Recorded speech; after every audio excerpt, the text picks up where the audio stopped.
Be quiet. I hear the thunder that comes from far away. It's like a noise in my head. Oh, these were hearts, these were hearts.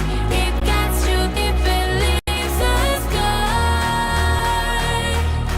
Oh, these were hearts, these were hearts. It gets you deep and leaves the sky.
up. The overplaying pattern of memory hides your true face. Take your own method, looking for the one who's trying to be perfect, yeah. You'll try to match it, don't be sad if you don't make it, You hope for wonders, living life means making blunders. It can make you shatter, you will try to fight the thunders. Trust me no matter what happens, because I will stay by your side in your heart. Whatever happens, remember that you can do anything you want.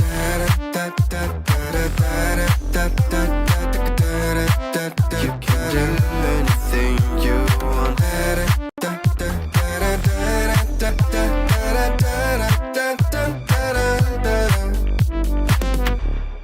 Follow the light if you're not sure. Listen to your gut.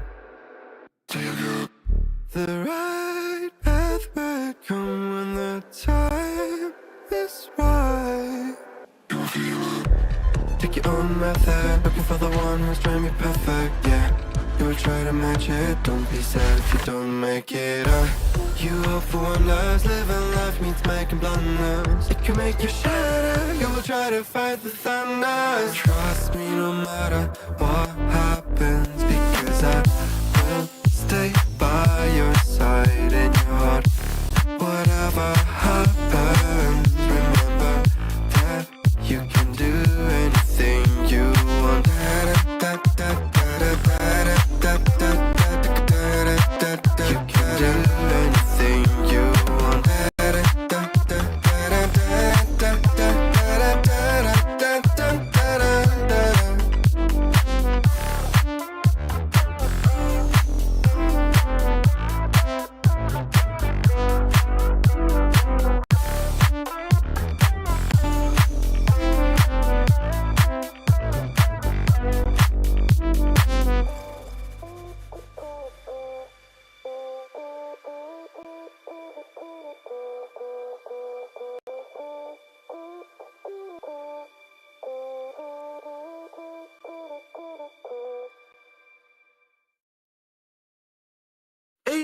Eight rounds in the 45, it go down.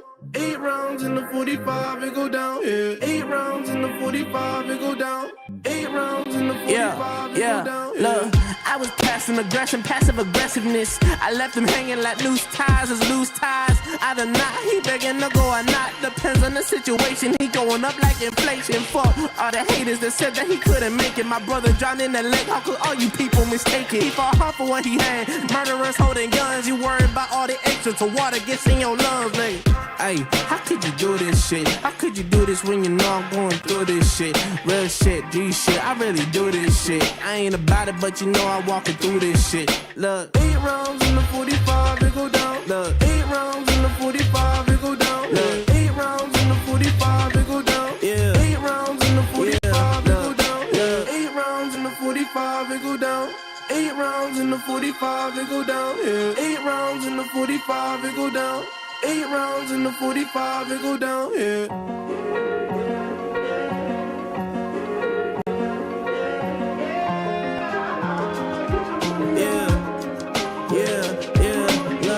Fuck, I ran, I hit the dealer.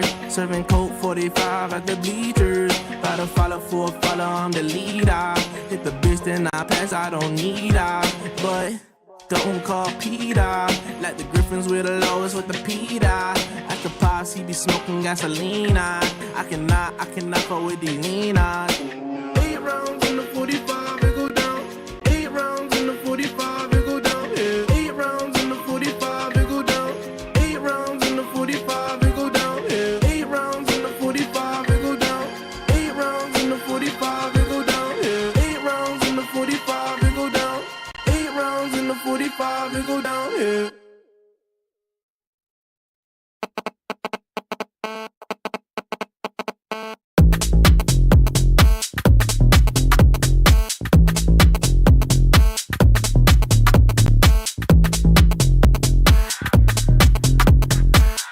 Baby, I'm calling for you, and I'm stuck in a loop.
in a loop.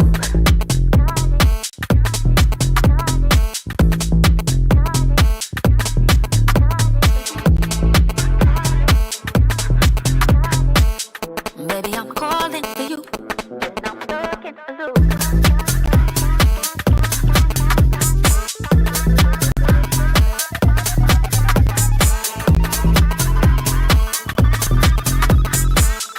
Baby, I'm calling for you, and I'm stuck in a loop.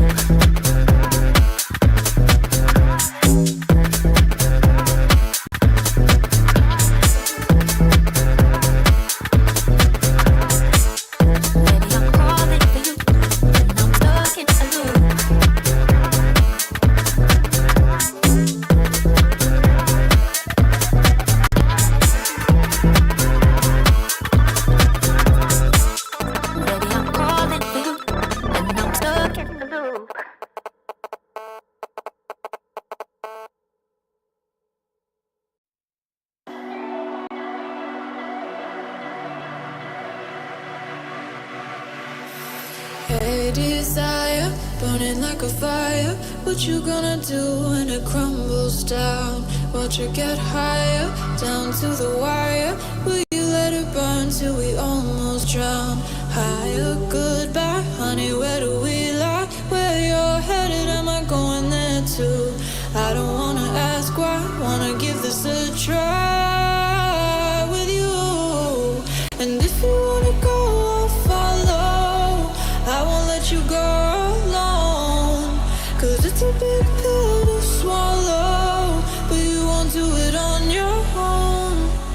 And if you wanna go, I'll follow. I won't let you go alone. I don't care what happens now, where we go, how far and how. If you wanna go, I'll follow.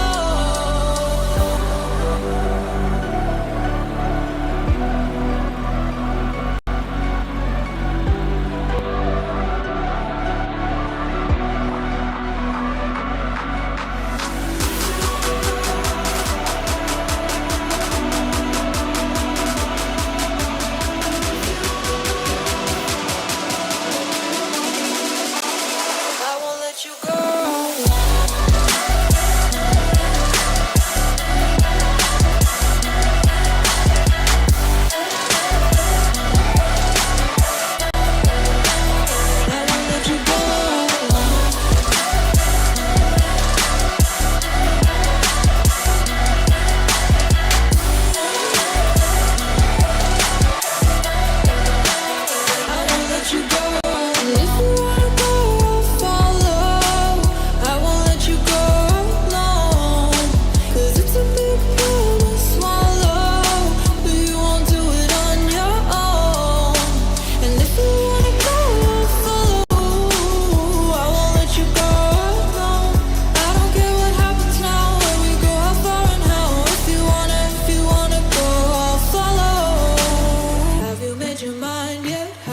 Your heart set, I don't wanna jump half-hearted.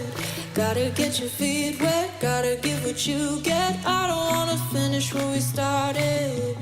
Like the river flowing, tell me where we're going. Take me to a place that's brand new. Every second growing, time feels like it's slowing with you. And if you wanna go, I'll follow. I won't let you go.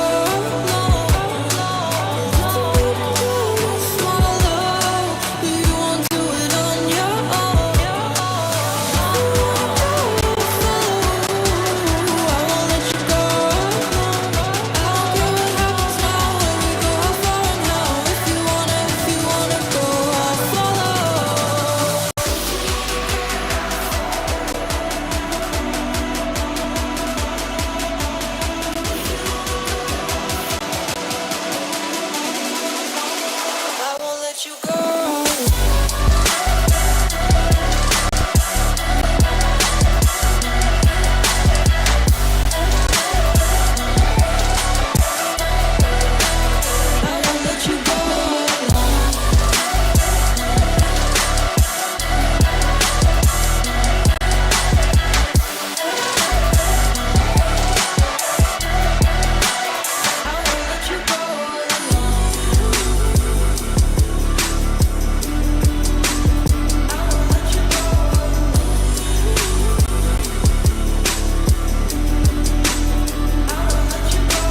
Under the vast canvas of the night sky, a passionate mortal decided to paint a celestial picture.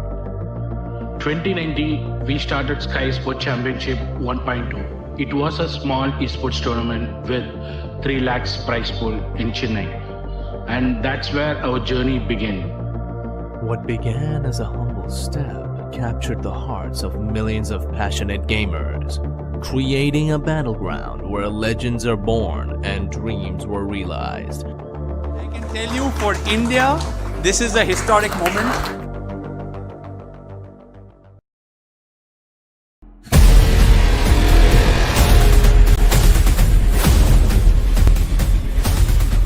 Introducing the Skyesports Championship 5.0.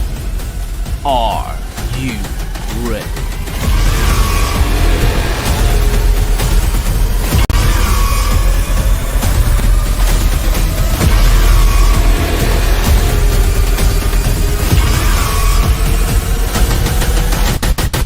Our first game title of the tournament, BGMI.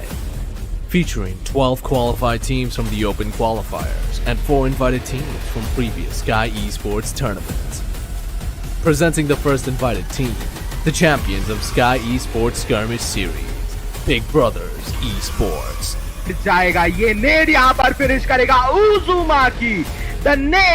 The second invited team, the runners-up of Skyesports Champion Series, Soul Esports.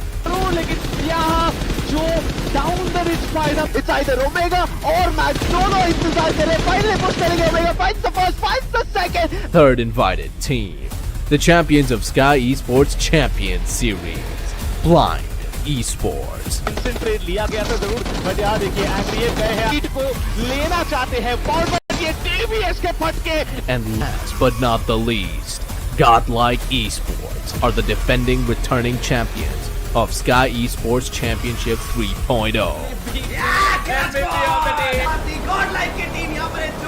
So individually मैं पहले खुद पे ही focus करता हूँ proper grind करने के लिए. मेरा मेन फोकस वही है कि वर्ल्ड पे जाके इंडिया के लिए ट्रॉफी लेना है. There are other games too. Counter-Strike 2, Real Cricket 22. Can you guess the prize pool?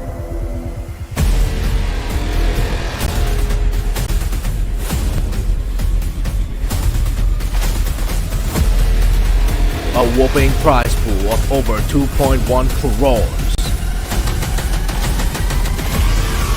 When it comes to, achieving what you aspire to be in life, there are no obstacles. The path to pro begins now.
Welcome to an action that is completely unthought of when we started day 1, and it's time for day 2's action here at Skyesports Championship 5.0, powered by AMD, broadcast partner Loco and gaming partner Zebronics. My name is Lucifer and joining me on desk is Urka today, and we are here to kickstart on day 2, Urka. And the action that we saw day 1, right, which I said it was unthought, but I'm pretty sure it won our hearts, and we are geared up for day 2.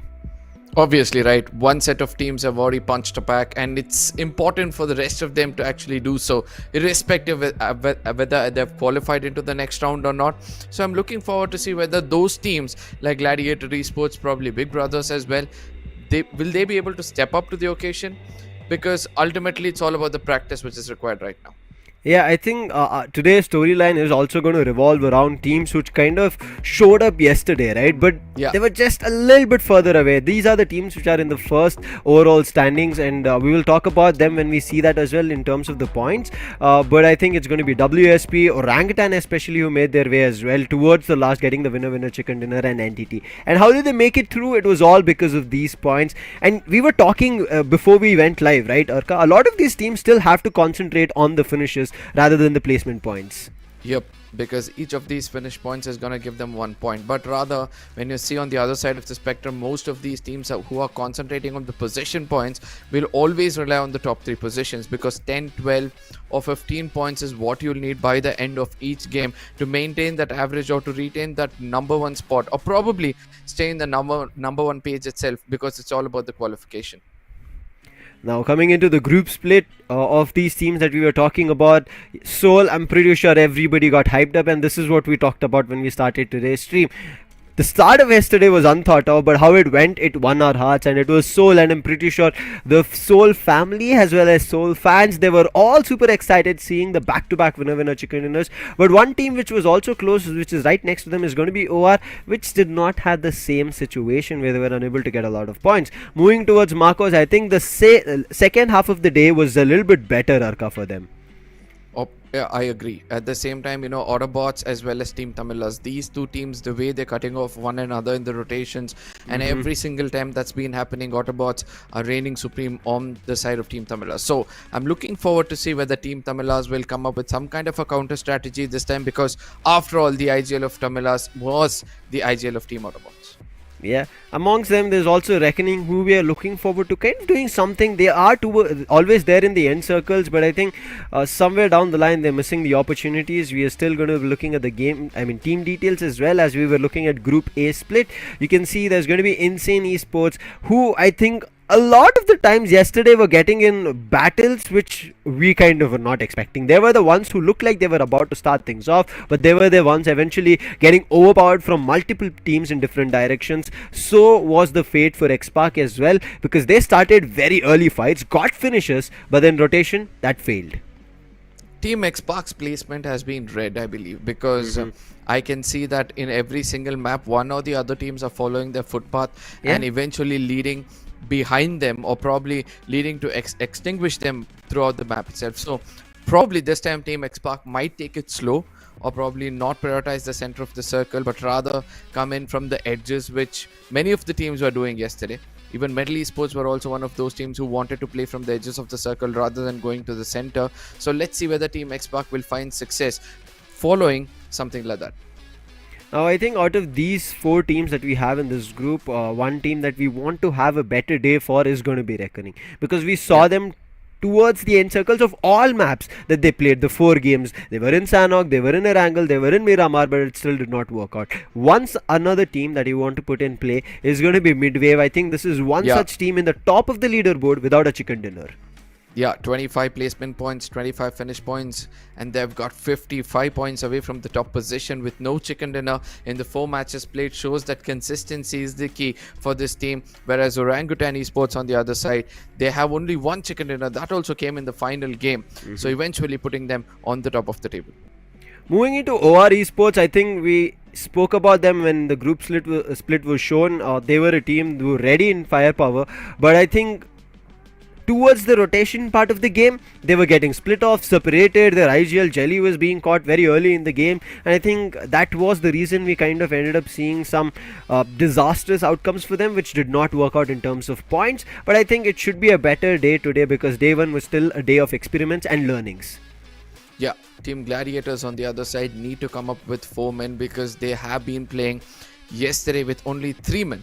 and I've seen that Delta PG was the person who's missing it out. So in case he comes and becomes that added advantage for the team, then probably they can do much better. But let's not forget that valiant effort coming in from the side of Shogun, not once but twice, where he pulled off a 1v3 and a 1v4. Now, coming into Big Brothers Esports, I think one thing that we were all looking forward to their end of the spectrum is, I think, calling them the champions of Skyesports Skirmish. We expected a lot more coming in from them. I think the early games it did not work out, but the next couple of ones it did work out for them. But here we also see Team TAMILAS. I think one team which concentrated really well in terms of placements worked good for them. Team TAMILAS on one side and Team Blind on the other. This is one of those teams who are still suffering and not able to get a hold on themselves. And I'm able to see that Blind Esports is also not ready to take those frontal battles. At one point of time, S-Power, yes, did great when it comes to the map of Vikendi, but the rest of the games, they are not able to hold up as much as what they were doing before. And Godlike as well, they're not rushing when they have a chance. It seems like the controlled aggression has become so controlled that they're not able to defend themselves when they go in for the frontal battle, or they're not prepared for the opposite player's wrath, due to which they're getting finished off very easily. One more team, I think God's Reign is something that I do want to see to be a little bit better today, because I think day one for them in terms of them picking up fights was good. We saw a good amount of finishes coming in from their end, but it was not enough for them to be in the last circles. And that's why when you speak about God's Reign, you can see Aquinox and Ninja Jod on the top as the top 5 fraggers, both with 12, and then followed up with Newman Savitar coming through.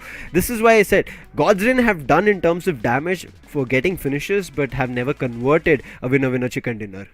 Obviously, they have been the aggressors of the lobby. That's why they have 30 finishes, the highest among all the teams out there. And I'm looking forward to see whether they can convert those finishes into a chicken dinner. What I mean to say is that final moments of the game where they tend to survive much more longer, with especially 4-man standing, which they are kind of failing to do so. And Savitar is also one of those players who's actually living up to the expectation of his team as well. Let's not forget how Vexy was also playing yesterday. Even though he has the same amount of finishes as that of Shogun, he was the person who was converting those knocks into finishes, was giving the highest number of damages. I do understand that Atanki was contributing a lot from the side of MIDWAVE esports, but as I said, when Atanki was giving the damage, it was Vexy who was trying to finish things off and making it much more easier, not only for himself but also for the team. Yeah.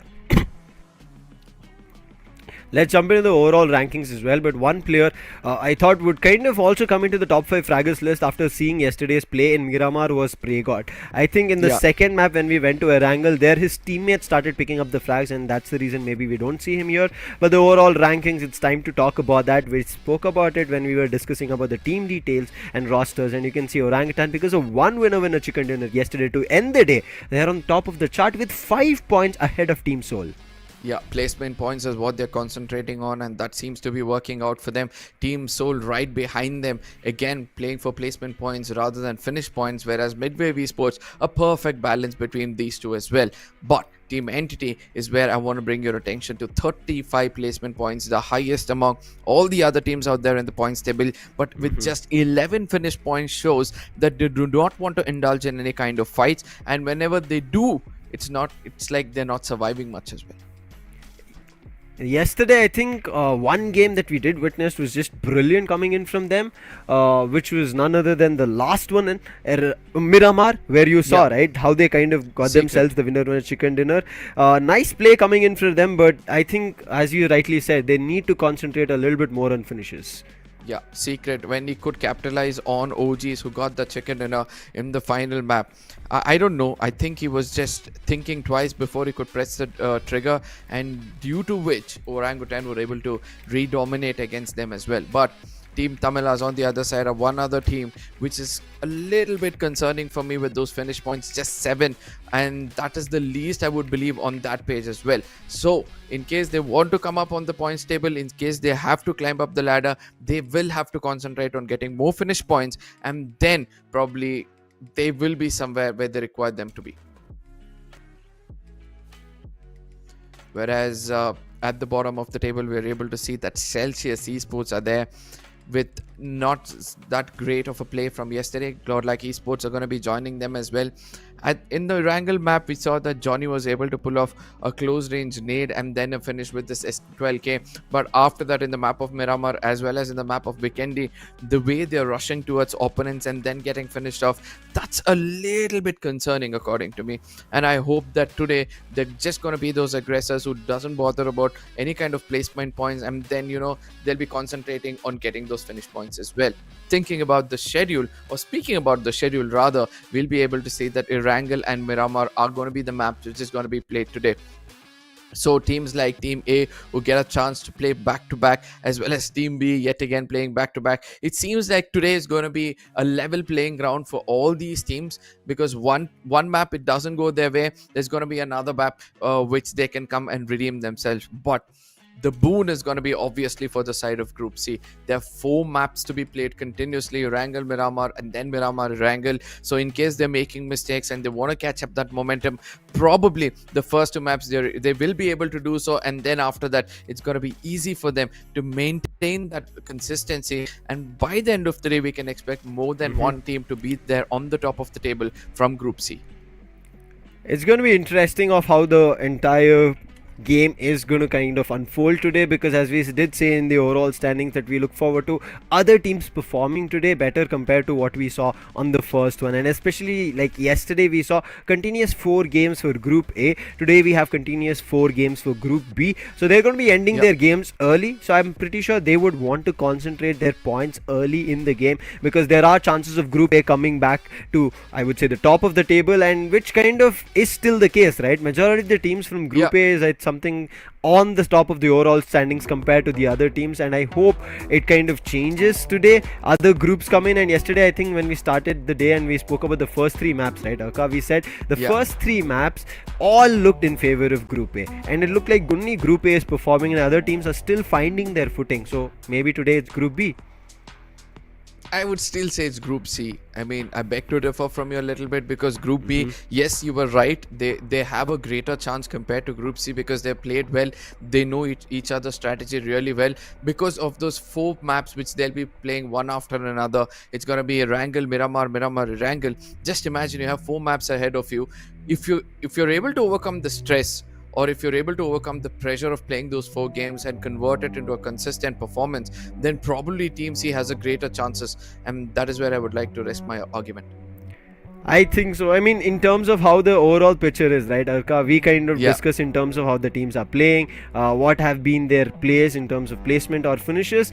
For that given day, it might justify, but then comes in the surprise factor that none of us expect, right? It just jumps in out of nowhere and kind of takes us completely blindsided. So I think today can be one such opportunity that teams can look forward to, because when we jump into, I think, day 3 and 4, that's when we start seeing day of comebacks. But again, want to let our viewers know the likes of Godlike, Soul, Gladiators, Big Brother Esports, Blind, they don't have to worry of what's going to happen in the overall standings, because they still qualify to LAN. It's the other teams who have to wonder, can they make their way through? Because if they're always trying to fight with Big Brother, Soul or Blind, anybody of the 5 teams who have qualified for LAN, they're putting themselves in the coffin and under the ground of Miramar and completely dusting them off.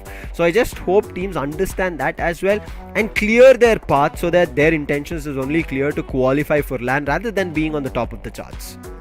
Lately, I've seen in the map of Erangel, right, the circle seems to be the fighting factor for all these teams. And the way the circle has been forming up, especially in the open grounds, that has been a little bit of a concern for those teams who don't have experience to play in those open fields, whether to take hard cover behind those small shacks or probably go with those vehicles somewhere in the open and try to hide behind those vehicles, because throwables has become that major factor for most of those experienced teams to rely on and eventually get those finishes. So in case you were given a chance right now to face the final circle in the map of Erangel, which is going to first show up, where do you want to see that final circle forming up, or rather the first circle forming up itself?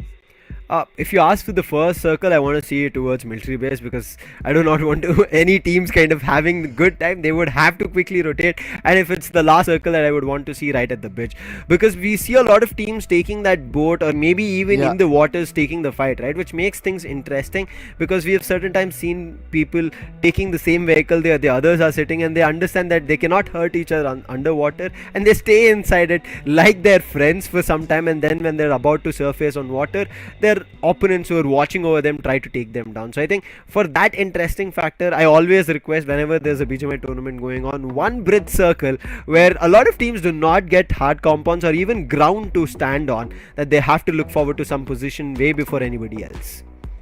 I mean, you want entertainment, but just imagine the situation of those players who go to the northern side of the map. It's just going to be so ruthless for them. They would rather pray not the circle to go down towards the Miri base, but ultimately I would still feel, if we get a circle near Stolba, where we have not seen it much happen before, in those hill region of Stolba, it's going to be a very different story altogether.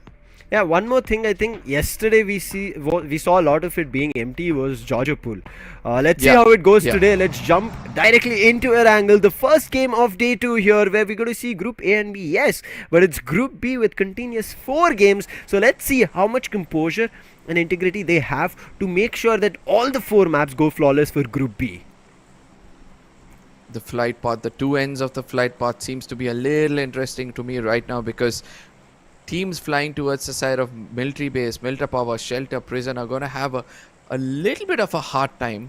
And lately, as the new meta has started, few teams who hit the ground first always tend to get that guns and go to the nearest spawn areas, or rather shoot down the birds in the sky to get those early finishes. So I'm looking forward to see any of such scenarios also taking place. But Gladiator Esports, in case they're playing this game, how can they travel to the military base? Are they playing this one? Right as of now, I think Gladiators not in this, because yesterday I think Gladiators were in Group C. We are seeing we were seeing Group in C, but as of now we'll wait for it and see if that is going to be the case. And as you can see, right as of now, there they are, the last ones to jump out of the plane. Yeah, obviously, right. The drop location is going to be far away at military base, and I really want to see how long they're going to be sticking on flying in the air, or rather get to a boat and then traverse around to get into military base as quickly as possible. But let's not forget to see how Team Tamilas are going to play around, because it seems like they're going towards the side of pre-mosque, and I believe that if the circle, which we are expecting to shift towards the side of Milta Power, especially me who wants to see a Milta Power or a Stolber region, these are the teams who are going to be strongly challenged. The first circle forming is what I'm waiting for. And it goes completely western. I wasn't expecting this for sure.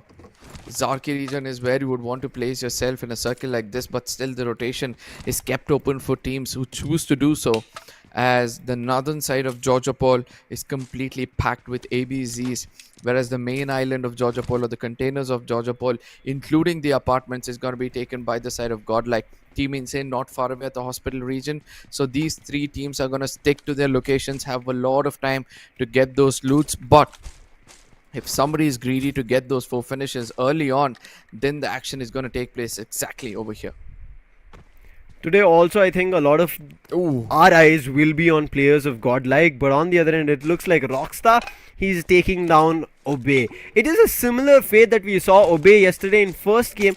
They barely made anything happen, and by the time the game ended, we were like, oh wait, Obey were in the lobby, and it seems like they're having a similar situation today. But looks like Afu, he wants to make some statement and make sure at least a couple of finishes go their way, and also Evil chiming in makes it even more devastating by putting in a knife through for the finish. For the first time, I'm able to see that Evil is living up to his name, trying to be as evil as possible, stabbing down players and probably getting those finishes as well. But Obey Afu far away with that confirmation. This team might be looking a little bit confident. I know the trade has come through. This is not what you need, right? You need to have your all foemen standing by the end of the game. And in case you don't have so, that is when trouble will start to reap against you in the final circles. But let's see. If Gladiators were able to do something good in the final circles yesterday in the map of Miramar as well as in the map of ERANGEL, that is just an example for the rest of the teams as well. Gladiators so far, I think they've just been looking forward to doing the damage, but one team that were doing damage and taking it upon themselves was Team Empire. Rockstar, who just tried for his first finish, did get it, but eventually gave up his life as well in that battle to get one finish early on, and I think that was not going to be a easy exchange for the team to be okay with, because losing a player so early on, and especially I think yesterday Rockstar was also one of the crucial players who was finding frags, but Empire himself was trying to lead by example yesterday, but we all saw what happened. It was not any fault of his, it was Entity, Somraj and Gamla Boy playing with his minds. Even after throwing down 5 to 6 grenades, not receiving a single damage, it happens to a player. Today is going to be a day of test for most of these teams, according to me, especially for the teams in the bottom, because I really want to see how, especially Godlike, because I know that I'm being persistent on coming back to this team lately, but if you see their recent past where they're not able to perform, will they be just another target by the end of this tournament or for the finals itself? This is the big question which arises in my mind. I think so far, how we've seen Godlike, they've been doing a lot of different stuff. We've seen Johnny playing a little bit passive yesterday, and after that, when it came for him to go aggressive, he's the only one surviving. Yes, he did find a finish because of that, but it was still not enough. Gladiators still being seen today with 3 players, but however, Shogun seems to be taking rest, and it's Delta making his way today. And let's see how it works out today. Yesterday we were talking about it, that Destro wanted to make sure Justin and Shogun do a lot more, but right now Destro, he has to do a lot, because there's a team which is charged up to him. It's going to be the likes of Reckoning, and before he could fire a single bullet, he goes down and the finish is also gone. Ace Black choosing probably violence today. I would rather not say aggression, because he's heading on right into the compounds of people. He's finding solo and finish things off, and since he's leading the fight this time, I'm expecting to see whether Reckoning Esports will be looking much more stronger with their firepower. Yesterday they failed to do so when it comes to those frontal battles, so let's see how well they'll be able to perform today. Today they did get one, but as you said, not too sure what they'll be able to do today. And one more thing, I think Ace Black, we did mention about him yesterday when he was going in for the heal battle in Sanhok. He had 34 first stage, but eventually towards the end we never saw him. He got eliminated super early in the game itself. So it has not worked for them in terms of being aggressive, being passive, laying down as camouflaged in the ground. Nothing works. So let's see something different today. They've decided to be super aggressive from the start, spotted a player. Revenant on the other end, I'm pretty sure they remember what happened on ERANGEL yesterday when things started. They were clobbered with 3 teams around them and eventually just went down. There are 2 spectrums I'm able to see, or the 2 ends of the spectrums I'm able to see right now. One is going to be Sensei from Revenant, would force 4 of his team players to always play together and try to experiment things with all 4 men, so that the synergy is built up, or wherever the mistakes are made, he can learn from those small mistakes and become a stronger team. Whereas on the other side of the spectrum, we have somebody like Destro, from the side of Gladiator Esports, who would love to not bring one assaulter and put all that heavyweight on a single assaulter, who will have to forcefully go in and take those 1v3s and 1v4s and prepare himself in such a way that tomorrow in the main events, that 2 of these assaulters will be able to take care of 2 different teams in 2 different fronts. So if you were an IGL like these, whom would you rather choose to be? I think Destro so far, because yes, I like Sensei's play in terms of getting his team together, especially playing that rotation game, getting them to the circle. But I think Destro, when it becomes a panic situation, right, when there's too much to do and too many players around, it feels like Destro is able to let the players go individually, and they eventually somehow survive and find those finishes which is necessary, and then push themselves in the overall standings a little further. Whereas Revenant, in case the team play together doesn't work out, it's done for. There's no placement points, there's no finishes. An eye-opener for sure for both these teams, because we can see that both of them have their positives and negatives. Right, so let's see which amongst them will be able to overcome those negatives, as well as far away we're able to see another team over here, and Punku, who's leading this team. This is also one of those teams that is starting to concern me lately, because Punk has always been that IGL who is well known for his rotations inside the circle, and also in the recent past we were able to see that he was able to get some podium finishes as well. So after that, I'm able to see that their strategies have been simple, the strategies have been an open book for the other teams, and they are able to execute a proper finish or a proper strategy against this team, due to which Immortal is not able to perform much. Clowny, a new recipient for an assaulting for this team, is still not able to perform or live up to the fullest expectations of Punk, I believe. Yeah, I think Team Infinity still is experimenting on an individual basis of how they kind of synergize or bounce out of each other, which, as you rightly said, is not being kind of great. Happens again. I think it's the start of their lineup forming, playing together. Yes, they've done their roles individually, but now coming in and synergizing with other players, it kind of gets tough. Similar situation for Team Tamilas, I feel. Yes, these players we have seen doing a lot, but we can also see newer players joining them. IGL also coming in, Dragon as well, and it seems to be a similar fate that they have, that they're still finding a path or a footing where they feel as one team. You know, Team Tamilas, I have another perspective to look at them at, because Mr. IGL is a new addition. When you have a new IGL altogether, the gameplay itself is starting to turn. And they have a new assaulter as well. So the synergy needs to pick up a little bit compared to the other teams. But, you know, nevertheless, all these teams are professional players, or all these players are professional players rather, and they have a very, very good chance of adapting and coping up with one another very easily. Probably one good chicken dinner and that boost of confidence will allow them to synergize faster as well as perform much better as well. I think so far it's just the teams kind of figuring out what the others are also doing, and also maybe keeping the comms clean. One such team that I think towards the second half of day one we did make it happen was Marcos, as you can see right in front of us. Spray God started with finding finishes for himself in especially one game, spraying 1v3 situation, working with that, and after that getting his teammates also afloat, where we saw Aladdin picking up frags, which did give Marcos the chance of feeling better as a team. But a new day means a lot more work to do. It cannot be the repetition of day one itself. On the other end, I'm pretty sure Marcos have had situations where things did not work their way because of rotations, but right now rotations, one thing that they have to look forward to is where they are and their opponents are, because Godlike is right in front of them.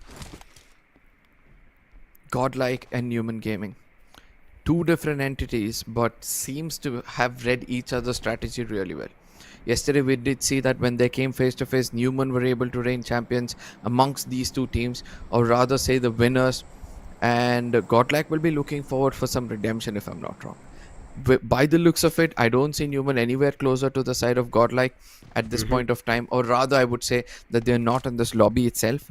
But when they do get to know each other, or when they do get to face one another in maps to come, I'll be looking forward to see that who is going to be pulling out perfection, as Team Tamilas right now will be indulging in a small skirmish with the side of, probably it's TT versus IE. Yeah, we could see Jadu, and now IGL trying to run in for rescue, but this is going to be a tough one. IGL, we've seen him in a situation, as you said, IGL has changed, but still he tries to help his teammates survive. Now IGL versus IGL has found Empire. The spray down is happening, but the buggy is helping Empire survive. He goes in for a reload with the success on the Scarel, but can he find the knock? I don't think so. He's already cut off. Three of his players are now bleeding and almost getting finished off. Jadu is going to be persistent to finish things off against the side of IGL. He least realizes that IGL is now running away and will again be playing for placement points. Even though the shots are going to be going through, all he can do is just listen to his teammates cry as they get finished off. Jadu is going to be so happy to come here and convert those knocks into finishes. I would still say that losing Canary and another player is not going to affect them much, because they've already got 4 to 5 finishes and now playing for position points. An average of 10 could always be met, but again, you need not walk into the crosshairs of the others, and your rotation needs to be precise. One such rotation where we are seeing on the feed that players are going down is MIDWAVE. Something of a surprise for us, as Autanki is already down. They're surrounded by OR, and on the other end they also have another team, so there is a likely chances of third parties a lot more coming in from Revenant. But big grenades finding their targets, but finally Jelly reads. He hears the sound, he spots even Sensei, but R Fierce and Aru known about the situation, and looks like they weren't. So Jelly was able to do a lot more damage, but Sensei finally from the backline takes Jelly down. Max in the meantime puts MJ down, and this is MIDWAVE who can take advantage on top of it. But Sensei feels like he's picking everybody down one after another, and now OR Mac to save the day. And that's Revenant. I think they never paid attention to a team which was on the outside of the compounds, and MIDWAVE, they're making their comeback. Big grenades coming from Vixie as well as Dionysus. Only one player, Admino, serving right now. Oh, Dionysus is going to be running for his life as Admino is trying to convert those knocks into finishes as quickly as possible. 5 so far as he's going to be lit on fire, and a good grenade coming right behind his back is going to explode and put an end for the side of OR as well. Revenant, who came in to be a blessing in disguise for the side of MIDWAVE Esports, where they were on the verge of getting finished off. Now OR Esports are going to be cursing this rotation, obviously, because as I said, Aru's and Jelly's thinking seems to be balanced when you put it on two different weighing scales or two ends of the weighing scales. And whenever they're fighting, Revenant Esports have read that strategy altogether, and they always want to come in and third party and take advantage. But this time it was the day of MIDWAVE Esports. We were just talking about this, right? How Revenant play and Gladiators, bringing up these two different spectrums. And you saw Revenant as a team went in and the whole team is wiped. There's nobody to survive, no placement point, no finishes. Oh wait, there was a couple I think which Sensei was able to pick up. Akshat right now on the other end targeting his own teammate, but at least I think that's just scoping it out. But in the meantime, Godlike, they're the ones who are creeping and they're walking around, and they might be able to catch two players because Soul is on a 2-2 split. Oh my god. Oh my god, it's gonna be two god beasts. The collide, this collide is gonna be really spectacular to watch, because it's gonna be Godlike versus Team Soul, two different fan base. Taking it out in the chat is one side of the story, as well as it's going to be two different teams trying to see who's going to be the clever ones or the stronger ones to hold this high ridge or the mountain or be the kings of the mountains. But I would say that yet again it's going to be two different IGLs who are going to be questioned. Are they going to stick to this fight and make sure that they get those finishes, or they're going to retreat and play a little smarter of not taking any of these fights? Now, Godlike did not make much sound, but there was one vehicle right behind them, and that's the reason Soul know their position. But Soul, as we said, they're on a 2-2 split compared to Godlike. However, Godlike, if they're smart enough, are not in the vision of the other two players of Soul. They can finish off Omega as well as I think Hector alongside him. But it looks like Soul have decided to retreat and maybe regroup with their teammates. But Akshat, he's caught out in the open. Jonathan, a big spray, and that's a knock coming through. But I'm pretty sure he's not going to find that finish, however.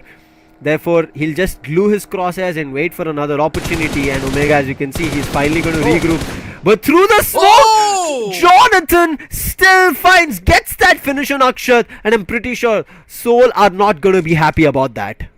I mean, Jonathan is going to be having a smirk on his face as soon as he understood that the finish point which came to him was one amongst the team Soul. And we were speaking about this as well.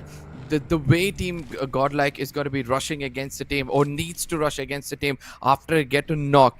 But again, a controlled aggression. For now, it looks good. In case they are not capitalizing on that, it's going to be a very bad story for them later stages of this map. Feels like Godlike do not want to give up this Everest because of the circle control that they have. They're like, we have a lot more vision here, and now that we were able to force Soul off the mountains, it's us who are commanding things. And we did speak about Marcos and Godlike having a fight because both of them none of them have had any casualties. So Godlike can stand tall on those mountains and find a lot more. Omega now just worried. How can he get back into the game? And now the game gets back to him because the circle gives them that advantage. The sudden shift puts Godlike on the edges of the circle, whereas Soul almost close to the center. Team Soul, I wouldn't call it a safe position to hold on to, because there's going to be a lot of teams who would want that hard cover, which is going to keep them away from those fights. But as I said, there are going to be other teams who are going to be rushing in this very direction, and probably Team Soul, if the firepower works out to perfection, they'll be able to get knocks and finishes, as we're able to see that AUTOBOTZ right now being chased down by another team altogether. And I'm not able to get a perfect view of who actually is chasing them down, but Team Soul did try to take some shots over there and get some knocks or finishes, which they were not lucky enough to. It's Insane who are chasing them down, and now Insane Adi has no idea that there are more teams. Finally gets retaliated with bullets coming in from WSP, and WSP did yesterday get a winner chicken dinner. A team which has capability, but Adi times it perfectly, jumps, finds the first knock. Now that is how you need to give a start for your teammates, right? And on the other side, Bryden is just going to continue that assault. Will be getting 2 knocks if I'm not wrong. And from here on, WSB's finish probably... Oh my goodness, I was speaking about WSP. It seems like Insane are in deep trouble as Braden will be getting 4 finishes straight away and getting that 1v4 to perfection. I wasn't expecting to do so. When I saw his crosses play somewhere close to his teammates, I did not expect Insane to already have pushed so much. As Reckoning Esports, yet again, one of those teams, one of those well-known teams for this third party, will be coming into action and probably getting some knocks as well. They have to do it right now if they want to. Otherwise, there's no more gap that they can give, because all the players from WSB are back on their foot and ready to fire on all cylinders. Ace Black has spotted a player, misses his chance of taking Zap down again and putting him down on his knees, and now they know there's another team close to them. And WSP, we just spoke about them, a team which got a winner chicken dinner, a team which wants to prove themselves, who are here from the quarterfinals, from the qualifiers, taking down Insane in a 1v4. Braden... Oh, I'm sorry, Raiden. Man, those are some balls of steel. I mean, nobody expected him to take that rotation so quickly. So, Team Insane probably were tunnel visual towards the side of WSB. 3 players were holding in one position, and once Braden went on with that UMP, it just took him 2 max to finish things off, and that was a bit of a shocker for me. Probably it's because of that fight which Insane were already indulged in, or probably they did not have the right kind of loot, and that's how they got finished off. But Medal Esports seems they are also not having a great day, or a great start to a day. Team Empire on the other end, even though they had casualties, looks like they are still able to pick players off. Team Infinity on the other end, they are the ones who are being causing trouble for Medal, as you did mention. Looks like it's up to the last 2 players, Kyo as well as Paradox, and Team Infinity do have the advantage of the ridge. Paradox still trying to push up, but Medal as a team have nothing. 0 finishes. So I think that's something that they have to think about. Move away from here. There's a lot more circles to play. If they indulge in this fight, I think with 0 finishes and even 0 placement points, they might be eliminated. Let's see what's gonna happen, because Medal Esports, just 2 men who is right now over here through those smokes. Hunter just wants to confirm that nobody is in those close range, so that it becomes easier for them to take those fights. Kyoya from far away doesn't want to stay silent, will be going in for those shots, but the return fire, the retaliation from Clown is so perfect, will be doing a lot of damage against Kyoya. Now let's see whether they'll be looking forward to dominate, because this is the kind of team I was looking forward for from the side of Punk. As he's an aggressor, he's an assaulter himself. So let's see what's going to happen next. The next thing that has happened is the circle is moved away entirely, especially putting both Soul and Godlike out, along with Marcos, and now Gladiators who are making their way towards the southern western end, where Marcos is also moving in. So there can be a clash, and Soul will also have a clash, maybe with AUTOBOTZ as well as WSP. Both are teams who are looking forward to finding a lot of finishes, so it's going to be interesting. But it looks like we are going to conclude the fight between Infinity and Medal, and then only we are going to progress with the next ones, because Kyoya, he's not letting Infinity go. He's always retaliating with some bullets, with some warning shots, and that is enough to keep the team Infinity glued for this fight. Just 2 players, but still look at their persistence. As they look forward to get a 2v4 over here. I don't think so it's gotta be enough, but at the same time I would say that Punk is actually extending way too much. He gets knocked off and finished off by Paradox, and that is going to be triggering Clowny to step forward through those smokes. But is he making a mistake out here, as Kyoya will be tossing a grenade and changing his position, as he understood that Clowny is coming in a bit more closer. Those are the shots you shouldn't miss, and due to which Kyoya will be taking a great advantage of that. But Immortal with a double jiggle will be getting a knock, and probably the finish is going to be following up anytime soon. Kyoya goes down. They do get 3. Now they're looking forward to the last player, Paradox. This man was towards the ridges where Team Infinity was playing, and they rotated from. So he has an angle to play with. Got himself 1 finish, making sure his team, even if they get eliminated, do have 1 point to conclude with. But Paradox, finally the right decision, which should have happened, I think, a little earlier, then Kyoe and Paradox both would have survived. Another fight happening, we did speak about this, Godlike as well as WSP and Soul also might come in play, as you can see in the feed. But Medal, they've dodged one, but they've walked into a crosshair of another. That's going to be MIDWAVE. Medal Esports. As I said, it's important for them to camouflage right now. As far away, it's going to be Godlike versus WSB, as Zerif is going to be the first one to take down Z-God. It's important for them to retaliate now, or it's not going to be ever for them, as Zap is also knocked out. That gives a little bit of a breathing space for Clutch God to push forward and revive his teammate, as that's the same story on the other side, as Arman is also going in for the revival. Let's see whether it's going to be Medal Esports who are going to be taking advantage of all these things. From far away, they can step forward to come and put some grenades and get those finishes as well, as Z-God at the final moments of him going away is going to be touched and revived, and Braden is going to continue his grenades tossing in. But they're done.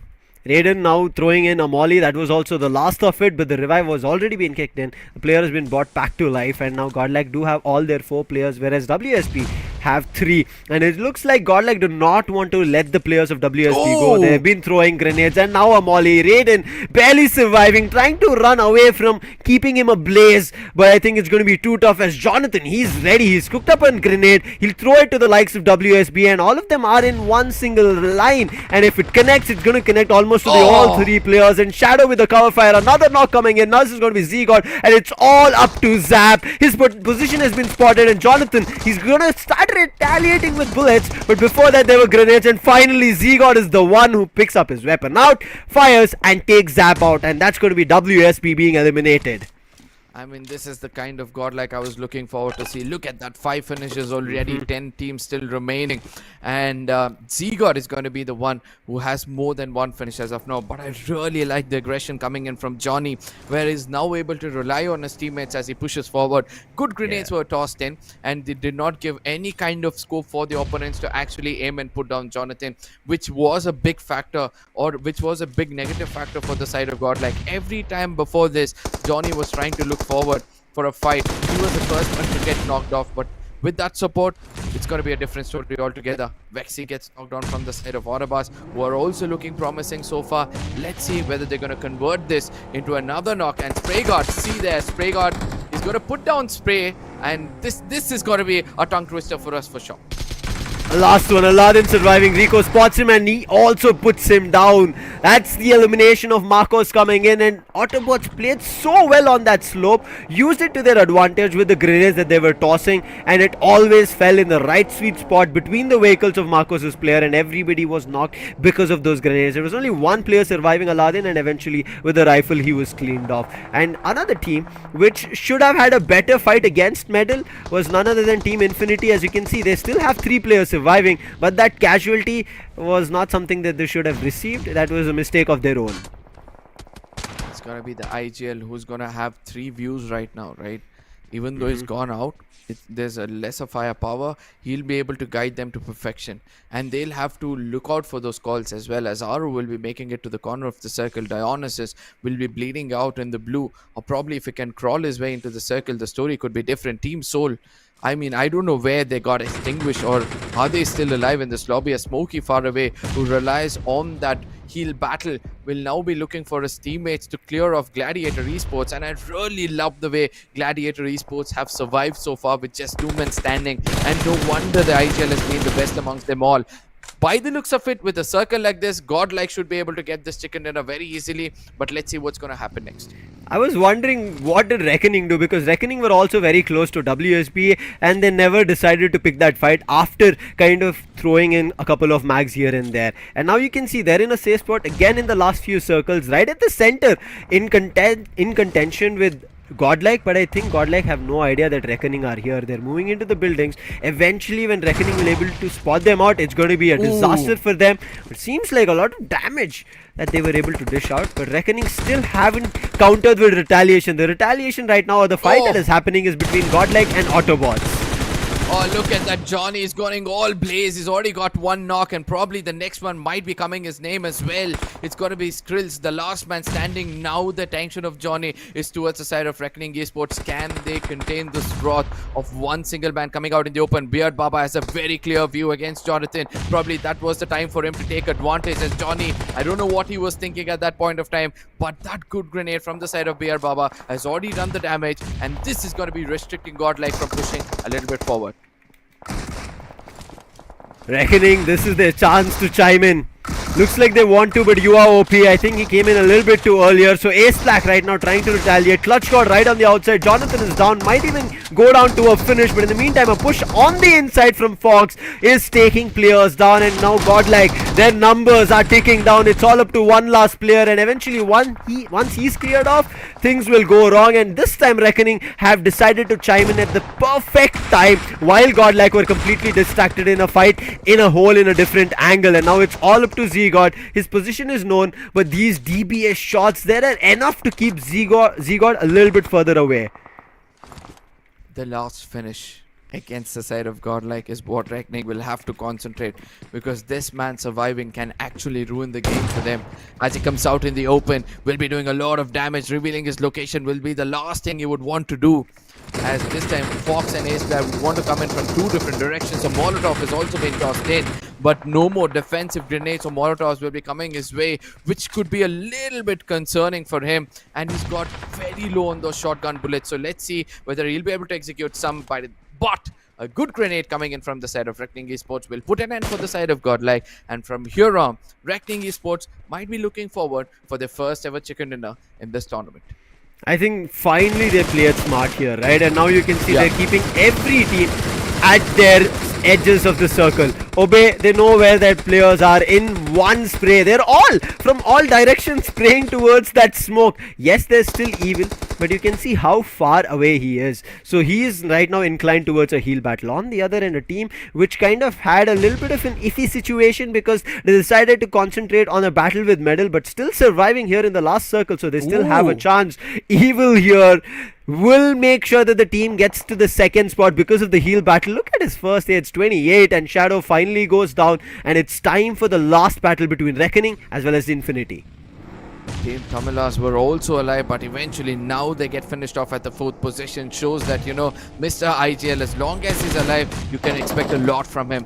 Now, this rotation from the side of Reckoning Esports can prove very, very fatal, as Hunter, the last man standing inside the circle with 4 different directions, will have to do nothing but get finished off. And Reckoning Esports are going to be reigning as they get the first chicken dinner for the day. Evil from far away is going to have a huge smile on his face, a smirk on his face, and just in case, he can heal all his way all throughout the game.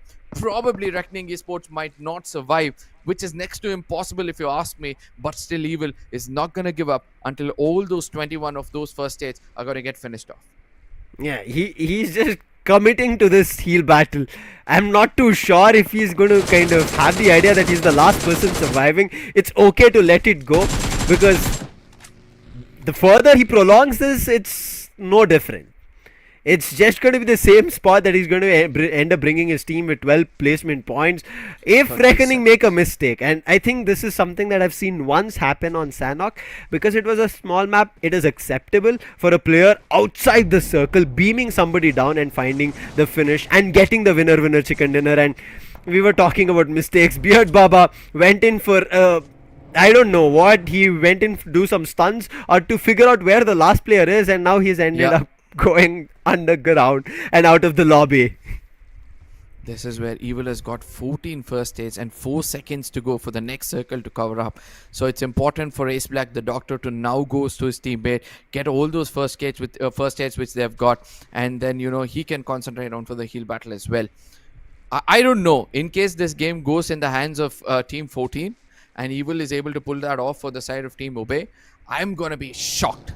Trust me when I say this, I'm going to be shocked as he's coming a bit more closer.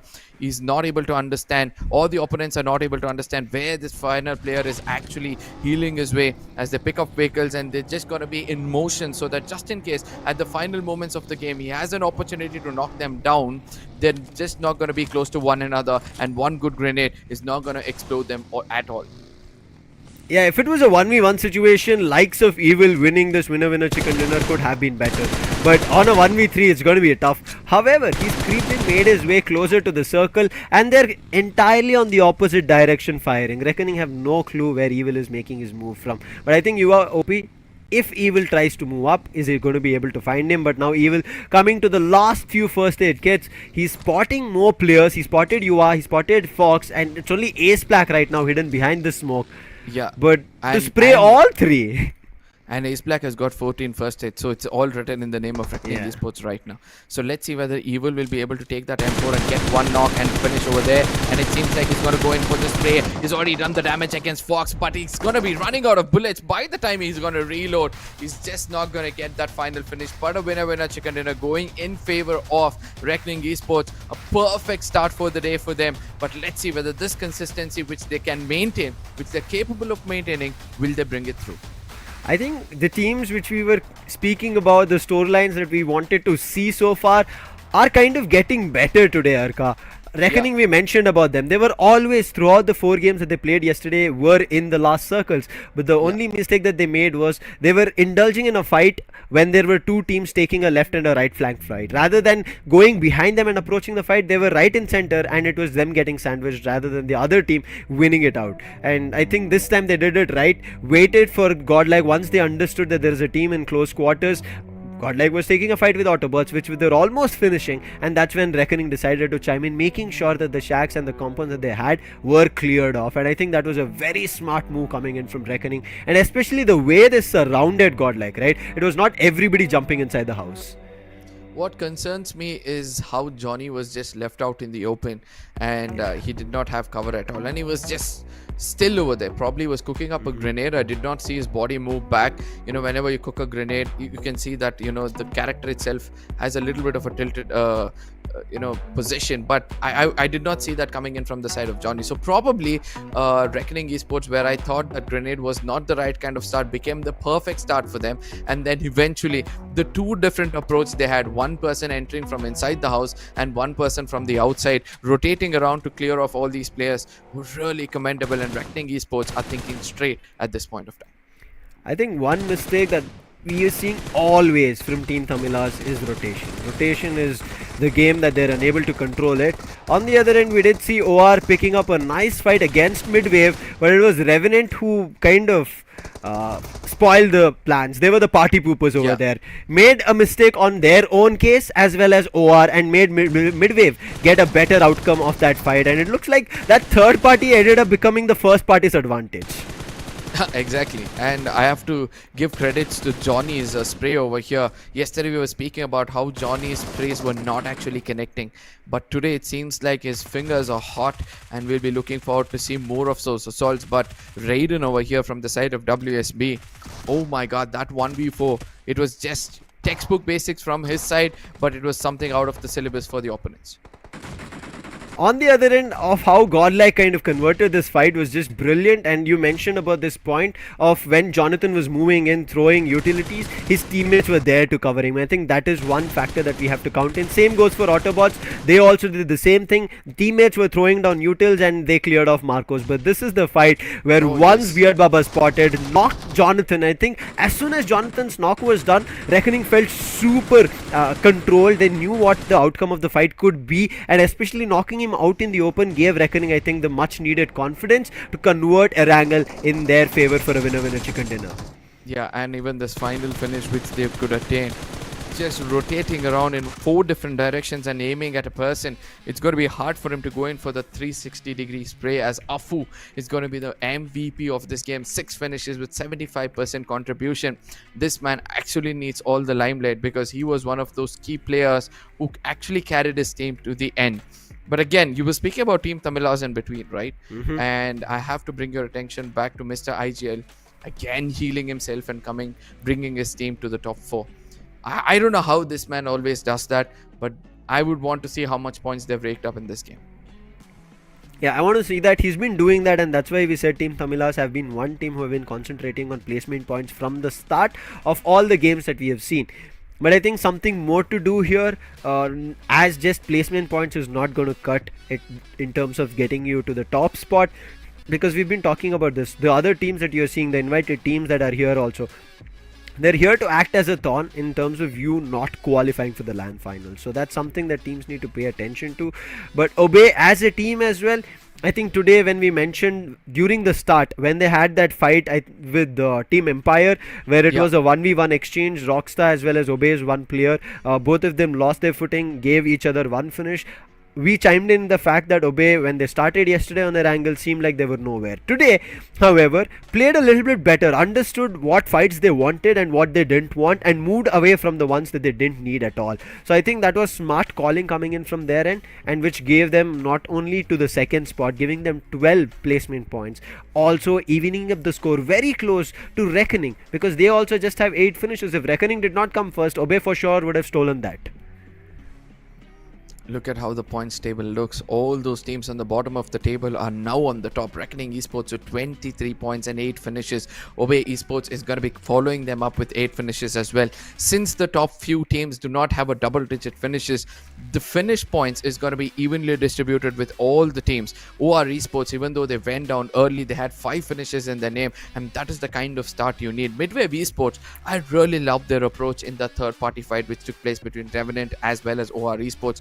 Even though they could have acted, they waited for these two teams to actually finish off one another, and once they knew that the Wounded Lions were actually from the side of OR, that is when they tossed in the grenade to get those finishes as well. So let's see how well they'll be able to perform better from here on. Gladiator Esports is the only team from the bottom of the table, according to me, who have not performed well, but I'm not shocked, or I am not expecting much from them, because they are experimenting with things, and they might be successful in days to come.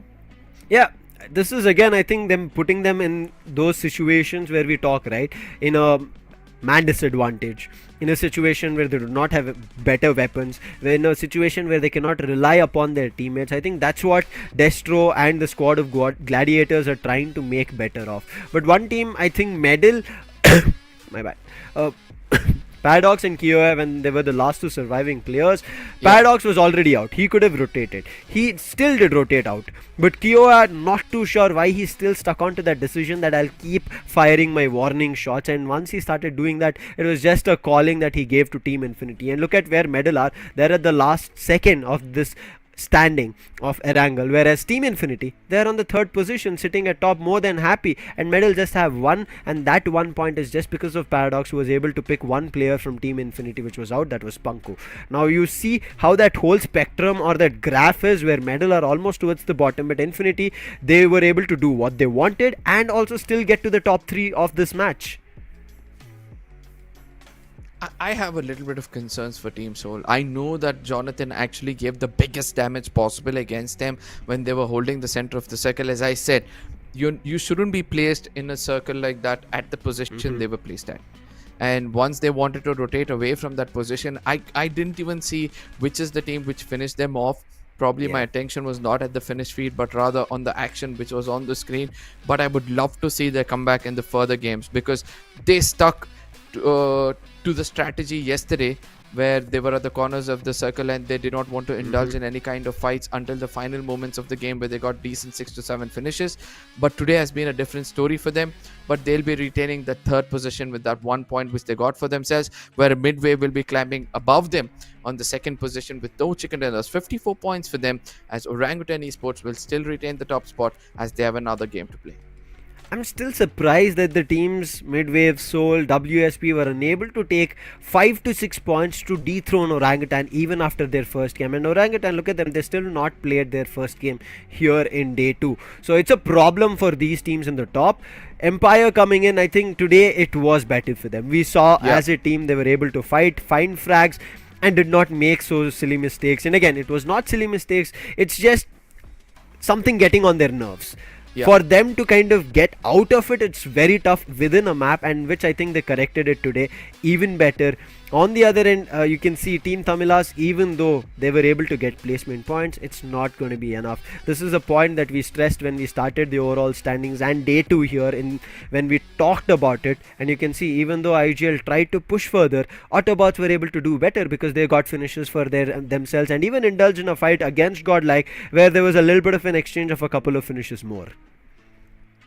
the bottom of the table, and the point difference is what I would like to see. 24 points is where Revenant Esports have placed themselves. Battle Esports slowly climbing up the ladder. So is the side of Godlike, as Team X-Park, Blind, Big Brothers. These are the teams who will be coming in the next map, if I'm not wrong, and I would want to see whether they'll be able to suppress the teams which have actually climbed the ladder. Now, Celsius Esports is one of those teams I'll also be looking out for today, because yesterday it's not about the finish points which they got, but it's how they got eliminated at the beginning in every single game they played. Now, Celsius, I don't know. Now, they were the fourth team to qualify and get themselves to the semi-finals, which again seems like they barely just were able to get the points and make their way into the semi-finals. So they did have a tough journey in their quarterfinals and qualifiers both. But I think here it has not been the case where it looked like the team was synergized. This is something that we've been talking about, that as a team, if you function, if you're able to bounce off one of the other, I think if you're able to throw down grenades after another, if somebody else is there to cover fire, just like one fight that we saw coming in from Godlike, right, where Jonathan was just throwing down grenades and Z-God was there to cover him, but before that Z-God was down, so the revive was kicked in and then Z-God was brought back to life. So I think accounting each other's life and also making sure that one or the other player is there to cover you in case things might go wrong. Maybe not a finish, but you get knocked on, still somebody to cover and help you out is something that I think other teams concentrated on, whereas Celsius, they're still lacking on it. I hope they figure it out today, as you mentioned, Arka. But sitting at the bottom with just 7 points, where the top of the charts is sitting with 55. Point difference is big for them. Exactly, that was my whole point, to gain that average. You know, it's just that the average per map is now increased for them. Yeah. And while pushing for that average, probably they might fumble here and there, or probably they get eliminated early on itself, and that is going to shatter their dreams to be in that LAN finals itself. But Lucifer, the next map is going to be the map of ERANGEL. By the looks of it, every single team out there have woken up. They've got the right kind of warm-up they were looking out for. Do you think that the map of Miramar is going to be more closer than what we saw in the map of ERANGEL? I think Miramar is not going to be close, but it's going to be super chaotic. Teams are going to have a lot of trouble, because yesterday was the same case, right? We spoke about the Los Leones circle. It was the Los Leones circle, and then you saw what happened. Teams who thought that they have the southern edges of Los Leones, we have safe compounds, one after another. Team TAMILAS fired on X-Park, then later Team TAMILAS exited, they got fired upon. X-Park got caught in a spray down and showdown between Spray God and Marcos, and eventually fell apart for Marcos, and Marcos won there. So I think it is going to be very chaotic for a lot of teams to figure out what they can do. Let's jump into Miramar and see what's going to go down. As we can see, the flight path also this time still keeping diagonal, but moved towards the northern end of it, Junkyard and Trailer Park. And now, before I let you go, Arka, I want to ask you, what do you think the circle is going to account for here in Miramar? A southern western circle is what I'll be keeping my fingers crossed and hoping for, because Ladrilla has always been that fighting spot for most of these teams. So let's see whether that's going to be the case. Now with Arka giving us his prediction, I'll bring in Necros here on desk for Miramar with me, and let's see what his predictions are going to be of where the circle is going to form. Necros, welcome back on the desk on day 2's action. How was the first map, and what do you think is going to happen on Miramar? The first map was definitely very intense, but if you talk about the map of Miramar, this one, I am really predicting the circle to be in the southern side, favoring the entirety of the Los Leones.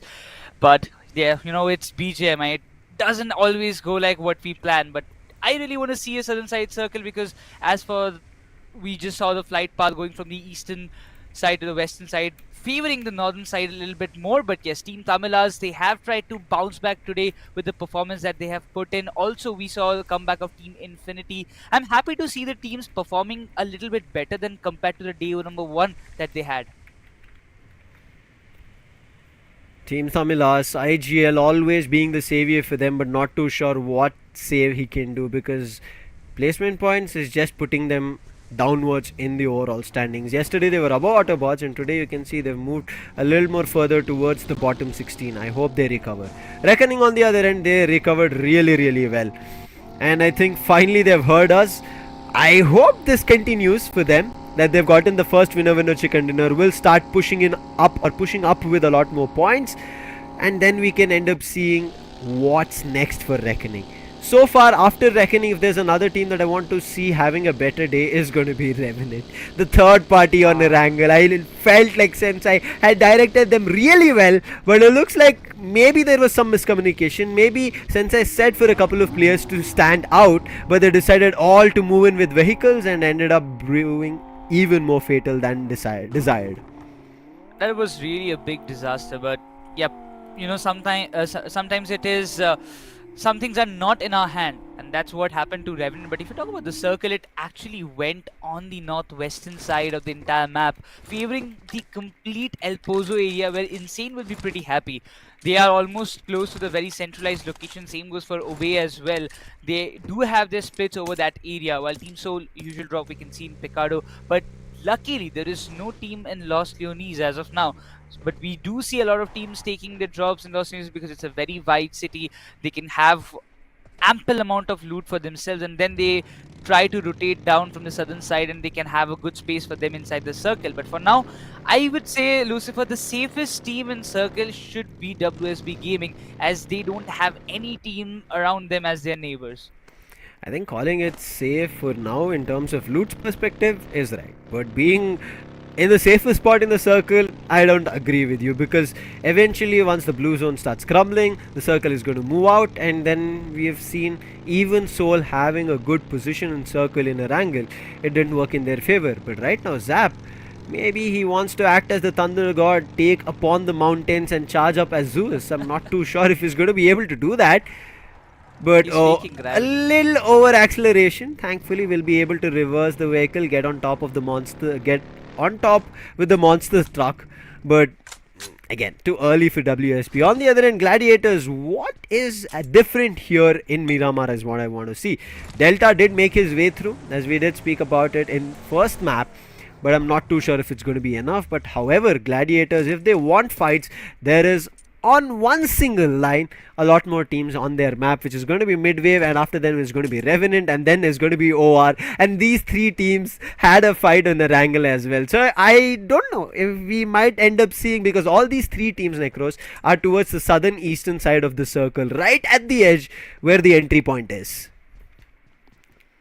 I'm really looking forward to Marcus Gaming coming up with some big games, because this team is capable of producing good amount of finishes. They can actually have they do have the caliber to get a good amount of finishes for themselves, as well as they have a very good IGL as well as a coach to get the analysis done, get the placement points done for themselves. And I'm not aware that what is going wrong with them, because this team, they should be in the top 8 after the day number 1. It can happen, they can fumble a little bit, but yep, once again, today is the day. I really wish they make a comeback.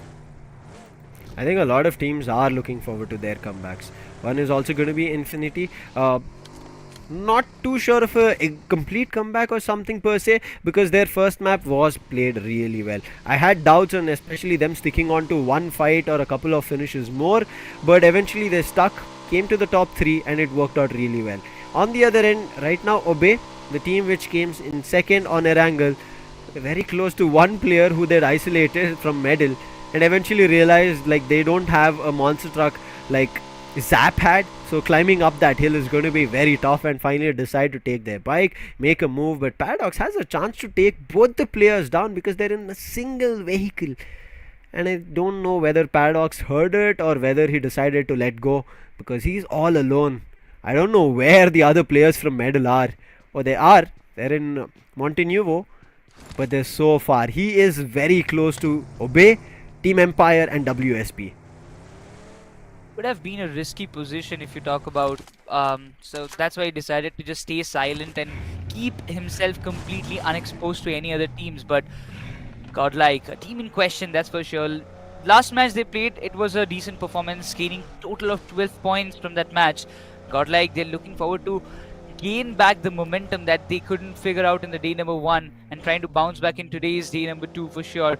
They are going with the usual split and having a rotation towards the northern side. They might be getting some rotational clashes, might facing rotation clashes with Team Empire on their way, because they are very close they're in a very close proximity. Soul, I'm pretty sure they want to have a better outcome, a better result. what happened on ERANGEL, and something that we all did not see, especially after Akshat going down super early at the Everest fight. This time, however, where they're entering and rotating, as you can see, nowhere around the map, around these hills of Picardo, we can see no team. So for them, they can take these vehicles around, go for drives and enjoy the scenery for now, and also get some better loot. Whereas Reckoning, we already saw them, they were almost at the edges of Los Leones as well as Miramar, and that's what they're still on. All the 4 players in one straight road, driving around the edges, having a scenic view which we thought Seoul might have. But you can see they're just kind of exploring Miramar, if you want to put it. We say, right, teams after getting a winner chicken dinner, they'll be kind of very excited and also very eager to find a lot more. Their hands will be itching, and it looks like Reckoning have decided, guys, let's call it, let's calm ourselves down and slow things. Let's not go attack our itch and then scratch ourselves and wound ourselves. So good decision coming in from Reckoning. Alongside that, we also see a lot of teams there outside the circle as of now. They will be trying to rotate because the first circle has not started to shrink yet.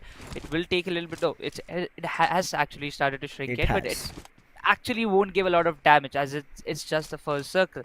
But Revenant Esports, looking forward to see if they can manage it up to finish in the top 3 spot. If you talk about the circle, it's still there, but the central area, Lucifer, it looks so clustered. You see there, Obey is sitting right in the very center of the circle. Alongside, there is Team Empire in the Hacienda compounds, a little bit far, but WSB, they have got 2 teams in their back. One is Team Godlike, another one is going to be Team Infinity, which I would say that they do have a very good chance of sandwiching Team Godlike if they involve in any kind of fights against Team WSB.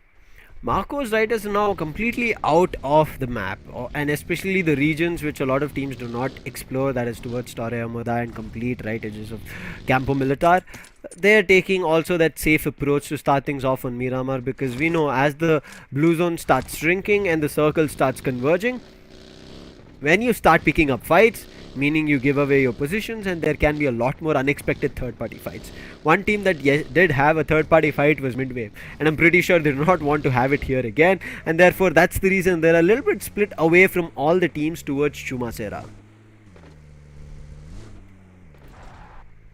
Team Tamilas, as of now, they just they are kind of team who plays very slow. We have seen them before as well. They try to just stay calm and quiet in the first couple of circles, first and second circle. Then they slowly and gradually make a way towards the circle and find a sweet spot for themselves in the edges, and that's how Team Tamilas actually play in every map. And now, when they are quite aware there is another team as our neighbors, that is Revenant Esports, they are giving them the room to go forward and take their place, and they are going to go for a slow rotation and might be just taking a little bit of more damage of the very first circle. MIDWAVE finally moving in towards the center, getting themselves in a safe spot off the circle switch, and they did. Whereas Team Tamilas, this time again we spoke about it, that they always catch one or the other players or teams during rotation, but eventually they also falter in their own mistakes, and this time they've done it. They've kind of tried to call in for a fight against Revenant, and Revenant, who are the ones who were safely trying to enter the circle, and now Team Tamilas in a very bad or an awkward spot, where because of them kind of initiating or instigating Revenant here, they might have a gatekeeping situation which they have to be worried about. And now that actually brings a lot of concern. It will be a good decision for Team Tamilas if they can go for a wide rotation at this point, because Revenant are aware right now that there is one team behind us, so we have to be very cautious if we are going in and holding any point of edge of the circle. So we do have a chance of gatekeeping them, but on the other hand, there are a lot of teams in the centralized position of the circle, and there can be a lot of fights starting in a very fraction of seconds, because third parties, fourth parties will be very genuine, and Obey Shadow finds up the first frag. Probably that is Team Empire's cannery getting taken down, and that's probably the first fight that is getting initiated by Newman. Clutch God. As of now, it's Team Godlike. They're just holding on to the depths, not willing to engage in any initial fights as of now. I'm still surprised on Miramar we've still not seen one finish or one knock. We had chances, a lot of teams did spray down, send out warning shots, but nothing in terms of finding a proper knock or a finish. The 163 the 63 number that you see is, as we spoke about it, Gladiators do not have their team member here. Finally, Team Infinity, but I think that's too long of a fight they're taking. They're able to see a lot more vehicles traveling, but finding a knock or a finish of any sorts is not going to be easy in such a big distance. I guess Pregod thought that there might be a little bit more fuel in that vehicle, but surprisingly it was not. So he decided to continue with his own vehicle, while Team Soul, another great match to start off day 2, but yeah, the second match, Miramar, they will be focusing on it. Previous day they got 2 double chickens consecutively.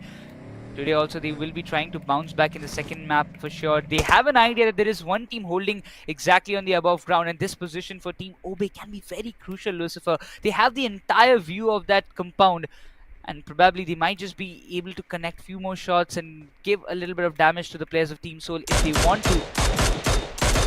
Or they have spotted few rotations of OR, and just going through those compounds might be trying to damage those vehicles to spoil them. This is chess teams kind of giving away their positions, which shouldn't be the case. And now Obe, they're taking multi-directional fights. On one end there's Soul, on another end there's Team Empire, on another end is OR, and all these teams might start firing on all cylinders against Obe. But right now it looks like Revenant again on a third party have found Jelly, who has been spotted from Obe's Afu, finally gets knocked. Maybe a finish as well, because I didn't see anybody else around Jelly, and this has always been the case for OR. It seems like Jelly always decides to go a little bit further away from the team. His intention, I feel like, is in terms of getting information out of where the other teams are, what are they doing. But eventually he ends up going down very early in the game, and therefore his teammates then wondering what next to do. But I've also heard IGLs, a couple of them say this, that it's okay if I get taken down early, I have more data to talk about, and then find information so that I can tell my teammates what to do. So if Delhi has a similar stance, I'm more than happy with it, but I don't know how it works here on BGMI. I mean, you do lose numbers advantage if in the ending phase, if you lose one by one player, and that's the confirmation happening. It's Revenant Fierce who shuts him down completely.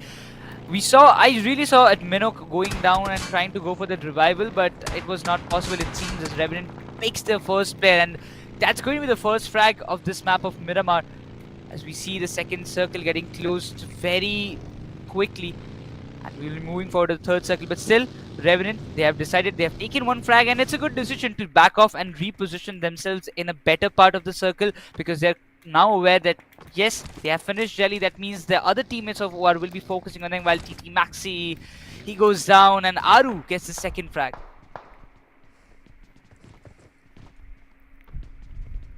Circle shift again, it's time. Team TAMILAS this time, they've somehow managed to move even further away and got themselves towards Montenuo, where they'll be entering the circle. There's also a hot drop over there. MIDWAVE, in the meantime, doesn't look like they have any fights on, but this center towards San Martin, that's where I feel like the circle, and yes, that's where the circle shifts as well, keeping a little bit of the creative fields. San Martin edges, Hacienda as well. Power Grid, Gladiators who were there, Revenant who were there, they have to start moving away from there and trying make their way in the circle. But Revenant, if they're trying to make their way there, there's Obe, Soul, Team Empire and OR, which we already spoke of, and Gladiators also now making their move. So it's a big sandwich situation to the southern edge of the circle. San Martin has got many compounds in there, and teams more than 2 or 3 can actually hold. Maybe peacefully, maybe they want to also take fights through the compounds, but yes, Gladiators versus Revenant will be a fight to witness on in those areas of San Martin compounds. But for surely Godlike, they will be thinking of that we just left our drop and the circle just went down to that position, while Jonathan seems a little bit stuck out there. His vehicle dropped, but Justin finds Sensi down there, as Fuse also goes down by OR Mac, and they're taking the revenge, while Insane, they're trying to cut down some pretty good rotations, but San Martin is definitely going to be turning into a battlefield surely.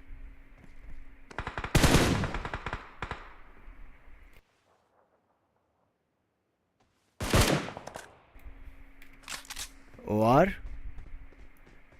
Admino. Still looking forward to some info. Revenant on the other end. higher ground advantage here for Admino, but OR they've already lost Delhi. This is what we spoke about. Losing an IGL early on might not be the case that they want to work with.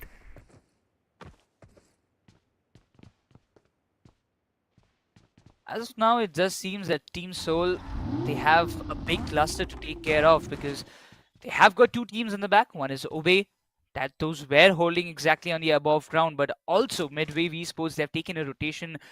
They will be holding onto the backs, while Revenant, they have lost two of their crucial players. One is their Igil Sensei as well as Fierce, one of the crucial assaulters that we can ask for from the Revenant side. But also at this point, Apollo and MJ at this very moment, Lucifer, they have got a big job to do. There's still not a single team who has been taken down completely. So there is a lot more journey that they have to travel alone. Like they have to make these duo calls or the duo fights they have to take. But just looking about the position, it's good that they are in the hard compounds, but I don't know for how long they can just match it up, because San Martin is definitely going to be a very, very sweet spot for many of the teams those are still outside the circle. Revenant again having these early eliminations.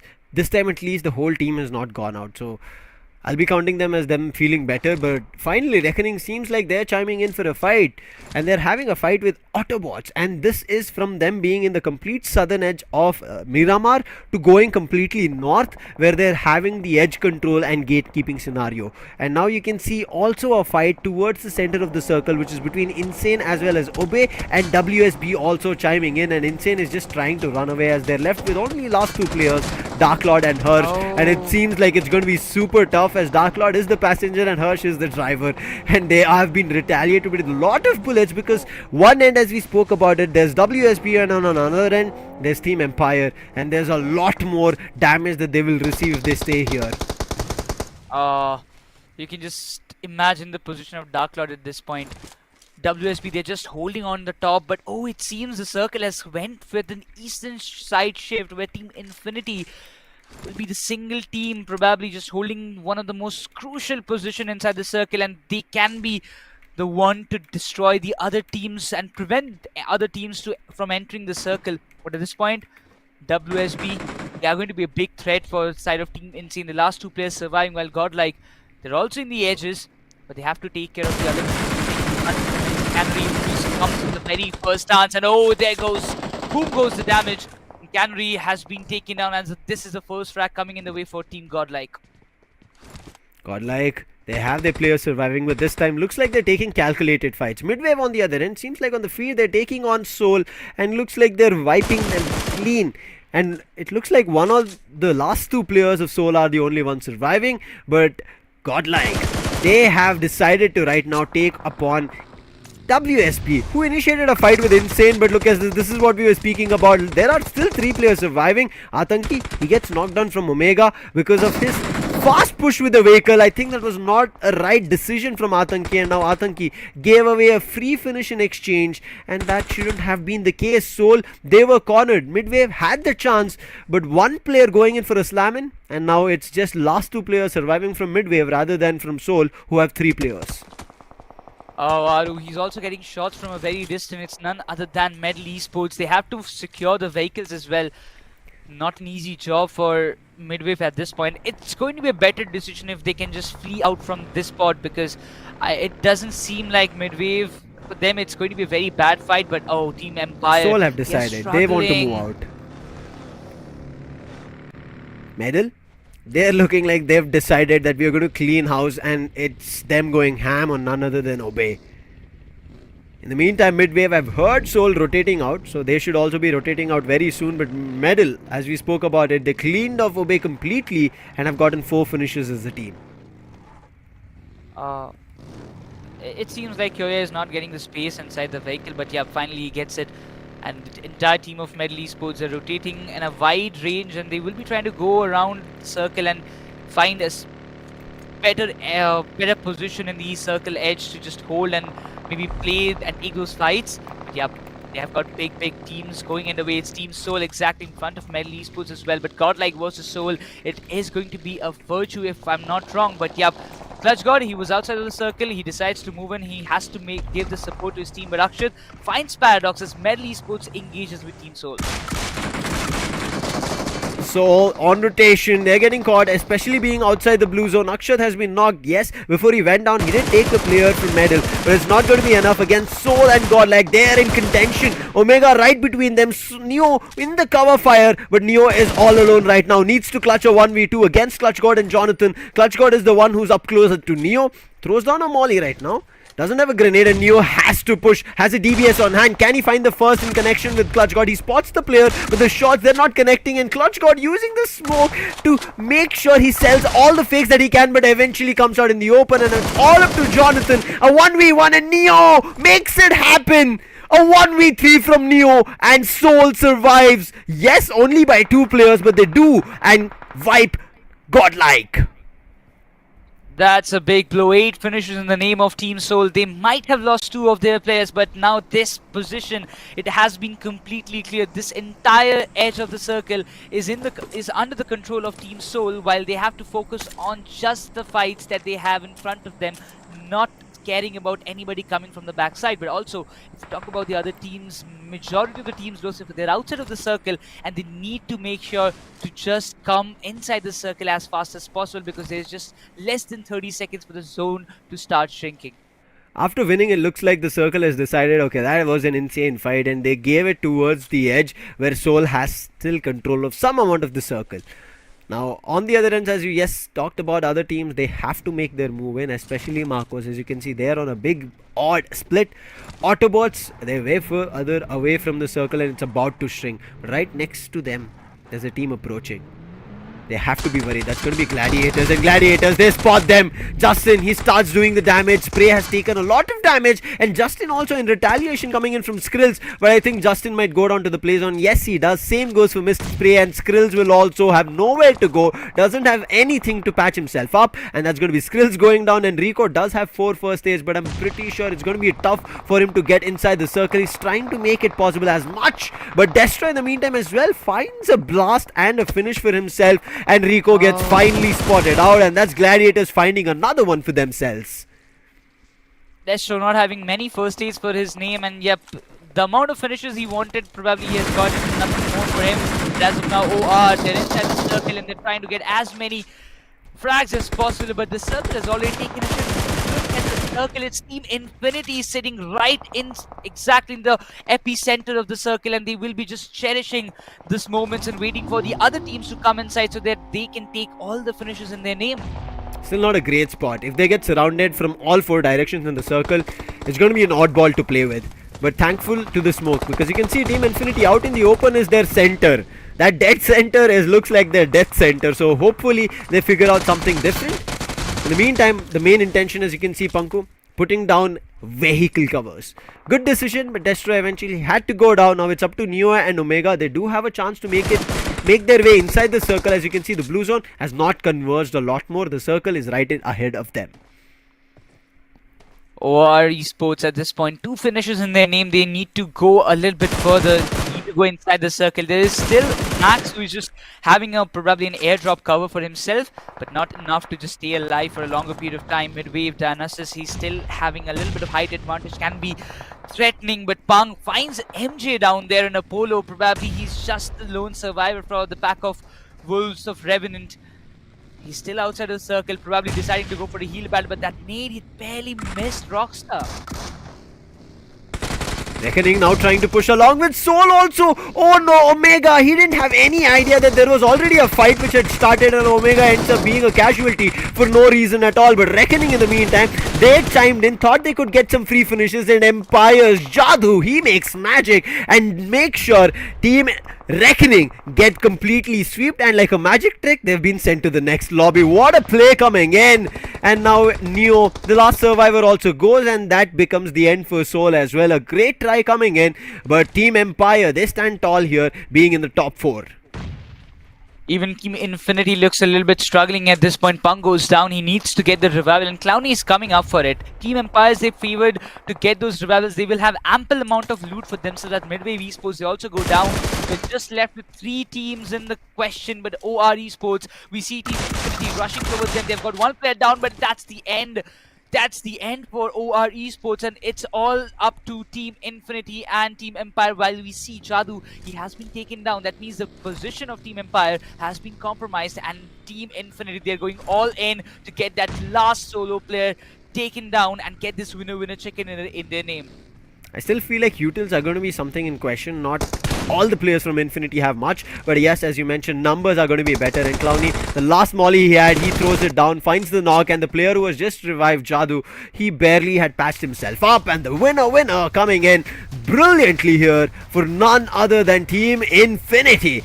We were just talking about this, that Team Infinity need to kind of bounce off of each other a little bit better, synergize, and I think after that first map where they were able to get themselves to the top 3 spots is the reason Team Infinity were very confident here, and I think Panku pushed it really well, giving them a winner chicken dinner, which was much needed. And I am happy today's storyline, as we did talk a lot of, is kind of coming into play. It is making it through, and I think with this winner chicken dinner, I'm pretty sure Team Infinity will feel like, yes, we are back. Yeah, definitely. First match, they played brilliantly. Second match, they got a chicken in. And what else can you expect in the day 2? And when you are on your way to make a big comeback, this day number 2 is working very, coming up as very fruitful for Team Infinity. As of now, 2 matches, good results, getting an ample amount of points for them to add in the overall standings. They're making a comeback as well, and the first start of the overall standings will be looking much more in a competitive way as it seemed in the day number 1. I think today in Miramar, or even when you go to ERANGEL, the fights, the way they unfolded was just brilliant. I enjoyed every bit of it. We spoke about what has happened on Miramar, and it eventually happened here as well. You saw Team TAMILAS initiating a rotational fight, eventually ended up going to a rotational fight itself. REVENANT, this time however, I felt it was a little bit better in terms of their play. Lost their 2 players, but they still survived with the other 2 players. Came towards the end, so I'm pretty sure they were able to get some of the other placement points. Not sure how much exactly, but I think Soul and Godlike, that fight was just brilliant, especially of how Soul were able to kind of get themselves afloat against MIDWAVE when MIDWAVE had the advantage. MIDWAVE were the first ones to pick up a player from Soul, but I think that rush coming in from Atanki was a wrong decision, and that kind of put MIDWAVE on a very offbeat spot. But MIDWAVE also made it even further compared to what Soul were able to do. As you saw, MIDWAVE and Team Infinity had a fight before OR also chimed in between, and then when Team Infinity were able to clean everybody, OR and MIDWAVE, Team Infinity knew where the last few players were, because that was the directional fight that was happening independently from them intervening with it, because they knew where the other players could have been in the circle. So that also worked out really well. So I think a lot of teams played that information game which we were talking about. Like once they heard those bullets going out of their rifles, or even rifles only so far, because I don't think anybody switched over to a secondary weapon and started firing with pistols when they were stuck in a reload. That never happened. So yeah, it was all the rifles coming through. Early we did see some melees coming through, and again, it's a part and parcel of the game. Well, however, I think the fight with Medal and I think another team which kind of went under fight, I don't know what happened. Yeah, Reckoning and Medal. Reckoning were able to clean them off immediately. But for now, we'll head out to a short break, because there was a firepower heavy fight coming in Miramar, and being an open map, it will give us a lot more to see and talk about, which we'll break down right after this break.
prove, nothing to lose.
Wake up kicking myself, exhale cause I heard it helps. But same old way I felt, resting on my shoulders, cold night in the sleepless bed, white eyes with a glaze of red. I'm going round and round, it won't let me out.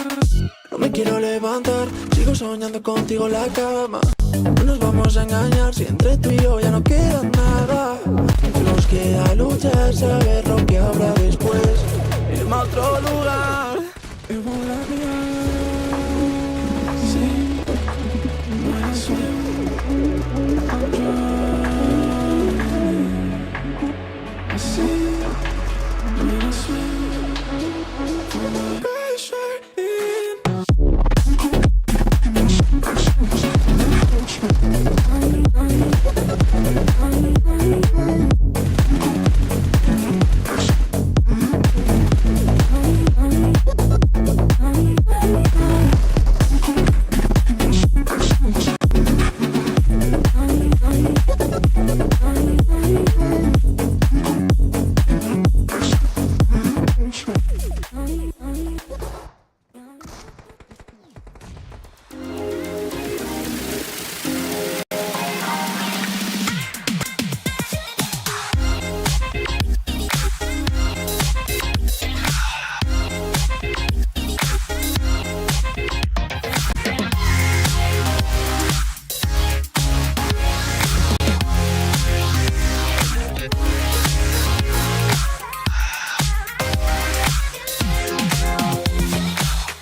Welcome back, ladies and gentlemen, to Skyesports Championship 5.0, powered by AMD, broadcast partner Loco, gaming partner Zebronics. My name is Lucifer, and joining me on desk is going to be Necros. We had an entertaining and I would say fun-filled Miramar for us and viewers, but I'm pretty sure not for the teams, of how especially it concluded. And I think kudos to Team Infinity, as you did mention, right? They were in the center of the circle, epicenter, death center, even I said it. If they did not play it right, and they played the cards really well, decided to take up fights very early on before some other team decided to take fights on them.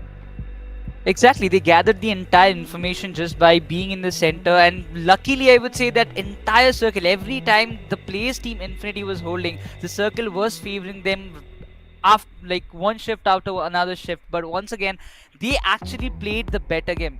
Even we have seen many times teams being in the center cannot always get all the frags in their favor, but Team Infinity, they proved everybody wrong and played the patience game and got those finishes as well as the total winner chicken in their name. Hey man, Jadoo, I think deserves this, just like we saw previously a player coming in from Obey. Jadoo here made, I would say, some crazy stuff happen when things started off, and also towards the end, he was the one who saved his team from both Soul and Reckoning and got those finishes. If it was not for him, there could have been Omega who had chimed in, Reckoning who were looking towards them, and then Team Empire's whole line, even Empire himself, the leader in charge, would have gone down, and Jadoo would have been left alone and maybe even get eliminated. So I think so far Jadoo held his ground really well towards the end fight. Exactly, if wiping down Reckoning, completely taking care of the backstab, also prioritizing reviving his teammate when he was like, he knew that Omega, who came inside the circle, who was completely compromised without even knowing that there was a fight going on.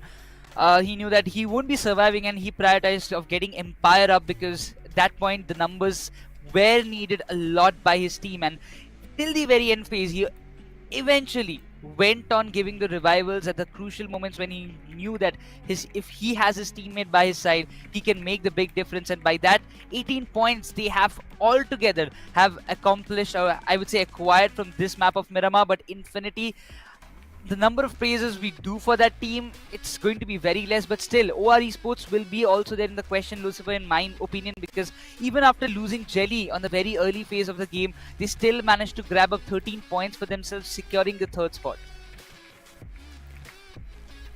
Now with other teams, I do want to talk about MIDWAVE, Soul, Revenant.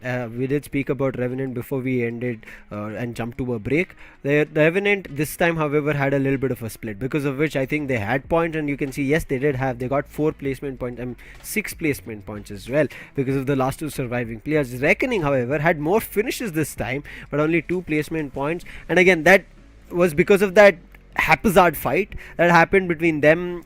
Soul, one of the other players from a different team was also there, stuck in between. I'm not too sure exactly who, or was it Empire itself, because it was a very cascaded fight. Gladiators on the other end, you saw Destrom, and that guy, irrespective of his position, he's like, I know how firepower heavy I am, and irrespective that the blue zone was doing damage, he was able to find frags. This time, after the second game of day 2, we see MIDWAVE taking charge of that first spot and still not having any winner chicken dinners, and also Team Empire taking up the second spot here with just a difference of 2 points from MIDWAVE. So Team Empire, while we ended day 1, they were towards the end of, or the bottom of the 8th position in the first page, but today they're in the second spot, leading the charge, sitting on the throne. And then comes in Soul, and Team Infinity, they might have taken 1 spot down, but it's going to be on the 4th position. In that case, we can actually say that if you talk about the comparison of how they have re-strategized themselves after the first couple of matches of day number 1, Team Empire, it seemed to us that they were completely getting beaten down, but once again they have made a good comeback. But if you talk about the other teams in the second chat, especially, I'm really feeling bad for Revenant, because they are getting trapped by the other teams like a match after another, because they are starting off pretty well, getting those early frags in their name. They're trying to engage with good fights, but still one by one the players are getting taken down, and in the very end circles, Revenant are not getting a chance to keep all the 4 players of them alive, and that is causing a big I would say disadvantage for them. Now the last page we did see, there are still teams who have to play their first game for day 2, and we'll be seeing that first game very soon, as teams will start off right now, especially for the teams on the last page. But I think last page is kind of giving me a little bit of a shiver and cold through my spine, just because a lot of these teams have a big climb up that they have to do. They're close to 50 to 60 points away from the first page. Now, yes, they can also count in the factor that the 11 teams who are going to stay on the top of the charts are going to qualify for the LAN in Bangalore, so they might think that we still stand a chance. But I think if they're not showing their performance from day one, the only thing that they will be having in terms of day 2 and day 3 or day 4 is pressure, because eventually down the line, as they're missing points, losing maps and not getting points, they'll be pushed on pressure, which they don't do to themselves. But once they see that overall standings, they'll be like, oh man, we are still 30 points away, we are still 40 points away, we are at the brink of being pushed out of the top 11. And I think these are the kind of things that teams need to start thinking about right from day 2, because as we talk about it, day 3, day 4 are the days we've come back, and then day 5 is going to be the last one, which none of the teams want to move out, because it's such a big land that they're getting a chance to experience in Bangalore. And for viewers who are wondering when it is, it's going to be from the 1st of November to 5th November. And also for viewers who are watching us on Loco, they have an advantage here, or you would say a chance for your dedication that you've been sticking on to Loco, and also who are a VIP member. You get a full VIP treatment. If you are in the top VIP leaderboard of Loco, you're going to be getting a free trip to Bangalore to witness the big LAN coming through for Skyesports Championship 5.0. But right now it's going to be a big battle as we jump towards ERANGEL. Looking over to see how the flight path is going to frame up, and this map of ERANGEL is going to be a good map for the other teams, because we will be seeing a lot of new teams coming up from Group C probably, but now it's the flight path starting from the western side and will end in the eastern side of Kami.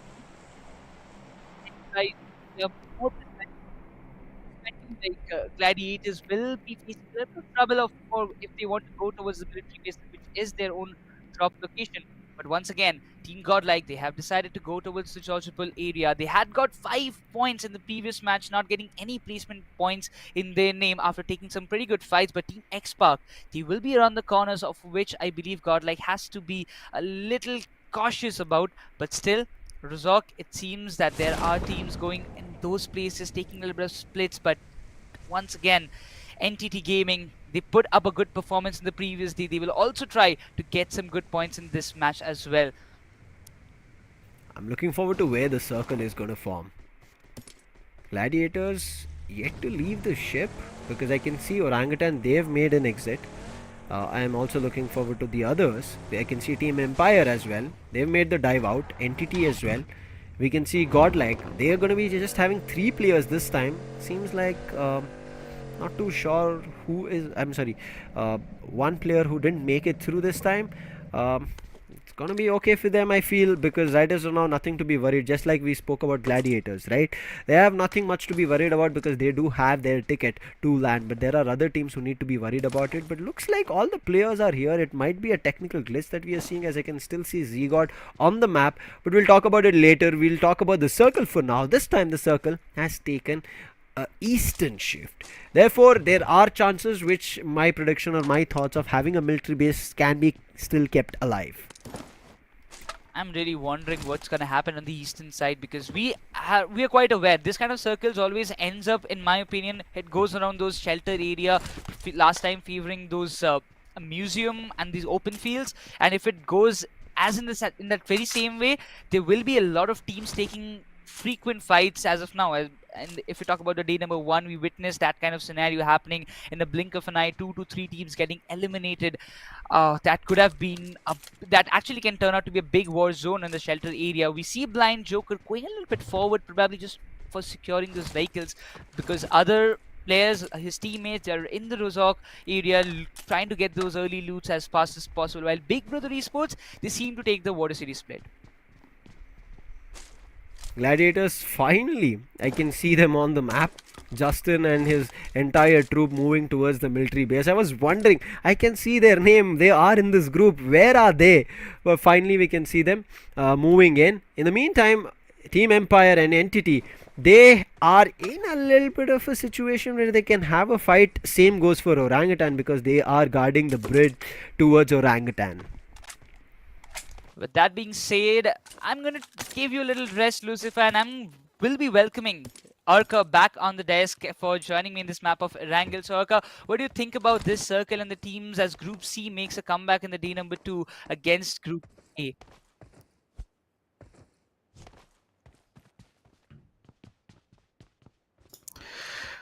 You know what? I was just sitting back there and was looking at the flight path and wondering what kind of a circle will be formed up, because it's just a default flight path, right? So everybody could have gone to their drop locations and peacefully got the kind of loot they needed as quickly as possible. And as soon as the circle came in, I feel that it's going to be a level 0 for everybody, or everybody will be on equal grounds, as it becomes much more easier for them to take fights like this. And I do believe from here on, the same chaotic way we saw the first 2 maps to take place, it's going to be pretty similar in this one as well. Eventually, for now, I really wish to see Revenant going up with some good fights. If you talk about the previous match, they lost Sensei on an early phase of the game. They got frags though, they got a good start, but still they could not keep up the numbers till the very end game, which resulted them of getting eliminated completely by getting overpowered by the other teams. And that's for sure. This time Revenant, they are facing this problem from day number 1, as it seems, and I really don't think that they have still figured out how to counter that. That's not been a new thing for the side of Revenants, right?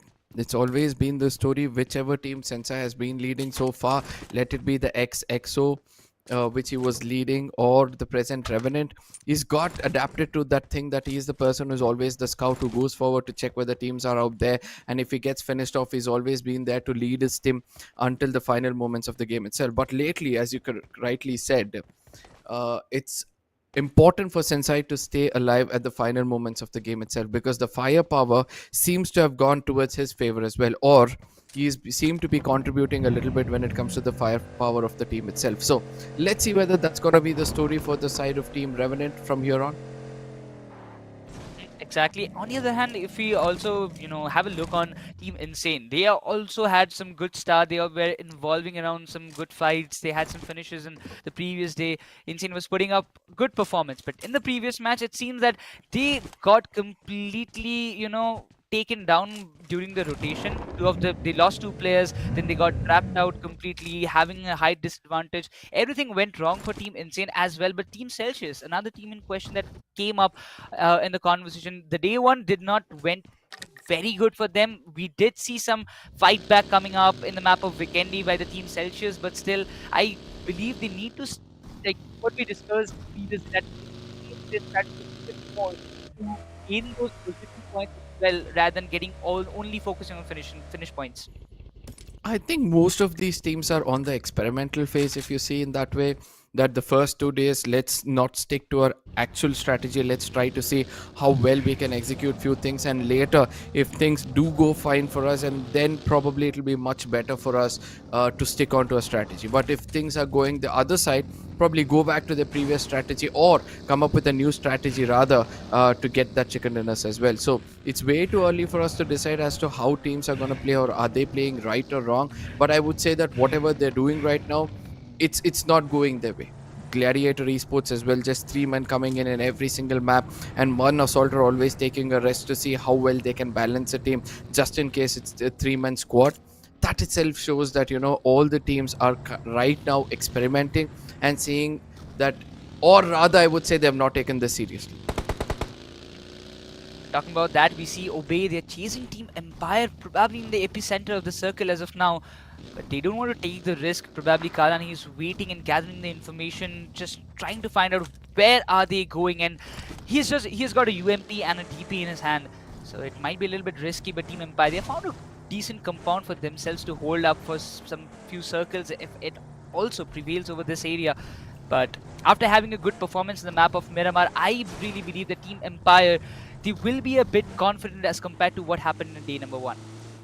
Yes, they're going to be thinking straight now, right? Because one good game can always boost your confidence and make you feel more composed, and ultimately once you're more composed, you can perform much better.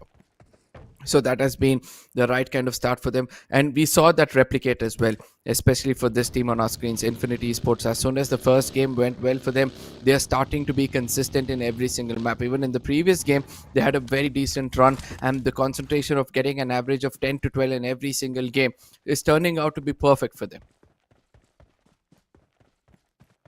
mentioned earlier, Gladiators coming up with a 3-man, but also I would like to highlight that one point that teams have changed their strategy a lot. Like not talking about one or two, but majority of the teams, they are focused on, playing in the center, not playing through the edges, not going for early finish points, just staying alive till the very end circle, and then taking the fights when it will be necessary. And probably it could be stage 4 or stage 5 when they start initiating with those fights where they are necessary.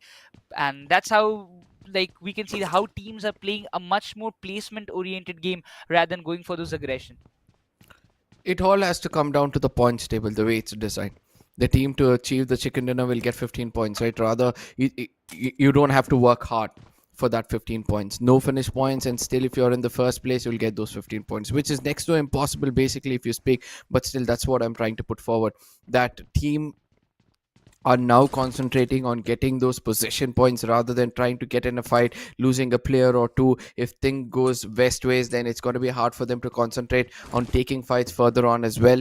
So let's see how it goes from here on. Will teams continue to respect the point table and try to be in the top positions itself, or trying to retain 4 of their players in the final circles and try to concentrate from then on? As of now, we're able to see that Blind Esports as well seems to be laying low when it comes to a circle like this, because they know the final circles are going to be the most crucial ones. And previously, whenever we saw circles like these happen, the final circles have always happened in the open fields, and everybody are getting prepared for that. As we mentioned Blind earlier, Blind is playing without their Rigel. That means that Mania is not playing. We have seen Choker, Knuckle, Ronnie and Spower playing from their team. So I really think that missing of Rigel, I don't know how much it will be, putting them in a disadvantage situation, but it seems that MIDWAVE just spotted few players above the hills and want to take a little bit of fight. And MIDWAVE being consistent, one of the most consistent teams as of now, because they have been coming in the top 5 and top 3 every other match, and they're getting all the position points as well. But Godlike, they have started to engage with Team X-Pac, but the retaliation from Sarang puts Shadow down, as this is going to be a little bit troubling for Team Godlike, as Jonathan also goes down. This is not the kind of start Godlike was looking in this map, especially. They're just going to abandon the teammates and just move back and find another angle altogether against the side of Team X-Pac. 2 of the strongest teams when it comes to their firepower on papers. And it seems like Team X-Pac is the team who's leading the fight, as Dreams is looking forward to complete off Jonathan, who's giving a call to his teammates telling that, you know what, you have an opportunity over here. He's going to be missing a lot, and Dreams is going to take great advantage of that as well.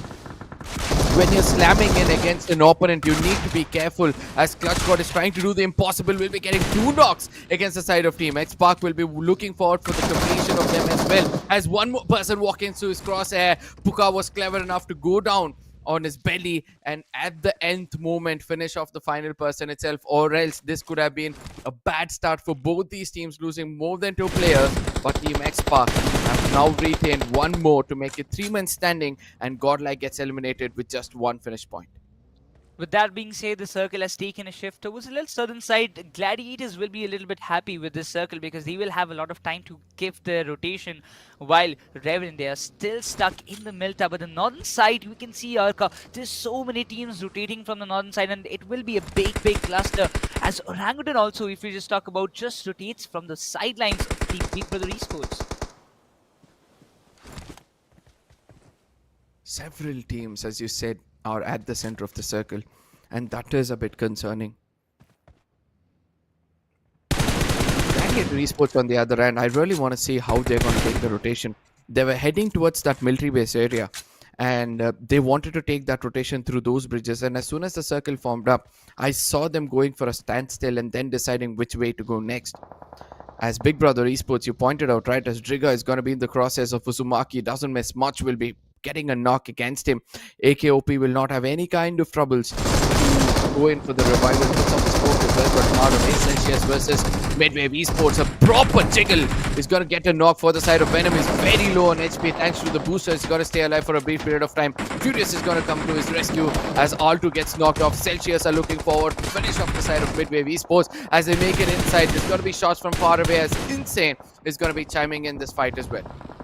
Oh, Fury gets Altoids gets completed by Newman's squad, and now that this is going to be a little bit troubling because Celsius, they got the momentum in their hand, but instantly all the other teams who had their focus in a different place completely had made this compound as a center of attraction. While Insane Harsh, we can see Team Insane, Newman, every other team focusing on that particular area as Gil finds Aquanox on the other hand, but Orangutan, they are facing a lot of trouble. Big Brother Esports is giving a big tough time as Maki gets a trade out of that. Ash, he's barely breathing out there.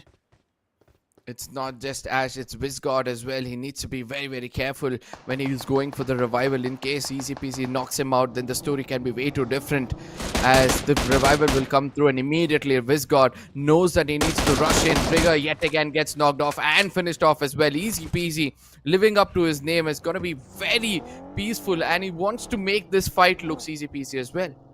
Oh, Ash is just there beside Easy Peasy, and now I don't know whether he's quite aware of it, but Easy Peasy goes with the duel, but it's not him, but it's Ash who is better on the S12K, and that's the 1v3 coming up from the IGL himself.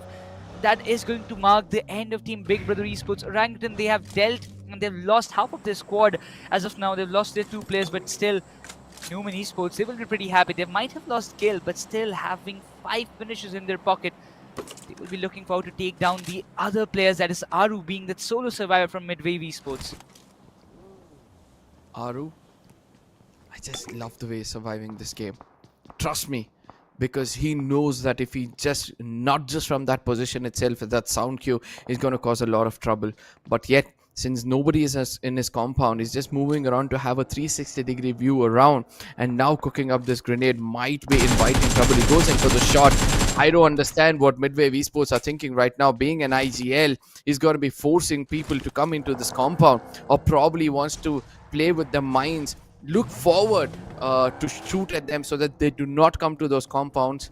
And let's see how things are going to turn out as Blind versus God's Reign. This fight is turning out to be interesting as Ninja Jot, the knocked out person, is going slowly down those steps. Will now be caught off guard as Ronnie and Nakul are rushing in blindly. Might be caught in the crosshairs of the gods as Blaze now cooking up a grenade, or probably picked up a smoke in his hand. Will be looking for, no, it's a grenade this time. This nade can be a little bit troubling as Blind, they were just holding on the mouth of this tunnel, but it's shelter, so you have got multiple openings to come out of that.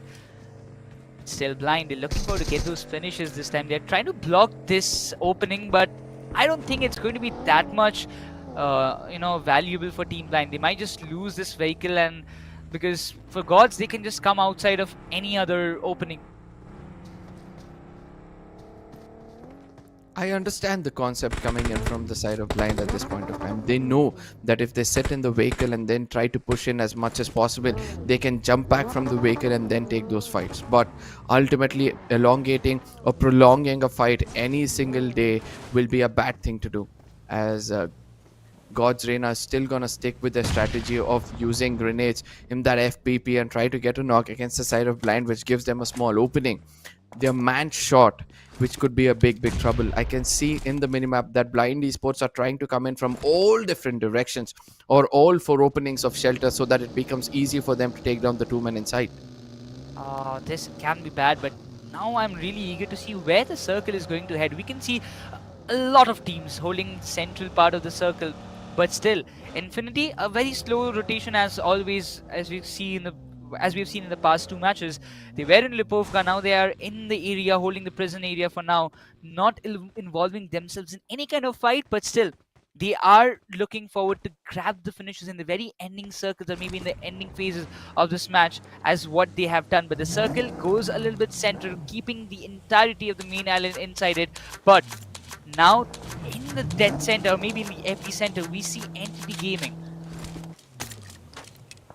Entity Gaming was smart, but God's Reign are over-smarting them, or probably being over-smart, and tried to backstab the side of Team Entity. When the Entity was making it inside the circle, they saw that the black lines were clear.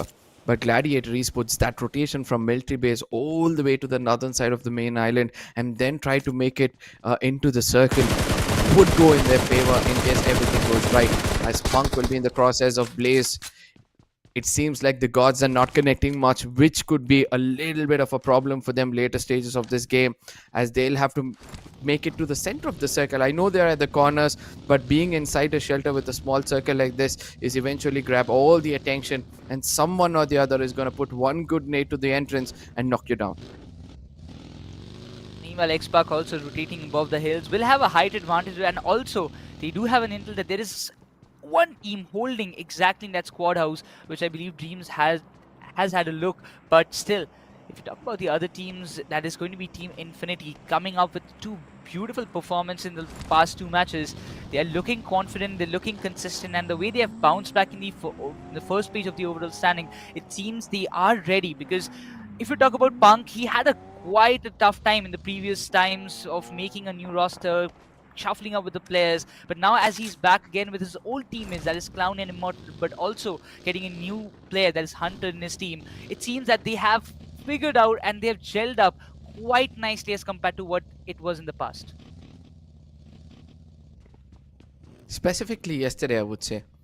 Yesterday things were not going their way. So today, since everything is falling in place for most of these teams, I'm looking forward to see which amongst them will be actually, getting those chicken dinners, because this confidence boost. Just imagine a team gets 5 to 6 chicken dinners in semi-finals, gets qualified, or any team for that matter was already qualified as well, or invited rather, if they also get 4 to 5 chicken dinners in the grand finals when they start the game off, the confidence which they're going to have is going to be so big, or so, and start off the day with a good chicken dinner as well. But what were your thoughts, Arka, if I ask Insane Esports, what do you think that they're doing wrong at this point? I mean, they are a good lineup, they do have a brilliant gun power as well as a good lineup on paper. So what is it that is not good happening for them and they're not securing the points? Probably trying to concentrate to be on the center of the circle. Even at this point of time, we are able to see that they are holding the compounds which is right to the center of the circle, right? So as soon as there's going to be 2-3 teams approaching left and right, or probably a rush comes in towards them, one squad house and 4 men standing in a single squad house, and a Molotov is tossed in from 3 different directions, you're going to be roasted inside. So I would say that, if they can try and play, if you have a very good gun power, logically speaking, you would rather play on the corners of the circle, right? Because you know that you can take fights and slowly make it inside the circle. But if you have a good gun power and you're holding to the center of the circle, where the possibilities of having a fight is 4 different directions or 360 degrees, I don't think so that's going to help you succeed for a long time.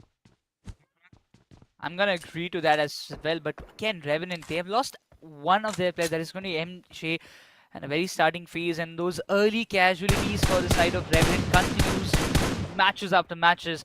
But still, what are they trying? What is Sensei trying to do? Because at this point, even we see Orangutan, they had a good fight, decent fight. They cleared off Big Brother Esports, but the circle, it went towards the western side, where we see Gladiators and Team Empire having quite a good spots, but Team Entity Gaming won't be having any problem just reaching towards this hard compounds and getting them a good hard covers in this ending circles. But the question is how the other teams like Obey, Orangutan and Revenant are going to take the entry, because they will be in the open areas and they will be grabbing the attention of the other teams, those who will be holding the compounds. This is what I said about Gladiator Esports, right? The rotation which they have taken has favored them so much right now that they can start their domination. Probably start to pre-fire in that open field and get 1 or 2 knocks or finishes, as Team X-Pac is not going to stop themselves. The aggression has been a little bit of a problem for them in today's day, as I know that they had a very good run against the side of Team Godlike, but when 2 players are knocked out, rather than concentrating on getting that person up, when you look forward to get a knock on the opponents or probably get some finishes as well, it's inevitable for your team to get taken off with no finishes in specifically that fight. But Entity, as I said, Team Insane, as soon as they've got to know that the circle shifts away, they go in for a rotation right to the dead center, or probably to the corner of a circle where they're right now caught off, as Team Empire are punishing them. A knock has come from the side of Canary, giving them a little bit of a breathing space. Let's see which amongst these teams is going to come on top. In a blink of an eye, they have lost 2 of their crucial players, that is Darklord and Skapes, 2 of the frontline assaulters. But now Harsh and Adi, they have to make the decision. Adi, he's one of those oldest players who has been taking up the responsibility of carrying the responsibility of on his shoulder for Team Insane. But at this point, again, he has to do the job. Hopefully, because just 2 men standing and a team rushes at you, it's going to be hard for you to stay composed. So let's see whether he'll actually do that. But as of now, we're able to see that, Team Empire really want to show that they can dominate in this map. They're just shooting left, right, and center. I just hope that they can count their bullets, or they won't have an issue counting the bullets, as Revenant from far away has already done the damage against the side of Jadoo, giving them a little bit of a space, probably allowing the others to dominate on them, or they themselves rushing into this very compound. Talk about Somraj, he's just not letting Harsh having any kind of angle, but Gladiators, they've stepped in. Delta PG has taken down Vizgod. That means Orangutan, they will be facing a lot of trouble, and that's what I was talking about a few minutes back, that the other teams like Revenant, Orangutan, when they will be trying to rotate and they trying to find a good spot inside the circle, they will be completely left out in the open, allowing the other teams, those who are in the hard compounds, take a good control over them, and that's what is happening. Vizgod were taken down. He might be just getting the revival in time, but still, Revenant, they are almost in the edges, and Team Empire has their eyes on them. Gladiator Esports will now have to make it inside the circle. I know that they were the people who actually dealt the damage against the side of OGs. Look at where the circle is formed. I'm not able to see any kind of hard compounds apart from the ones being held by the side of Gladiator Esports on the northern side, as well as the side of DE on the southern side. Blind Esports, trying to be as sneaky as possible, will be caught off guard as Justin detects them perfectly. Now picks up a vehicle. Probably they want to rush in and get more finishes or make it inside the circle. Let's see which amongst these two are they going to choose. Justin says, you know what, I choose violence, and he's going to be heading right into Blind Esports, as S-Power is going to be chased on by the side of Blind Justin, and the backup is going to be coming in from the side of Nakul far away, as Delta PG knows that Nakul is behind, and he's going to be driving all the attention of Nakul. Power, he just completely confused the Gladiators' entire team, and he went out while Delta PG is still on that race. He's still chasing down the players, but he decides, you know what, I'm going to stay here. Let's slow down the pace. Let's have the loot that we have collected for now. But they're still doubting. There is still one player inside the shack, but that was definitely a kind of approach that I would love to appreciate of Power. Agreed. Your presence of mind, and also it's about you not taking unnecessary fights. There they knew they had a main disadvantage. They knew that there's a team rushing in towards them. S-Power was like, you know what, let's play for possession points. I know I can take down 2-3 players. For first, I'll make it inside the circle, as Justin right now, the Assaulter, proving himself to be the right person for this team. Looking forward to get some more knocks for himself, as Delta PG comes in from the backside to do the right kind of damage. And it's important for Hunter to actually take all this responsibility over here. He'll have to step a bit more forward because it's a DBS, and Delta PG yet again coming in from behind and getting things done. The last man standing in bottle, he also gets taken down, and Delta PG is going to be so happy because he literally hugged the whole team of I guess it was Celsius, and he just Infinity Esports, and just squashed them to their death. What a gameplay coming in from their side. Now Gladiator Esports needs to heal up because this zone is going to do a lot of damage. This is bad. After just finishing a beautiful fight like this, you might be losing one player. That is going to be Destro. He will be left out because he has got no other option. A revival won't be possible. Well, this Gladiators with the 2-man squad, they will be entering the circle and will be playing the edges, while Obey, they have made it up to the epicenter. Well, Blind, they're focusing on Team Revenant, those who are on the edges for sure, but the circle is going to take a shift, and it will favor the side of Orangutan at this point. Well, I guess he is spotted by Gamla by this point. Gaming, I just like their approach. So is actually concentrating their firepower on them, so they're just concentrating on finish off the last day who's trying to make it inside the circuit from the side of Newman Gaming, and then once they know that nobody's going to backstab them, then they're going to concentrate on making it inside the circle. As S-Power, as I said, this one man, if you keep him alive in the final circles, he can do wonders. And Gladiator Esports is taking revenge on them one player at a time, as Justin will be the next man to be walking into his crosses, or probably Vizgod, as Blind will also have to make it inside the circle, so they have to choose whether it's now or probably they'll have to choose in some time to come. A wide rotation is what I expect from Team Blind at this point. Orangutan, they are quite ready. They are in the open grounds, that's for sure. They do have a little bit of height advantage, maybe a really good advantage that they're going to utilize, but that's the end for the side of Gladiators. Good run for them, I would say. They've got a good amount of finish points, but Entity marks their end while blind. It will be caught. And Orangutan Ash, they tried to put up some good amount of damage, but they were a little lucky. But still, Orangutan, they do have those hard compounds which will annoy the two players of blind a lot. Now, Blind Esports are going to be in deep trouble. I see another team approaching them from the northern side, but it's a 4-man squad of Entity who are looking forward for it. And Ash from this angle will also be concentrating on firepower. And Blind Esports are right now getting churned in those jaws of death. Let's see whether they'll be able to survive that. By the looks of it, it's going to be very hard for them until and unless another team starts to concentrate on the side of Entity, as Revenant Esports slowly making it inside the circle. We're able to see Ash continues his assault. Will be getting 2 more knocks in his name. Let's see how much of finishes can he convert those knocks into. That kind of support helped Wizgod to fight some pretty good time. He had the DBS, he might be just getting the down, but no, it's Canary who says and denies the fact. Wizgod won't be running away with all the finishes. Now he gets a breather to give all the revivals as fast as possible, because Blind, they are also focusing on the revivals, but Ash, he is cooking some nades to get it inside the shack. Might be trying to get those frags in his name, but Samraj gets taken down by Obese Kalan, and there is a lot of fights. His team Blind, Spawn needs a revival, but Nakul is more interested in getting those frags for his side. A good thing, I would say. 12 first aids, Revenant Sensei going for a heal battle.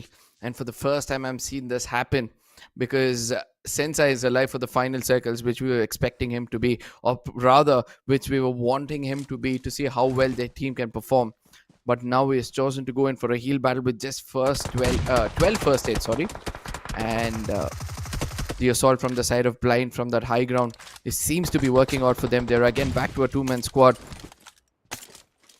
S-Power as well as Nakul, both assaulters, can do a lot right now. I would still say that it's going to be a tough situation. Nakul goes down and he's completely shutted down at that position. Nothing more. No chance of revival. As Power remains the solo player, but he needs to understand that he needs to come inside the circle. But there are a lot of players. Team Empire, Orangutan, Revenant, everybody will have their eyes on Power. And he's completely helpless. He doesn't even have the ammunition at first. No, for just single first aid. No utils as well. And that's it for Blind. His Rev goes down by play zone. S-Power, will he pick up that kill to make it inside the circle is going to be the question, but rather he concentrates on those finishes as S-Power gets that knock. But can he convert that into a finisher? No, he doesn't, as it's going to be the side of Infinity, if I'm not wrong, who made a big problem for them. And let's see how things will turn out for them as well, as Revenant Esports Sensei tried to do his best to bring his team into the top 4 as well. Will be finished off because of the blue zone itself. Oh, Team Empire it was, who actually put an end for the side of Team Blind. A good game indeed, but Team Empire, what a play. Like, if Wizgod was not cleared at that point, I don't think that this situation would have came up, because the amount of support that Ash gave to Wizgod was immense. Now they do have the amount of ammunition to play, but Evil, we can see him doing the heal battle still outside of the circle. Ash, it's a 1v3, still want to push something out of that position. If he can get at least 2 frags, I guess it can be a big opening for him. Forget about those frags. I'm worried how the circle is going to betray him at this point in time. There it is. Canary gets a lot of shots. Ash looking pretty promising, but I really love the position coming in from the side of Rockstar. On top of that building, he's just going to wait Ash to make a mistake, and once he does, he's just going to crouch and finish things off for them. But the zone is going to be favoring the side of Team Empire, so that's a bit of a problem for sure. As again, Obey is going to heal themselves. Evil might be doing a little bit of a problem, could be doing a little bit of a problem, but good Molotov coming in from the side of Canary. Team Empire are just going to relish this victory, because they wanted this winner chicken dinner very badly. 2 of those players coming out in the open, not the right thing for us to see, as Evil will continue to put his final first aid, and Rockstar from the other side is going to live up to his name, get that final finish in his name, and be the Rockstar for this game, as the winner chicken dinner will be going in their favor, Team Empire. What a way to get on the top of the table, because I'm quite sure after winning this match, we will be seeing Team Empire in the #1 position in the overall standings, but not sparing a single life. Even They knew that there will be somebody just doing that heal battle, and they decided to move outside of the circle and get that one finish point in their name, not leaving a single player walking out and giving their point to the play zone or maybe the blue zone. I would still say all these teams were trying to get those finishes, right?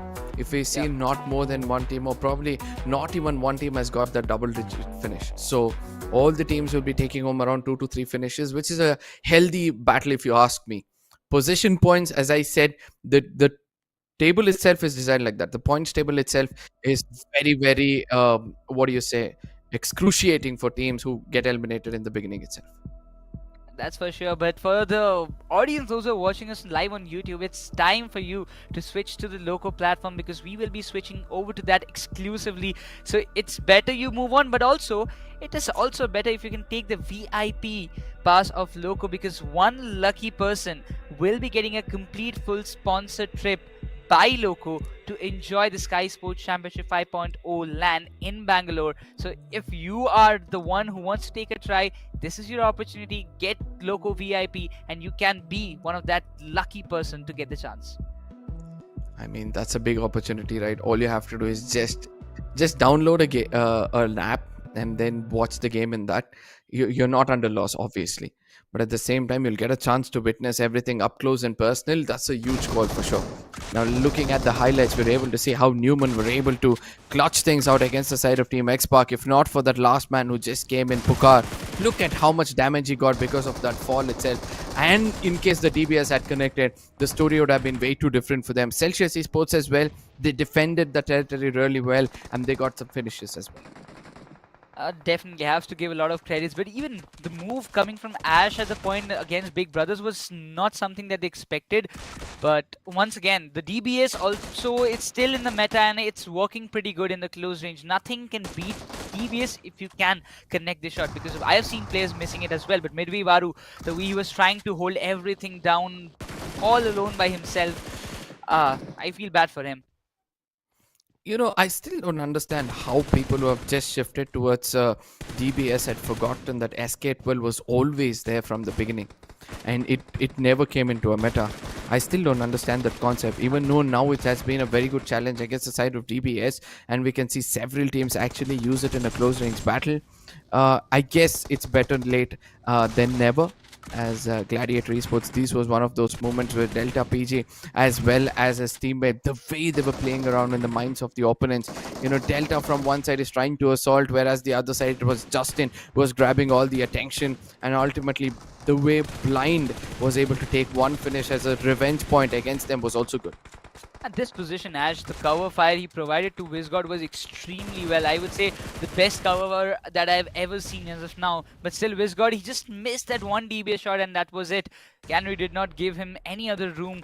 But once again, Obey also tried to play a good game, keeping all the other teams in a troubling position, especially Revenant, not allowing them at all. But Team Empire have to give all the credits for them for just giving so perfect rotation, getting the frags and also keeping everything in a balanced way. But the MVP, it's definitely going to be Kalan from Obey. Obey Esports starting to prove themselves as to why they have to be watched out for in this tournament, as Kalan will be getting 4 finishes with a contribution of a 66%. That shows that his team would have got a maximum of 7 finishes. And from here on, I look forward to see how much Ash has got as an assaulter, as an IGL as well. But in case if somebody had to get some points for damage, probably Ash would have been on the top.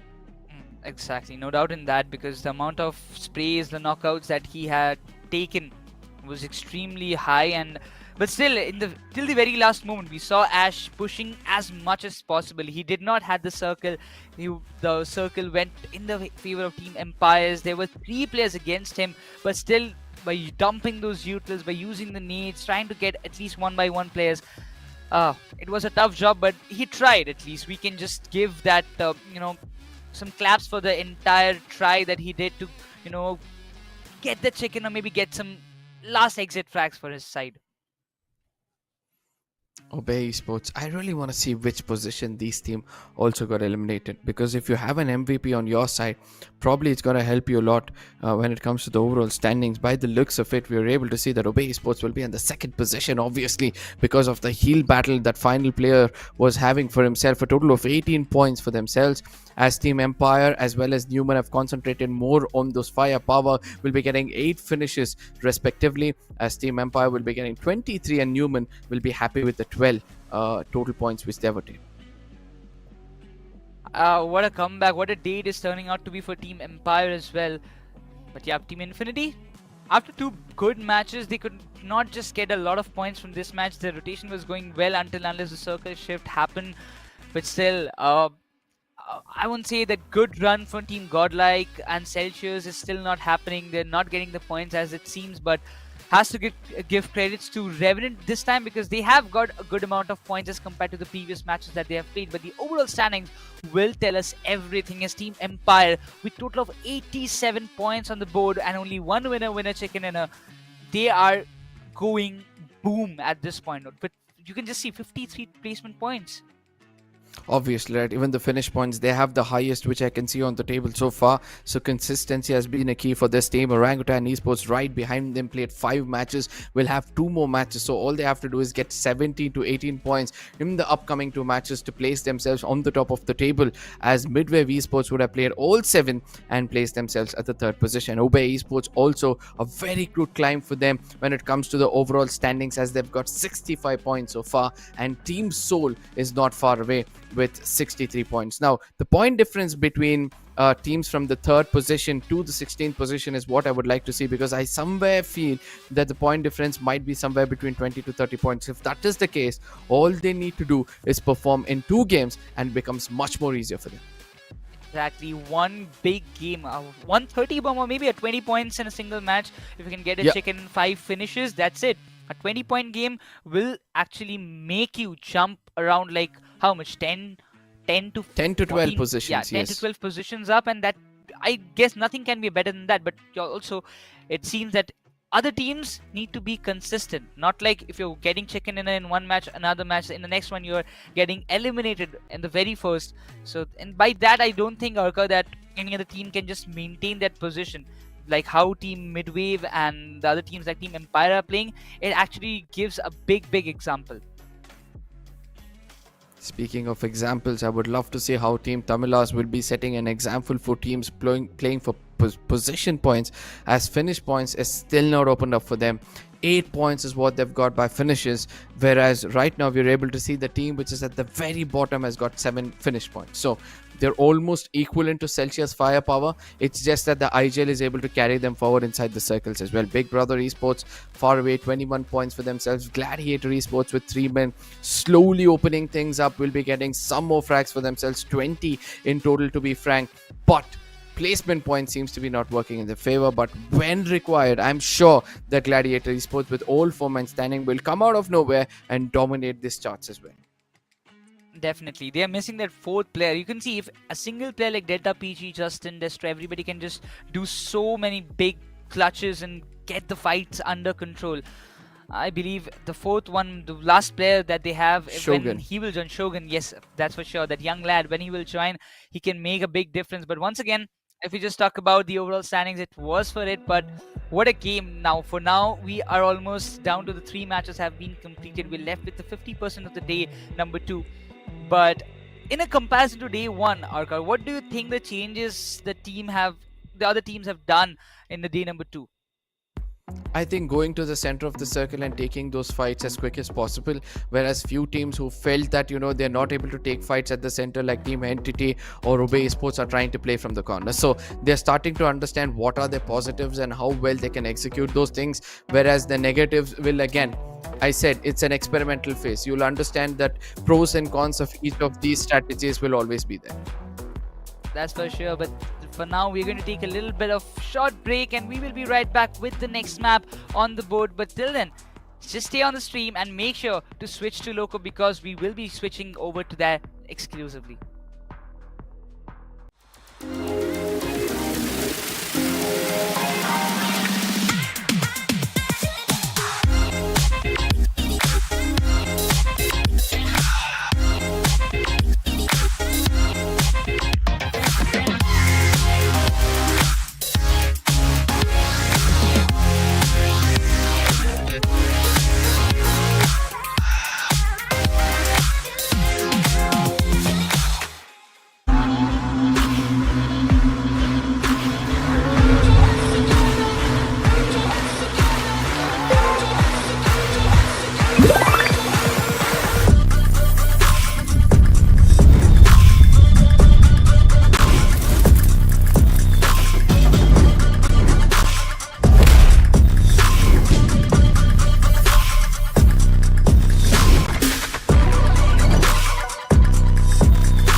After a very short break, we are back with the Skyesports Championship 5.0 powered by AMD gaming partners Zebronics and broadcast partner Loco. This side across alongside me, it's going to be Arka joining me, but we have finally completed 3 matches of this day number 2, but we are still left with 3 more, and that too, there will be no Vikendi and Sanok as of now in this entire schedule, so we will be experiencing Miramar as well as ERANGEL.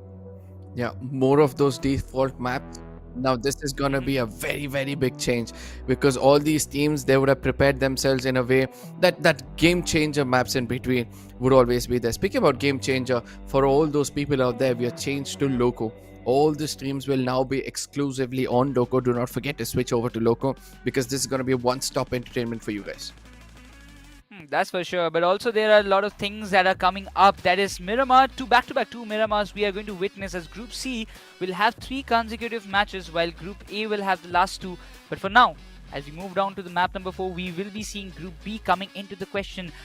It will be the last map for the day, and I really hope the teams in Group B will be trying to come back and make as many points as possible in this very map of Miramar. We have seen teams struggling a lot in the map, many teams struggling in the map of Miramar, especially teams like OR and the others.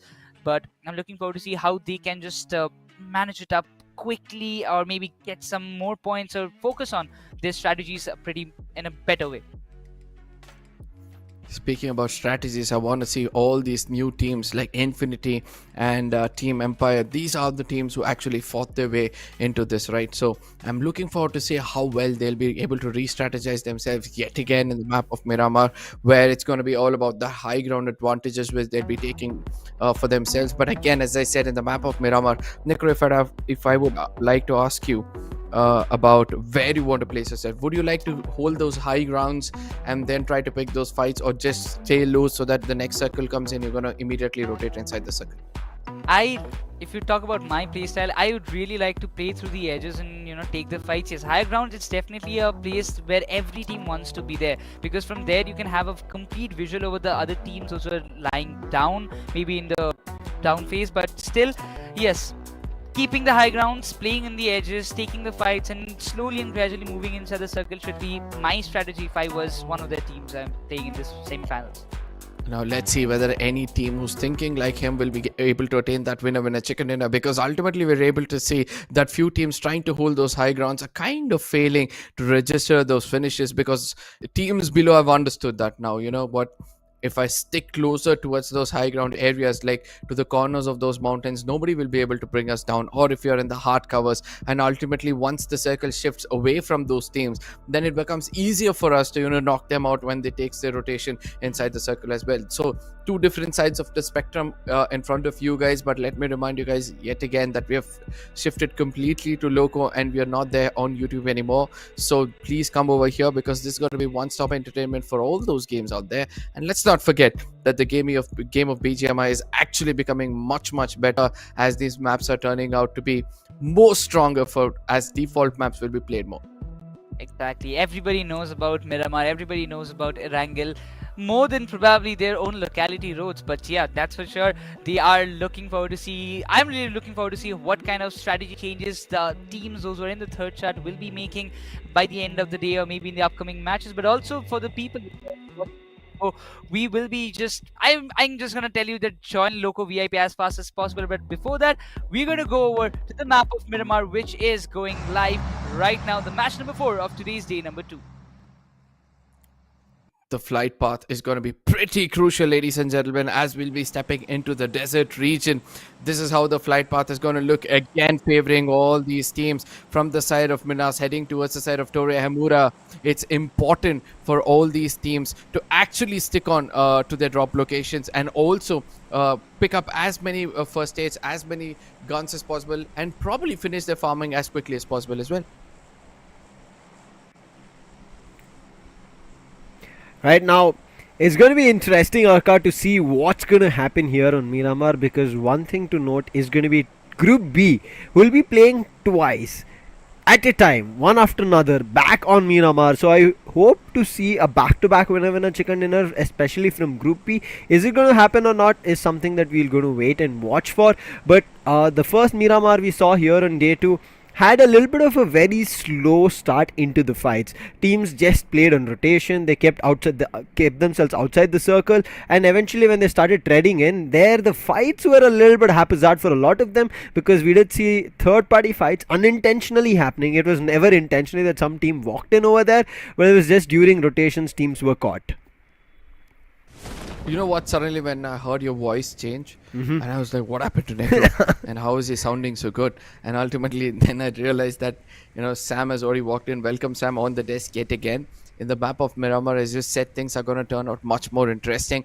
The third-party scenarios, which is starting to cook up a lot, and speak about interesting stuff. Look at where the circle has happened, and three teams so close to one another, and nobody had lost Leonis. This is a bit of a shocker for me.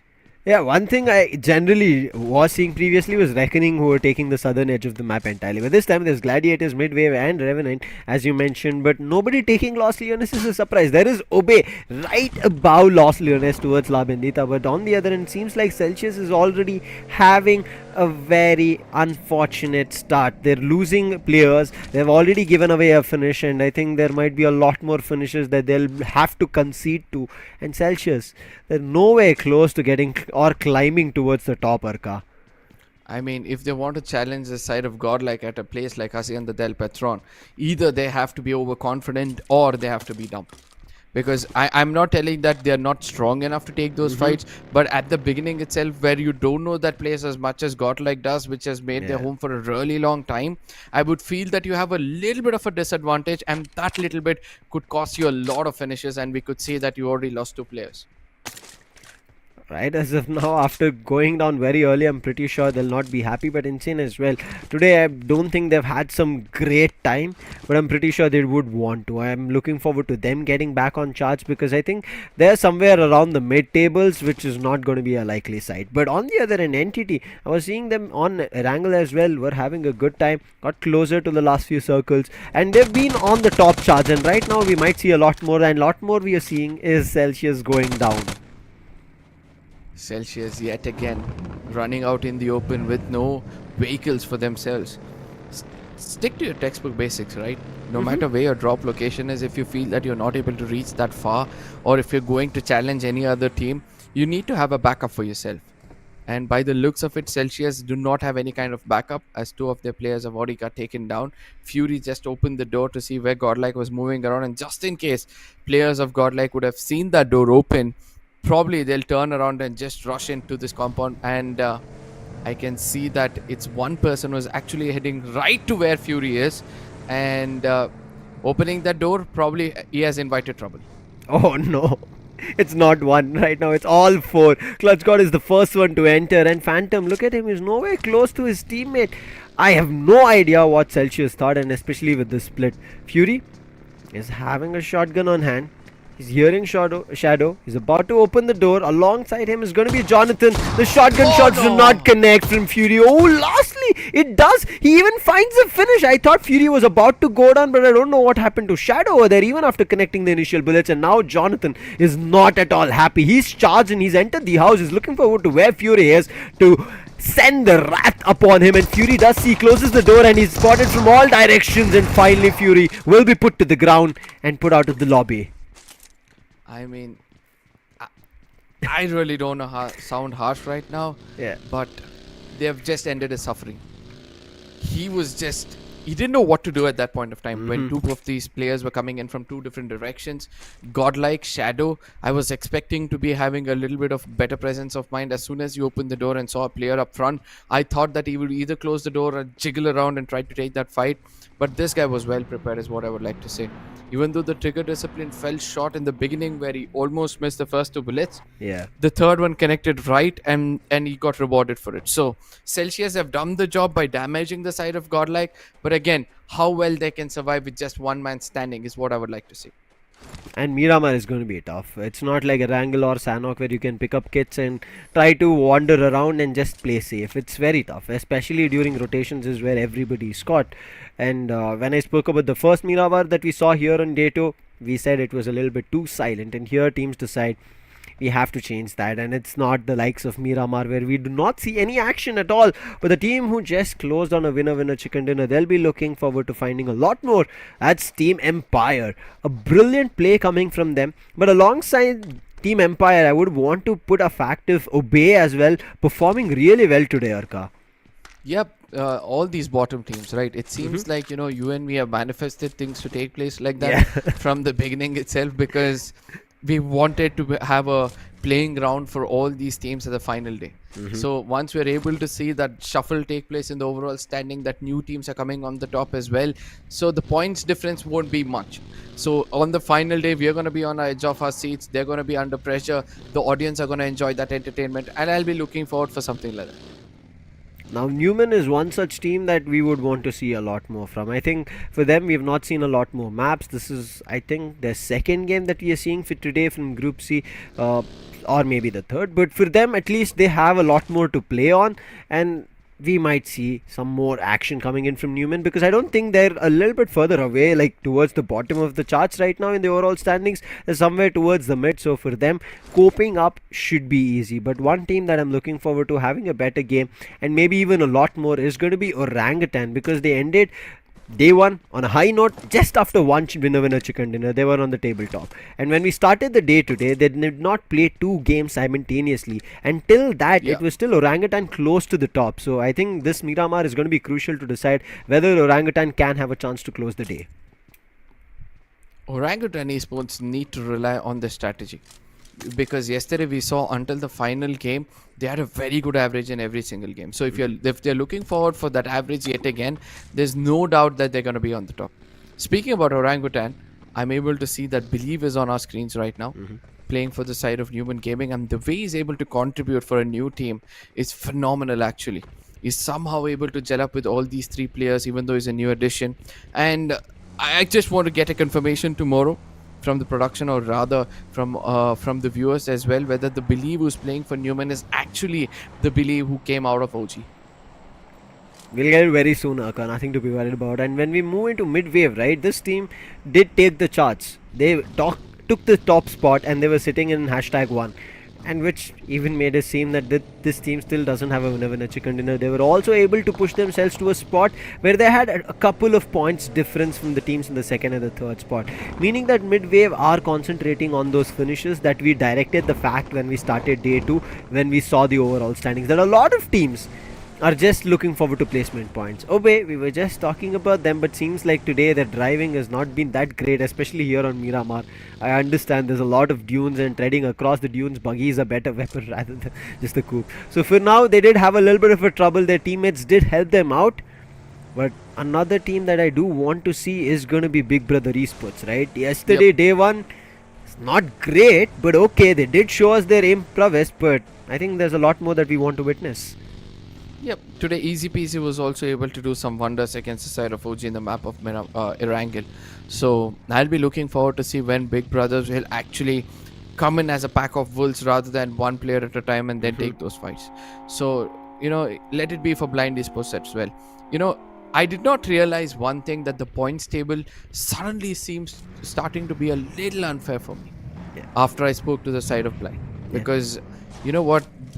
When you concentrate on going in for those position points, until the third or the fourth position, when you have that 8 to 10 points, you're still meeting up to your average, and you'll be sustaining that first page, or probably in that qualification bracket, and you'll be making it through. But just in case you convert that as the first place to be 12 points, the second place to be 10 points, or something like that, the story will change so drastically. Or probably the first place to be 10 points, which Blind are looking forward to get a change, or are preparing themselves for a change which might occur in the near future. I believe that then we'll be able to see all the firepower of each and every team, which can be questioned. Yeah. Once you see that double digits not being on the cards, that you have to only either look forward to winner chicken dinner, or you have to push for finishes. And now one such team that we talk about finishes is GODLIKE. Yesterday they showed us, we did see Ninja Jor as well as Aquinox both being the top fraggers when we started the day off. So that capability is going to be there from GODLIKE, and we'll look forward to them performing even better, getting closer to a winner chicken dinner.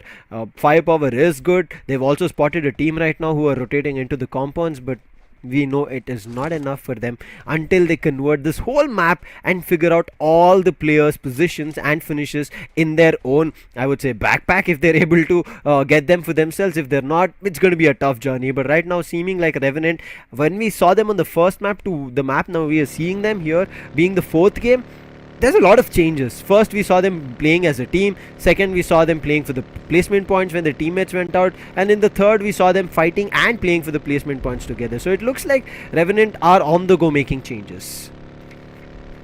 Experimental phase for all these teams. That's what we are looking at. And I do believe that it's working out for Pure and it's not for the others, as Aru in the crosshairs of Sensei. He doesn't miss much, but this time, since he has, he's going to be paying a very hefty price, as Aru yet again heading towards that buggy. It seems like someone else is attacking them from a different direction altogether. And in case that is the side of Revenant yet again, I feel that, it's going to be Revenants, because Sensei's teammates, as you can see, is from a different direction, and they might be doing a little bit of damage for the teams who are in the open. Right now, I kind of do not understand of how Sensei is playing, because generally whenever we see Sensei, right, he's surrounded around with his teammates. This time he's alone. Yeah. And therefore, Atanki, you just saw him taking a spray. Fortunately, Sensei was in a compound, therefore the spray did not connect. Atanki, same goes for him. He's also in a compound. So attacking him is going to be difficult. And you can see, we were just talking about the other players from Revenant. You can see Apollo, Fierce and MJ. They're completely in an entire whole different compound further away from Sensei. So if there is a charge up that comes in from MIDWAVE, I think Revenant will have a tough time, especially after losing Sensei. My concentration was completely on the finish fade, because I saw Gladiators versus OGs, which seems to have taken place several times in today's game. And I did see that Destro probably got a confirmation as well. We can see in the point standings or the live status to the right of our screens, OGs have already lost one player. And that means now OG versus Gladiator is on equal grounds.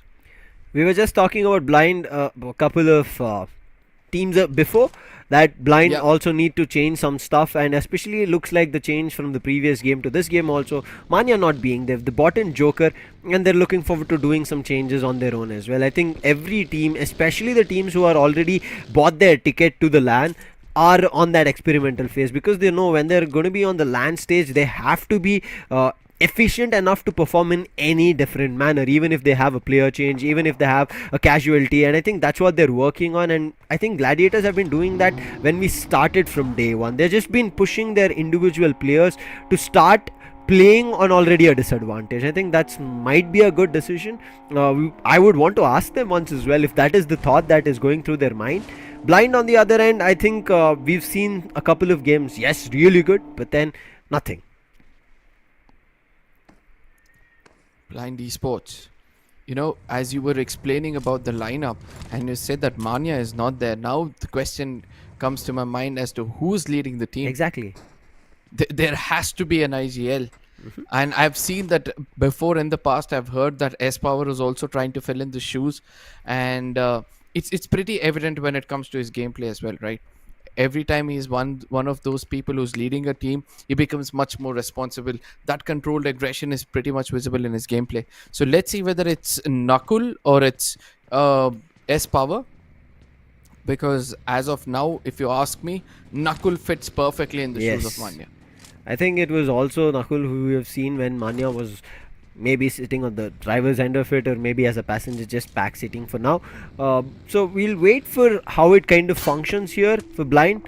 Joker coming back in, he was already in the crosshairs of God's Vein and also Newman, and he was getting fired in all directions, and this is what we said, player splitting is not going to be a great idea. And Nakul here actually deciding to charge up, needs to be worried, and there's another team. It looks like 4 different parties are ready to charge upon Blind.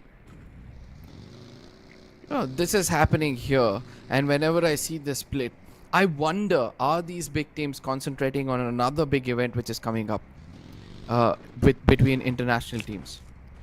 I mean, the strategies are going to be so different. So I'm now able to piece in the puzzle together and see how the team Godlike is playing, how team Blind is playing, trying to be a little away from one another, trying to give cover from that distance itself and slowly get close to one another when required. But all these teams need to realize one thing in the map of Miramar: no matter how close you are, you're still far away. Yeah. Every team right now wants to look forward to the international stages, but yeah, as you said, however you look at it, you're still further away from it. But finally, something that teams will be further away is going to be the circle. The circle moves northern, but at the same time, we see Big Brothers trying to take a spray down towards Blind, but by that time, Blind already got themselves access to the circle and also compound. So Big Brother Esports, too much in terms of trigger discipline that they showcased, and by the time they were ready to fire, the players were already safe. So I think now Big Brother Esports have given away their position, and I'm pretty sure Blind do not want to challenge anybody because they had the likes of Newman, they had the likes of God's Reign, and now Big Brother Esports, and also Insane. So Blind will try to sit as ducks and completely cut sound and make sure these teams move away from them. A wise decision, if you ask me, when you have the circle control for yourself. It's just that you need to look around all 360 degrees, because you'll have ample amount of time for you to take down a player in case he's rushing towards you because of that distance. So hopefully nobody will be actually heading to a compound where 4 players are actually standing, as Entity right now concentrating on seeing on the eastern side, or probably the right side, is now losing concentration as Hunter will be hunted right now. It's hard for us to say this, but yes, the Hunter is just got hunted. Yeah, there's no more, and this is Team Infinity starting a fight against Team Empire, and this is the third parties, and Entity were just traveling around, rotating, and as soon as they heard, we saw Gamla Boy, it's like, wait guys, we have a chance here. And now you can see Panku in the meantime does take up another finish, making sure at least there's some exchange that goes through, and now gets one finish for his teammate. But is it going to be enough? Entity in the meantime looks like they've decided we'll cut it. We have had one finish, the blue zone is crumbling, let's not give away our resources or utils away, or invest those utils very early on. In the meantime, Team Empire also decide to tuck tail and run away from the fight against Infinity. On the other end, Infinity, they are the ones who need to right now start tucking tail and running away, because the zone, it's about to close. You know, I understand when you say they tucked the tails and made it inside the circle, but I'll tell you what, once they're inside the circle, they're gonna wag the tail and wait for these foods to just pop in front of them. Yeah. And just, you know, they're just gonna eat them up, no matter who it is who's trying to make it inside the circle. Johnny's grenades lately, I'm just loving it. Even though a return grenade came in from the side of Evil to end things for the side of Godlike, I don't know. Will the, you know, Godlike was prepared for it. It seems like this grenade actually exploded. Yes, there it is. The elimination of Godlike with just 3 finishes is a bit disheartening for us to see. Too early, but right now it seems like things are not too early for Obey. They've gotten themselves 2 finish. Evil, however, has gone down. Shadow is also down, but Shadow is slowly making his way through the smoke, trying to go get that revive and get back on the feet. In the meantime, Revenant, yes, they can have a chance to third party here, because Team X-Park, they're the ones keeping a check on Obey, and Sensei, he's ready. We just spoke about him. Sensei again charging up ahead way before his teammates are here.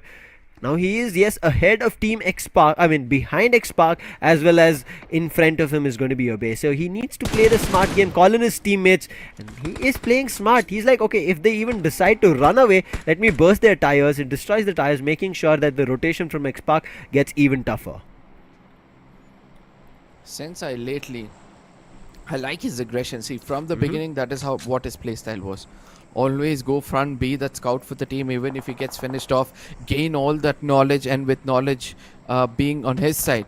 And the statement itself says, right, knowledge is power. Yeah. So probably having all those knowledge, he'll be able to lead his team and the assault properly. But as you correctly pointed out, the way he's removing those vehicle tires just before making it inside the circle, or probably re-strategizing himself, shows that he wants to make sure that his opponents are immobile, and it becomes easier for his assaulters to take them down. Look at that, the circle shifts away from Team X-Park, but Revenant is going to welcome them with open arms as they make it inside the circle. Yeah, they've found a sweet spot from where they can enter the edge of the circle, but also keep a check on X-Park as well. So right now it's Revenant on advantage, but let's see if they continue their fight or they decide let's look forward to the next one, because the circle is going to shift next even further, because the blue zone is closing out. As the blue zone is closing, Blind have come to a stall where they have to start moving out, but before they do, they've been spotting players who are rotating, and now Blind know they're not safe to leave the compound, and they are trying to take them down. The team against them, I'm pretty sure they will not know have the idea that's going to be Team Empire. But once they do get a knock, they'll get the idea of who it is. But Blind, they do not have a safe entrance at all, because once they do, because they already knew there's Insane, there's Newman as well, and still God's Reign. And if something doesn't work for these three teams, there's still Big Brothers who are already keeping a check on Entity. Revenant Esports, the way that's still taunting the side of Team Xbox after getting Sarang, and now it's the turn of Dreams to get taken down, and Aditya will immediately go in for the revival. But will he run out in the open and make a big mistake of getting knocked out as well and putting all the weight on the shoulders of Puka, which could be a big problem. Apollo comes out over the horizon, and Puka is clever enough to give the right kind of backup, as Dreams is also going to come up on his feet, and there's a small window through which actually Team X-Pac can make it inside the circle. Insane. This is what we spoke about. As Blind is rotating, it looks like they are able to find frags. Even Newman chiming in, God's Reign coming in. This is the three parties that we spoke about that you can see on the feed, and not the side that Blind would have wanted. I'm not too sure if Blind in its entirety has been wiped here on Miramar, but again, rotations proving costly on Miramar. But this has, however, given away positions for these three teams who fought with them, and God's Reign's position is known. Obey wants to keep them in check, but God's Reign, nothing to be worried for them because they're inside the circle. However, Big Brother Esports, they're about to enter the circle, so God's Reign need to keep a check on them.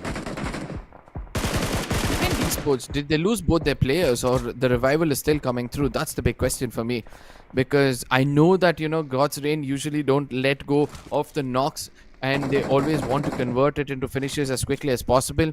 By the looks of it, Blaze is now cooking up a good grenade against the side of BB, as Seth, the best assaulter so far, or the assaulter who's been rewarded the best MVP in the late officials. Let's see how well he'll be able to counter strategize against the side of God's Reign. Obey right now in a fight with Team X-Pac. X-Pac who just got out of the claws of Revenant. But Obey, they themselves are in a tough tussle. They lose a player right now, and it is because of a grenade coming in from Dreams. Now Kalan as well as Spy, it's up to them. They've been riddled down with more grenades coming through. However, Kalan as well as Spy, they've not given their positions away. Spy with this first grenade might give the idea of where the players are. Aditya and Dreams swing from the other direction, but Kalan gets spot out and he goes down, and now it's all up to Spy. His position is known, tried with the TBS, but Pukar is better with those jiggle sprays coming through, and Team X-Pac wanted a compound. They do get it after clearing Obey. Now the circle is shifted far away from the side of Team Revenant as well, and this is where Team X-Pac will have a small smile on their face, and they're going to be like, you know what, you tried to restrict us before, and now let's see who's going to be prioritizing the circle and who's going to be writing each other's fate. As far away, Blind BB, Big Brothers, who are also in close proximity with the side of Team Revenant, have now somehow made it inside the circle, or having a fight far, far away. 300 meters is where these two teams need to travel, but how many teams are actually waiting for them inside the circle? That is what I would like to see. In the circle right as now, it looks like there's just two teams and one player from MIDWAVE, one last surviving player. But I think this fight is going to get prolonged. As the zone also starts shrinking, that's when maybe both these players and teams start making a move in. Now Team X-Pac also, if they go in the straight line, they have a chance to enter the circle. Same goes for Revenant, shouldn't have much trouble. But Revenant, MJ and Sensei, these two players, they've already made it into the circle, so for them it should not be much trouble. We spoke about Insane that they are inside the circle, and they also are looking forward to keeping it clear in their favor. Now however, the higher ridge advantage, Jazzy wants to take it. Uzumaki did spray down one of the players, do the damage. As you can see, Adi as well as Hirsch has taken the damage. They've backed off to patch themselves up, but Blind S-Power, the last few survivors coming in from Blind, they're doing the damage for Big Brothers. Blind Esports still relying on their firepower, even though the zone is eating them up. Could be a bit of a problem. Even before I could complete that sentence, they say goodbye from the lobby, as Easy Peasy is going to be bleeding out from the side of Big Brother Esports. A lot of fights are taking place inside the circle. Yet again, the love story between the side of Team X-Pac and Revenant, and it seems like Revenant is going to be cold-hearted to end that relationship and finish off the side of Team X-Pac. Yeah, this is also God's Reign kind of chiming in between and kind of picking up a couple of finishes here and there. So Revenant and God's Reign played a factor to eliminate them. But right now, Insane, they did have all their players a second ago, but by the time we came back, Big Brothers have also yielded them in taking a finish. But Saif and the other players tried to move in service, however made it through, but I think not for long. Eventually gets taken down from Hirsch coming through, and now it's all up to one last player surviving. That's going to be Uzumaki. The smoke has given away his position, but Adi, his grenade, does it connect? Oh, lot of damage. 48 damage is what I saw.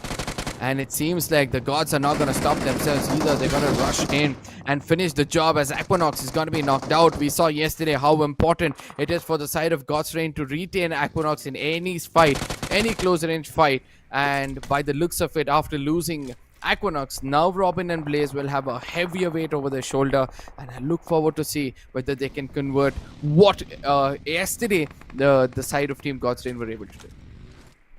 They still have 2 players, but in a very bad dip where Newman have the number advantage. If God's Reign wait it out, they might stand a chance, because Insane, they're being overpowered right now.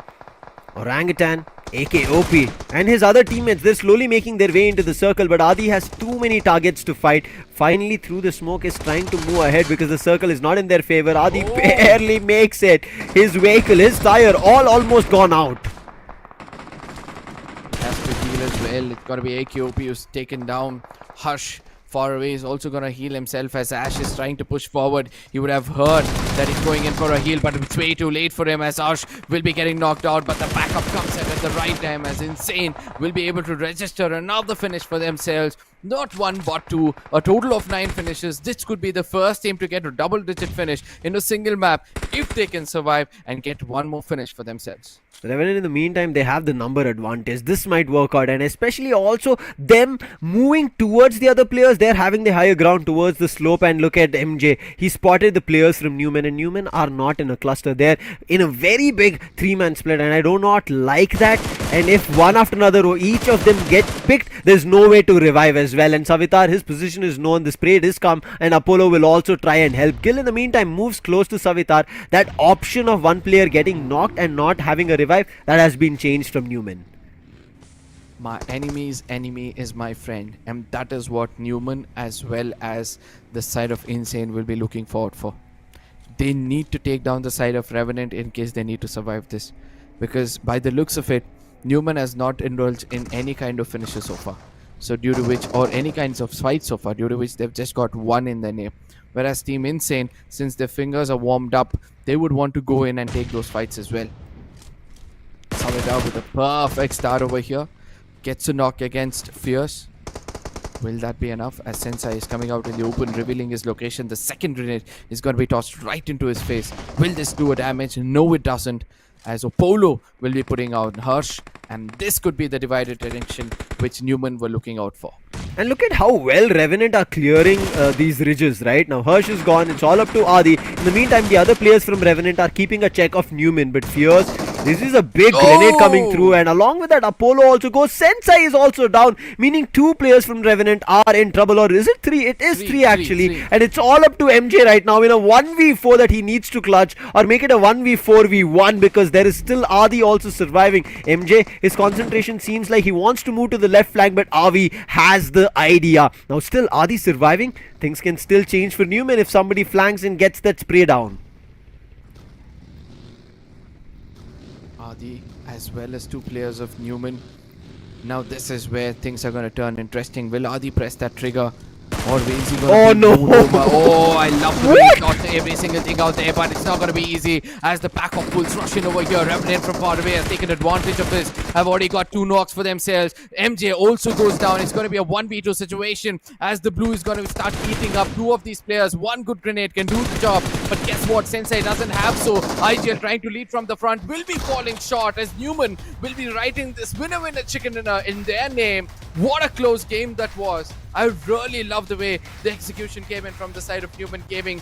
Concentrate on the weaker ones first, eat them up, and then take down whoever you feel are the big dogs.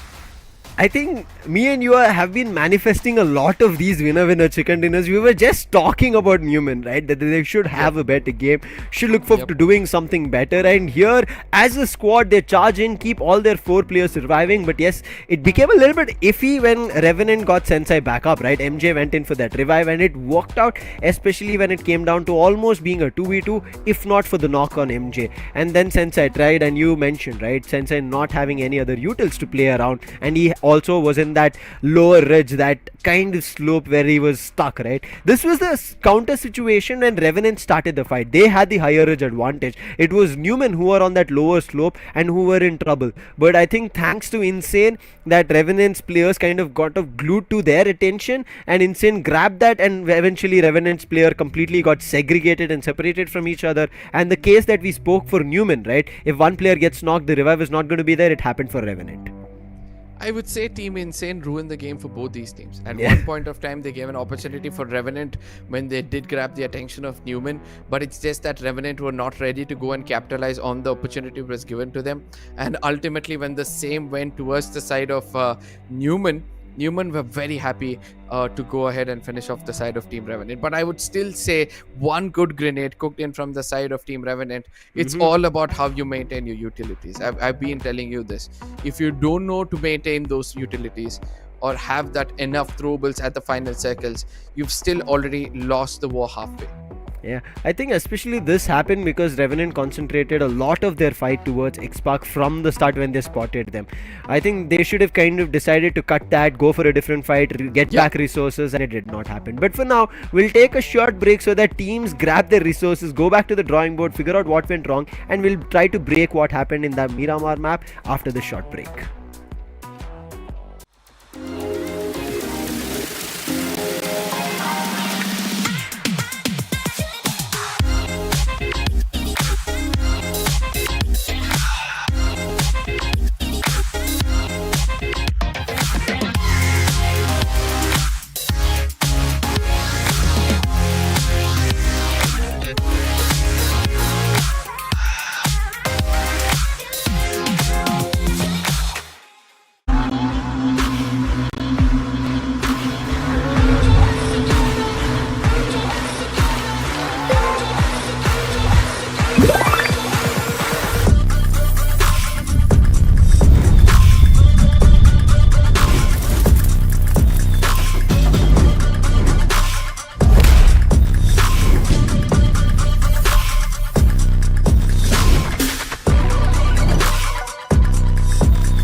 Be quiet.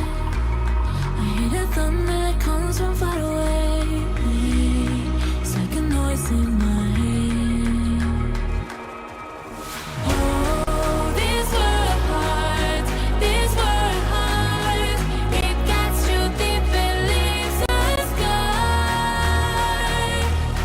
Oh, these were hard. These were hard. It gets you deep and leaves the sky. Cause things fall apart and it frees your heart. It's no longer the same. Cause things fall apart and it frees your heart. It's no longer the same. We need to get up.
Welcome back, ladies and gentlemen, to Skyesports Championship 5.0, powered by AMD.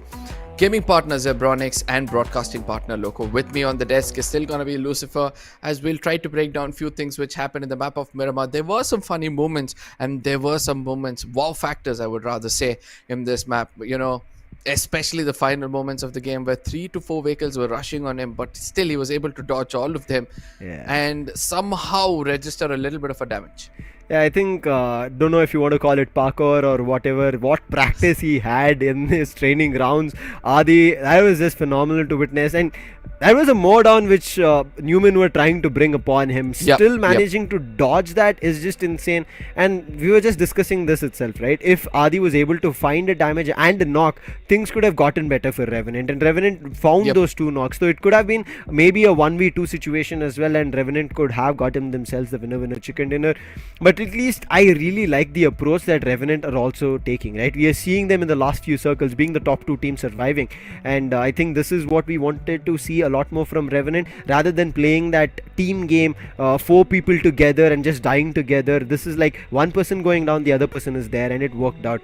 We'll also jump to the MVP, but also in between I want to talk about what happened in Celsius versus Godlike, with Fury surviving. I mean, Shadow did find that initial damage, but I don't know whether he thought he went for a knock or something when he went down prone. Yeah, I would agree on that point as well. We're going to be breaking that down even more further, as the most valuable player on our screens right now is going to be insane Adi. After a long time, I'm seeing this person come back as an MVP who's worthy of being praised every single time he gets those knocks and finishes.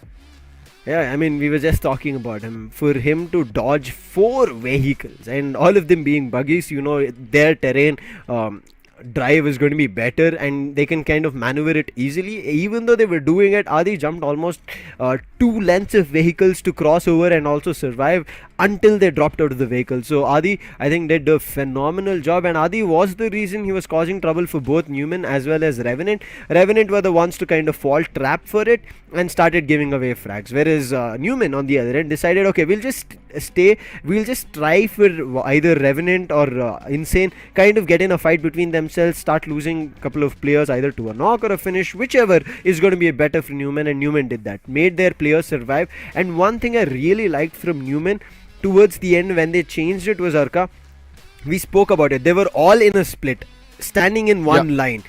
Once they understood, okay, we are the ones who are in a line where we do not have that revive capability, immediately as soon as they said that, they immediately joined forces.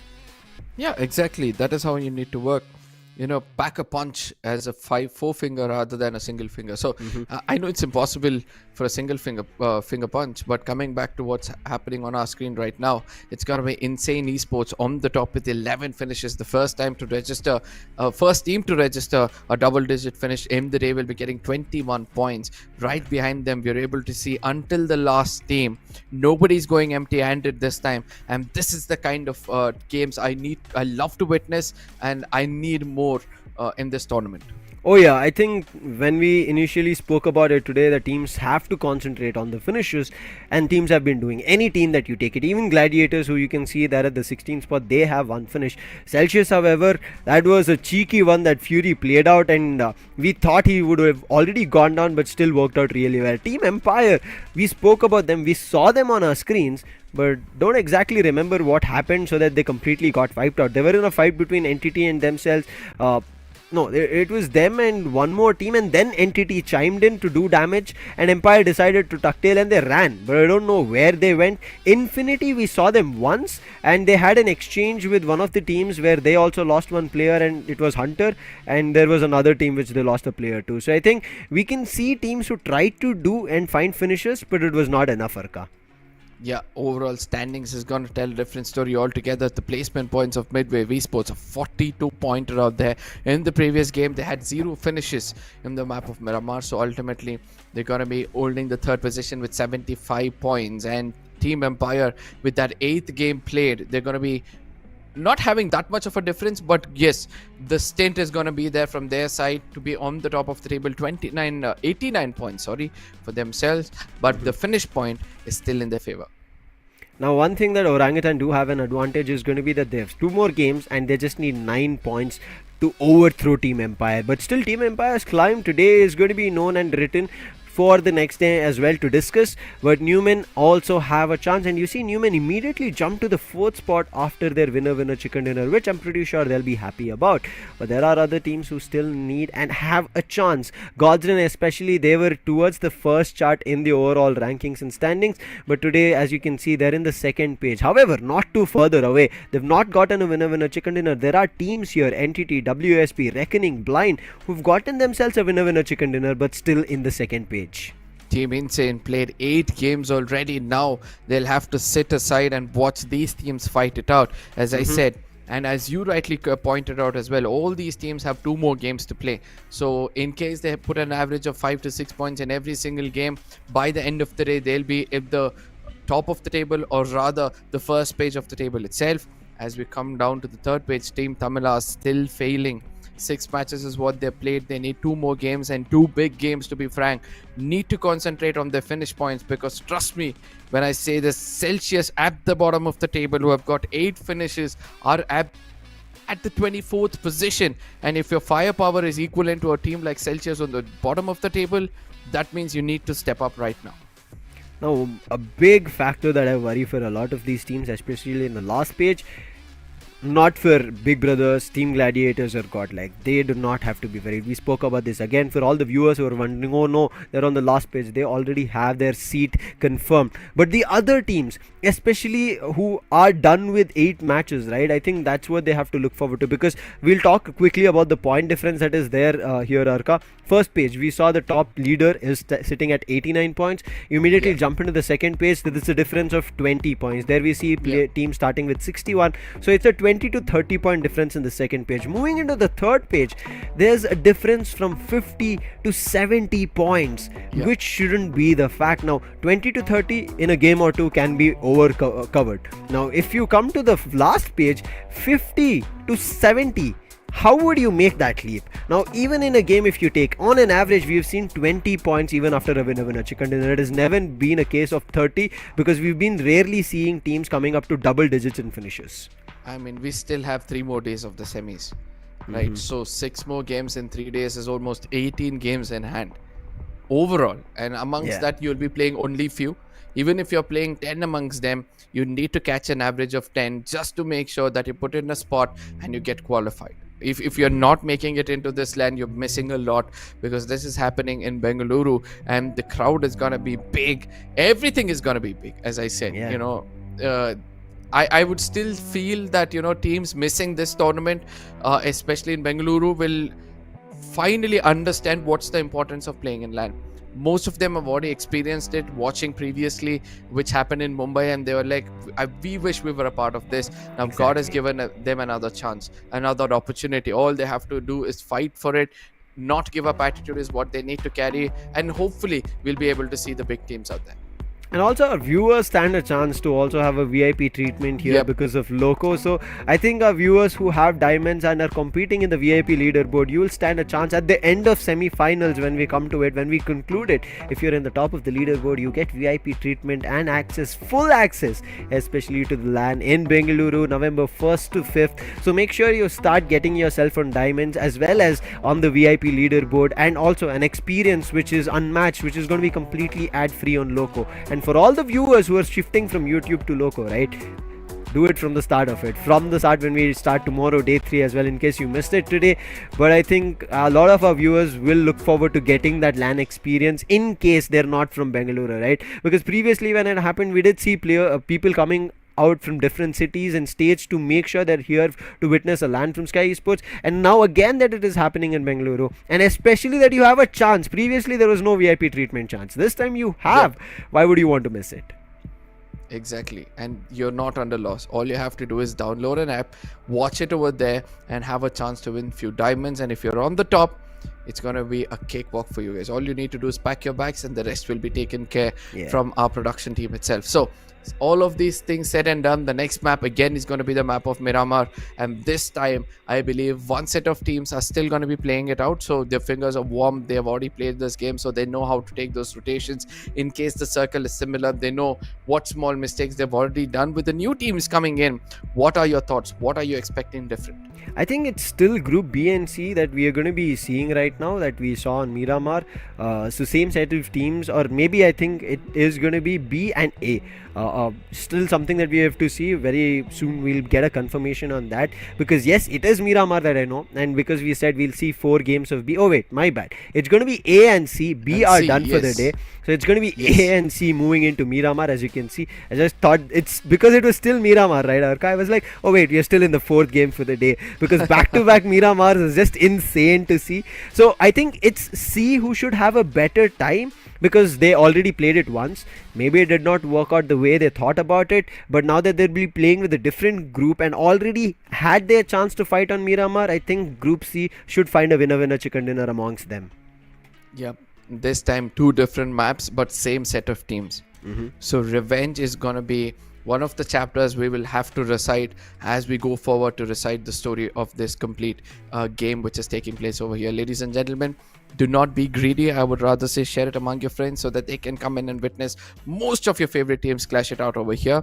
And also, let me remind you one more thing, which Sam had just reminded you a few minutes back. You could have a golden ticket to the Grand Finals, which is going to happen in Bengaluru, and all you have to do is just watch the maps games on Loco and Become small a VIP simple member. steps which is going to be given you in brief by tomorrow, and then you'll have a golden ticket for yourself. Yeah, I'm looking forward to who our VIPs are going to be, because I think our VIPs come from audience itself. Even if you look at these players, somewhere down the line, early in the place of BGMI, they were a viewer, they were an audience, and once they kind of got the feeling that, oh wait, this player is here, I've also played with my friends, I've kind of had an itch to be one of the best players, let me try it out, go and play a couple of scrims. And eventually when people saw them on scrims, they started picking them out, and now they're on such big stages and big opportunities in teams that they're playing on. So letting you guys know that if you are grinding, go ahead. Skirmish came through. That's where we have Big Brother Esports as our winner chicken dinner team and champions from Skirmish series.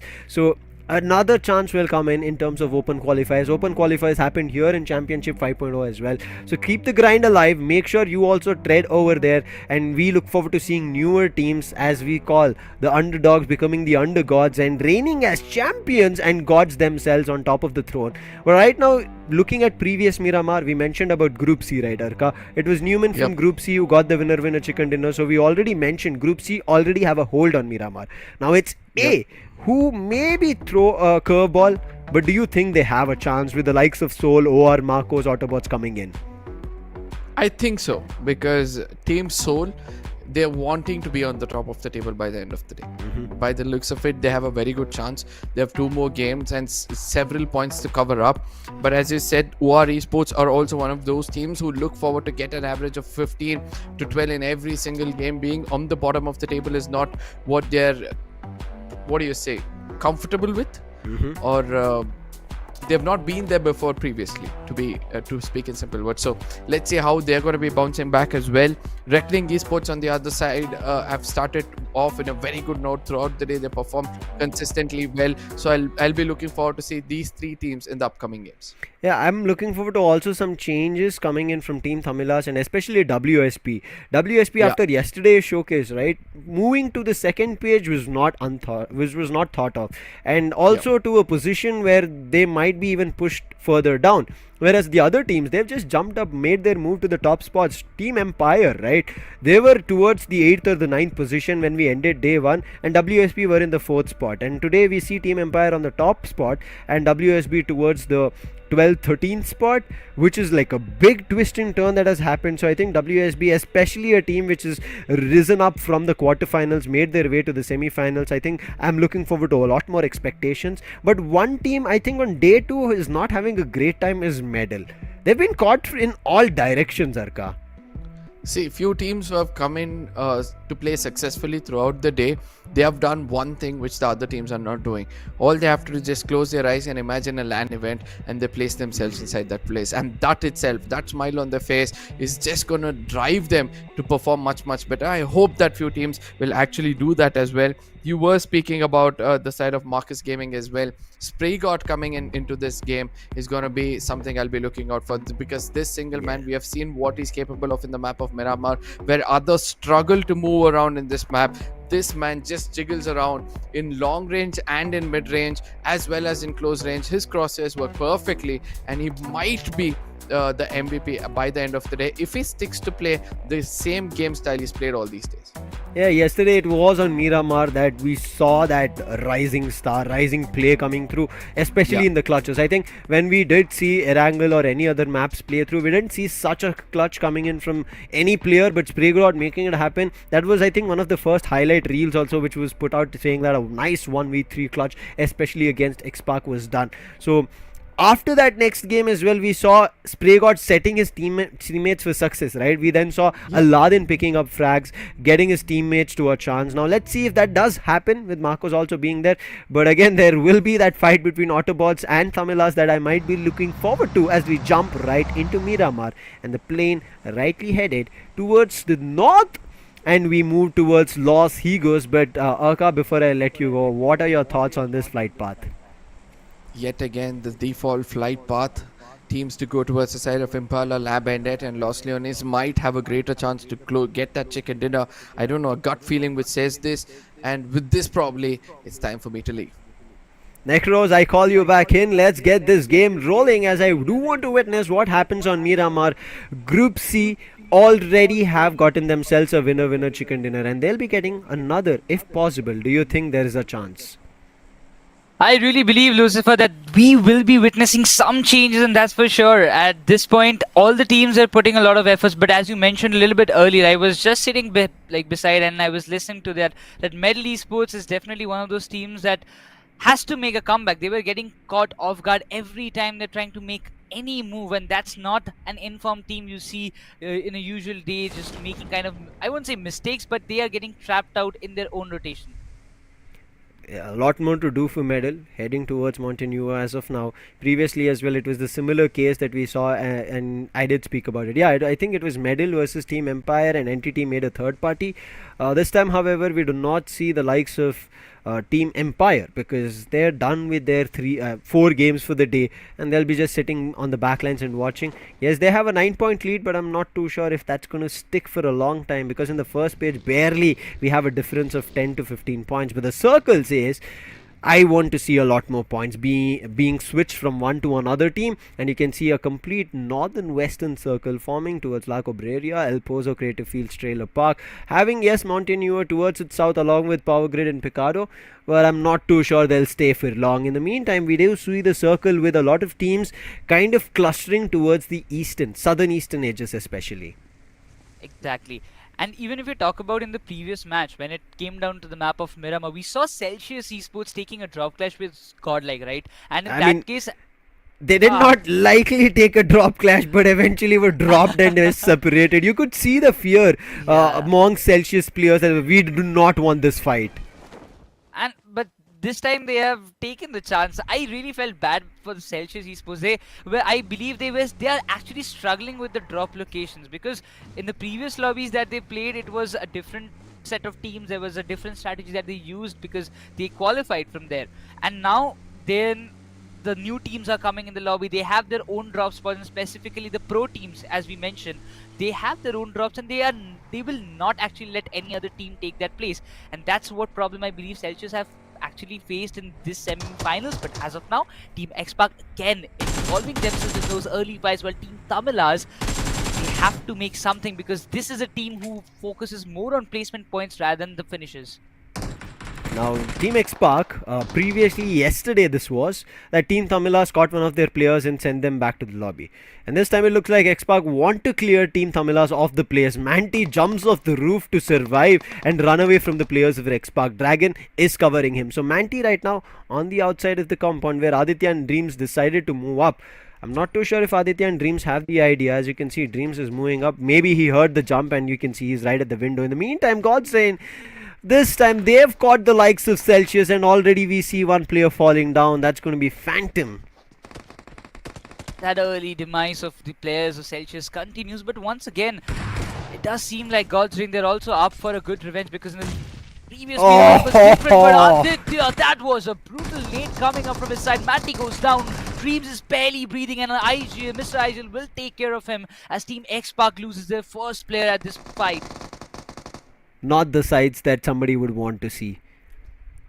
This exchange with this teams making mistakes, and this is not in their control completely, I would say. But again, there seems to be Pukar pushing from the outside. In the meantime, Team Tamilas quickly wrap up Sarang and they run away. Now Team X-Pac still looking in trouble as Dragon, yes, he falls down, but look at Maxi charging in, finds another player. That's Aditya being swept off, and looks like Team Tamilas have decided that we're going to send Team X-Pac this time completely clean and finish them off. In the meantime, Pukar, he spots the player Maxi, puts him down. Wait, was it IGL? Oh yes, it was IGL, and along with him right now, Maxi is still there, now reviving Dragon, but I think even Team Tamilas are just left with last two players and Pukar on his lonesome.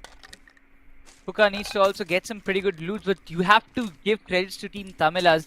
They have handled so nicely that early drop clash. Yes, they have lost two players, but it just leaves Team X-Pac with a single solo player, and Pukar, the IGL of the team, has to take the entire command. And for a single solo player, Lucifer, to carry out the entire map, that too in the map of Miramar, it's way too difficult because surviving solo itself, it's very tough, because if any team comes into the compound that you are holding, you are just doomed, because against 4 players, it's very tough to hold out. I really like how Team Tamilas played around with Team X-Pac to find these finishes, take the players down. They might have survived with majority of their players if not for Pukar. That man charged in. If he would have not come in the direction in between the two players of Team Tamilas, I think all the 4 players would have survived and a clean finish, a clean elimination of Team X-Pac would have been possible. But this sight of X-Pac losing so many players super early, I'm pretty sure X-Pac never thought of this themselves. But we'll quickly talk about how the circle is right now moving or evolving, or how the teams are moving around it. You can see Newman, the previous winner chicken dinner team, are right now close to Celsius. We spoke about God's Reign, who took a player from Celsius down, and now Newman, they look like they might catch them towards Hacienda. On the other end, Reckoning, we spoke about this previously. In the last map they were not there, in this one they are back, and you can see they're at the southern edges of the map, closer to the city of Los Leones, but not doing much. They're just moving around. But if they actually tread into the heart, maybe X-Pac and both Team Tamilas can be cleaned off.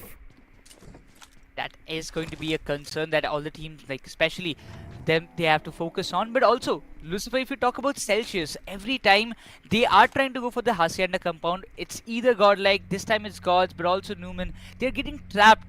What do you think is going wrong with them? For me, I just think that there is a drop issues that they are facing. I mean, there's always going to be drop issues. There's going to be always drop clashes. That's something that teams need to figure out and work around. I think it's all about confidently calling a fight or not. It's just going back and forth between that. But now Newman previously called it really well, regrouped really well, and got themselves in a winner chicken dinner. But wait, Celsius, what? Okay. Wanted to keep the jeeps and tried to park it safe and sound, and eventually it became a menace for our ears and their ears as well. I'm pretty sure they would want to burst the vehicle anytime soon, and feels like Venom decided, okay, let's leave it. I'm going to bring that vehicle out, park it somewhere else. Even though we want it safe, we do not want the irritating sound so far. But WSB jumping into their side of the players, as we can see, Zab, Zerif, XN and Raiden. I think after a game that they had yesterday, we have not seen them having a great one. And ERANGEL, when we started things off as well here, Necros, we saw especially a brilliant fight coming in from, I think, Raiden, who converted against the players of Soul. Yeah, it was against Soul. And then, yes, Godlike chimed in and cleaned them off, but Raiden showed us his skills. Oh, talking about it, AUTOBOTZ are also facing some early casualties, but at this point, Skrills has been taken down, and you see Orzi's vehicle has been punctured. He has to find a very safe spot as of now, otherwise Medal Esports, they might be trying to go up front, but I don't think they will be going for any kind of hunt at this point. Not couple of games have not been in the favor of Medal Esports. Getting 1 or 2 early frags should be good for them, and they should be focusing on for the later stages of the fights, and that's how Medal Esports are focusing on keeping all the 4 players alive till the very end game, and also making sure that they get all the loot possible, switching and upgrading to M4 Top Dog. Really looking forward to how they're going to come back. But as we were speaking earlier, WSP Gaming, they were also, they had a good run. Might be they can actually bounce back pretty well, because the line of changes, the addition of Zap actually, improved the aggression, or I would say the gunpowder that Team WSB had in the past when Shub was there. But after the addition of Zap, I really believe there is a need of a little bit of strategic changes for WSB to make the performance a little bit more better. We'll quickly talk about how the zone is shrinking right as of now. WSP in that you were talking about them, but Reckoning, I was just talking that they were going in for a rotation. Somehow it seems like they've dodged the likes of Xpark as well as Team Tamilas, and they've intervened towards OR. Xpark Pukar, however, he might face the wrath of Marcos Gaming coming through, as you can see at that bottom southern eastern edge in the blue zone. In the meantime, the other teams, most of them have already made their way into the circle. God's Reign there on the right edge, that is the eastern edge, they're about to enter the circle, and same goes for Orangutan, who are moving in from the top. Talking about the performance, yes, Orangutan were also in the second position, if I'm not wrong, in the overall standings. They had this last 2 matches left to be trying to recover that #1 position, but Pukar, that long run of survival comes to a very end as Marcus Gaming, they have also lost 1. That means Pukar has also got 1 frag out of Marcus Gaming, which allowed him, or maybe that gave the intel to Marcus Gaming that there is 1 player holding in the compounds. Though with that 1 loss, Marcus Gaming have to move forward, but it was definitely not a great start for Xpark in this map of Miramar. Yeah. Unfortunate, but yes, they'll be eliminated. However, Pukar got them 3 finishes before going out, and that's the finishes points that you see on the live feed. And we were talking about it, it's time for the circle to move, and it has. Not a big shift, however, still keeping it towards the north-western end of the map, still keeping Crater Fields out of La Cobreria. Montenegro is going to be there, Power Grid as well. Let's see how it kind of works out right now, because a lot of these teams are entering, and Reckoning and OR seems like they never intervened, even though intertwined is what we thought they might have had a fight. Newman right now are spotting players and teams, however not taking fights, because they know just because the circle shrank right now, there's going to be a lot of rotations happening, and if they fire their bullets now, it's going to be a calling bell and inviting a lot more trouble. I mean, it's quite an example that Newman has already set in the previous match, only coming up with like 2 to 3 finishes, getting a check-in dinner, just taking the fights in the very last circle.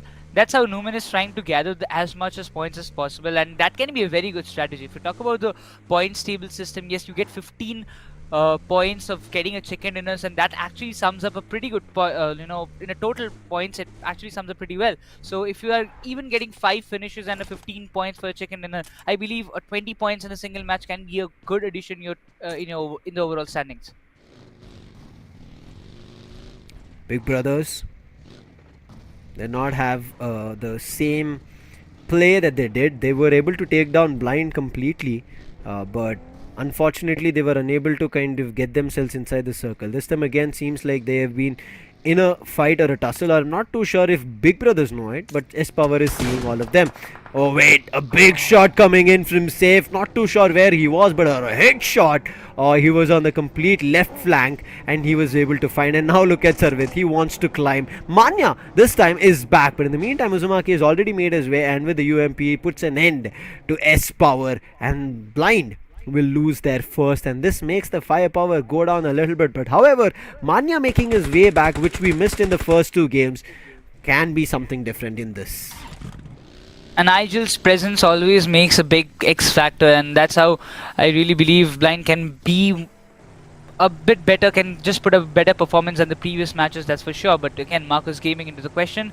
Losing Spray God in a very early stage of the game can actually push them a little back in the later stages of the game, because Spray God is an assaulter. We have seen him doing wonders even in the previous day.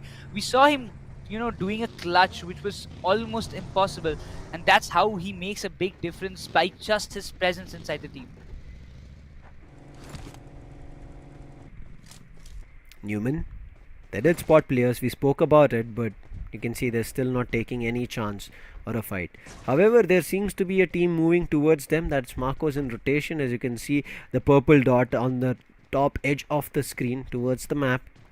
Not too sure what the plan is of Marcos, whether they'll cross the road, make their move towards Newman. If they do, I think Newman are going to be ready to take them down. However, Billy having a little bit of a trouble to cross over because of his own jeep. In the meantime, we even talk about Marcos' rotation. Seems like Soul also have also sniffed that out and they can see it. Definitely have the info. They can see the players just on the fire building. Is he going to take the shot? Yes, he does. He makes the connection, and we see Omega. He's way too forward, probably closing in on barefoot.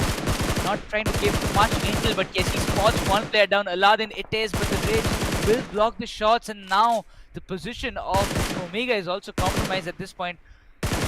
But I'm really concerned about how Aladdin is going to escape from that position because his vehicle is completely compromised. However, this can make Newman's chances even better. Now Newman have never given away even a single shot. Therefore, now they know there's not just one team who are rotating, there's also another team guarding them. And likes of now players going down, they also know there's going to be GODLIKE. And finally, looks like Newman decided to take a shot. Savitar moved out and he gets a little bit of a damage done. It also seems like GODLIKE, who chimed in looking forward to a finish, are now in the crosshairs of medal. Where Blaze, before making sure that they have some trouble, he finishes a Vexy from Marcos Gaming. So GODLIKE, they still have some trouble to work around with, but looks like OR also got in a tussle with Medal, and looks like Kiyoya, he's making sure that works even further as he puts down another player. That's going to be the IGL, especially going down for AOR. Another time, another problem. OR Esports, what are they going to do? I believe backing out from that position should be a good choice, but Medal Esports, the way they have started off things in this map of Miramar, it does seem like they're hungry for the finishes. But on the other hand, God's Blaze will be confirmed. Orangutan, they are on a hunt and they're getting all the finishes as much as possible. The circle will have a shift, and I would love to see where it has went down. But Omega and Team Soul, they are gathering as much as information possible by being in that. Probably they're inside the circle, and by that they can actually gatekeep the teams coming up from the outside area. A lot of teams do need to gatekeep, but right as of now, as we can see, we are in the stage 2 and only one team being eliminated so far, and that's Xpark. Unfortunate. It looks like Marcos are also going to be the next one because we have one last player surviving. Aladdin, Neo is trying to figure out where that player is. We just spoke about it. They're getting a hint of a player being very close, but they're unable to see it with their own eyes. Now, however, while this is happening, OR decides to charge up against Medal, want to find the frags, and they do. But in the meantime, Orangutans believe who was previously an Orangutan. He charges in, does the damage in 2 players of Soul, and now is in the likes of completely taking them down. OR finally retaliating, and I think they've isolated one last player who's surviving is going to be Top Dog, because we did see the finish of the other one player going down, and now the next 2 players, as Admino just wraps them and sends them back to the lobby in the next round. A perfect revenge is for now. You take down our one player and we take down your 3, but Top Dog, he will be trapped. He's trying to escape or maybe finding a good spot to take the fight head on because he will be needing cover. It's a 1 versus 3 situation. We have seen him making this kind of clutches before, but will he be able to do it once again? While Mr. Spray, he falls down and gets knocked out. Okay, Autobots, and now that's a free finish given away to Soul. However, Soul came under the likely crosshairs of Newman. We spoke about it. Believe was the one who did the damage, and you can see Akshat is no more. And now Savitar, he is also trying to take down Goblin, but that hill ridge helped him go away and go to safety. But in the meantime, Omega and Neo, now they are stuck. Now for sure they know there's somebody in the higher ridge, and Omega gets spotted out. However, I don't know how he made that jump possible without connecting bullets, and now he's laying down a smoke pathway so that he can cross over. However, Believe, who's up close, picks Omega off. Now it's all up to Top Dog, as well as we are seeing another fight, and Omega in the meantime will be confirmed from Newman's end. Oh, this is a big situation. Top Dog, nobody knows the position that he's holding is completely unknown, and this can help a lot. Matt might just go down. He has been spotted, but that DBS made a big damage, and that is the end for Medl Esports run. 4 finishes in the name of OR Esports as of now. They will lose their IGL, that's for sure, but a good revenge that has been taken without needing a single casualty as Team Soul. They're down to last 2. They've got Newman in front of them, but still it is long-range shots that are making the connection, and Reckoning will be also joining the forces from behind maybe, but Team Soul's Goblin, who was there in a distance, is trying to provide as much as support to Neo to just make it or maybe delay the push that Newman is trying to come up with. Goblin, he did make his way out, survived the crosses of Newman, but not for long. Eventually gets caught out.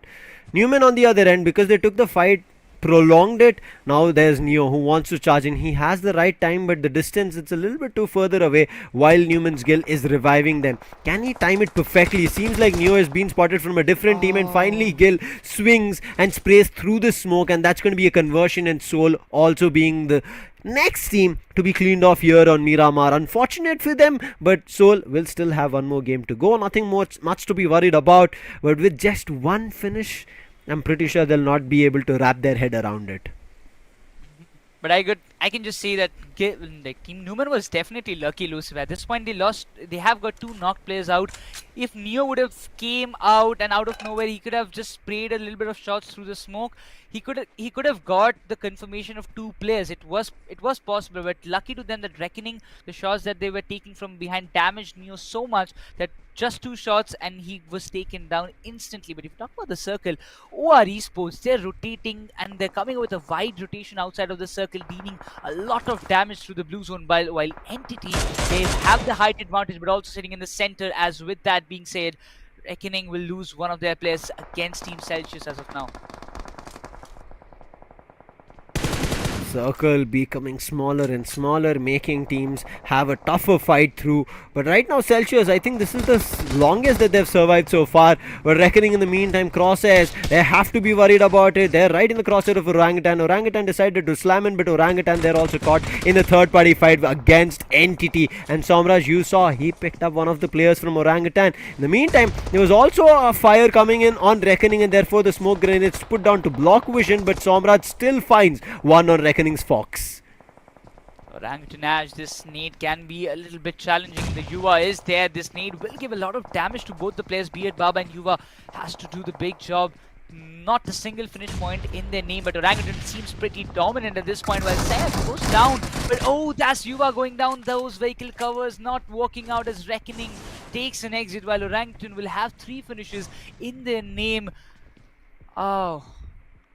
Orangutan are not clear from trouble. They might have cleaned the team up from Reckoning here and got themselves the compound, but there are the likes of Celsius as well as the other team which was firing, which is Entity. Somraj, he was able to get 2 finishes out of Reckoning, who are hiding in the compound. So Somraj still has that chance, and Somraj has a chance not just to finish with Orangutan but also Celsius. I'm not too sure Celsius have that idea, but Aladdin, one last player from Marcos, he is finding frags. Takes player from WSB, immediately knock and finish without wasting time. Make sure he gets another. Oh wait, it is a team vibe coming through. Was that a 1v4 that we just missed? It seems to be, yes, on the feed that we saw. A big one for Aladdin, and right at the edge of the circle. So Aladdin has a lot more loot that he can go across, get some ammunition back and utilities as well, so that he can be ready for the next upcoming fights. However, he has to be worried a little bit about Team TAMILAS and AUTOBOTZ, because the circle just moved and completely in favor of Entity. Look at them, all 4 players spread around the circle like cutting it in half. This is a big advantage for the side of Entity Gaming. It can be their map. It looks like, because they do have the height advantage, they do have the circle, they have the numbers. What else do you need in the map of Miramar when you can just get everything in just the ending circle? You can see they can spot every player inside the circle from this very place, and that is the damage they're doing one after another. Big Brother Esports, they are in the radars of Team Entity Gaming, and they're doing those brutal damages one after another, securing all the finishes in their name. Toy wants to get those finishes ASAP because Big Brother's other players can kind of come and try for a revive, and Toy is trying. But in the meantime, Safe tried to do damage on Uzumaki. I'm not too sure from where he got spotted. Uzumaki is also going down, and this is Newman. Now that is the third party coming through. It's all up to Safe. He's been spotted, and Toy, look at him moving in the right direction, going in for the finish. Gets that finish for himself. Uzumaki is done for, and very soon Sarvit and easy peasy. Both of them will be cleaned off, and Gamla Boy gets that. I'm not too sure if anybody got Sarvit, so easy peasy. That gets in favor of Toy itself. So Toy has 4 finishes now coming in. Somraj has 2, the other player also has 2, and that is big time. 7 finishes coming in for NTT. It was 1 for another player, not 2, but still you can see it's just great. Gamla Boy now gives a call that there is a team coming towards them, and Toy helps and puts down Manya, and Toy is ready. He needs to go for a reload on a mini, but he reloads and converts on the finish of Manya. The IGL is down. Knuckle was also about to go down. Now the grenade is being cooked. Ronnie and Knuckle, they're stuck in a very bad spot, surrounded by players of NTT. Toy is single-handedly playing the winning game for the side of NTT Gaming, that height advantage, but also nobody is spotting him down that easily because every player that is inside the circle is under Toy at this point. They cannot have the aim going on that spot, and he's utilizing it so precisely. What? Oh my god, every here and there, Toy is raining down with those finishes. Every finish is going in his name. You can see sitting him on 5 total finishes for his name, but total of 9 for NTT Gaming as of now. Oh my god, and now look at Gamla Boy moving in, clearing the edge of the circle, throwing a grenade, and that's the confirmation coming in from Somraj. He gets his 3rd finish. Toy toying around every team right now, sitting on top, seeming like the gods that Entity have, and nobody can look up to him. If they do, their eyes are going to be burnt. And Toy now spots a player from AUTOBOTZ, and one last player is going to be Rico, stuck right behind a van and a tree. And I'm pretty sure Toy knows that. However, Toy wants to clear off Blind first, but Blind are in such an awkward spot that even Toy couldn't reach them with the grenades as well.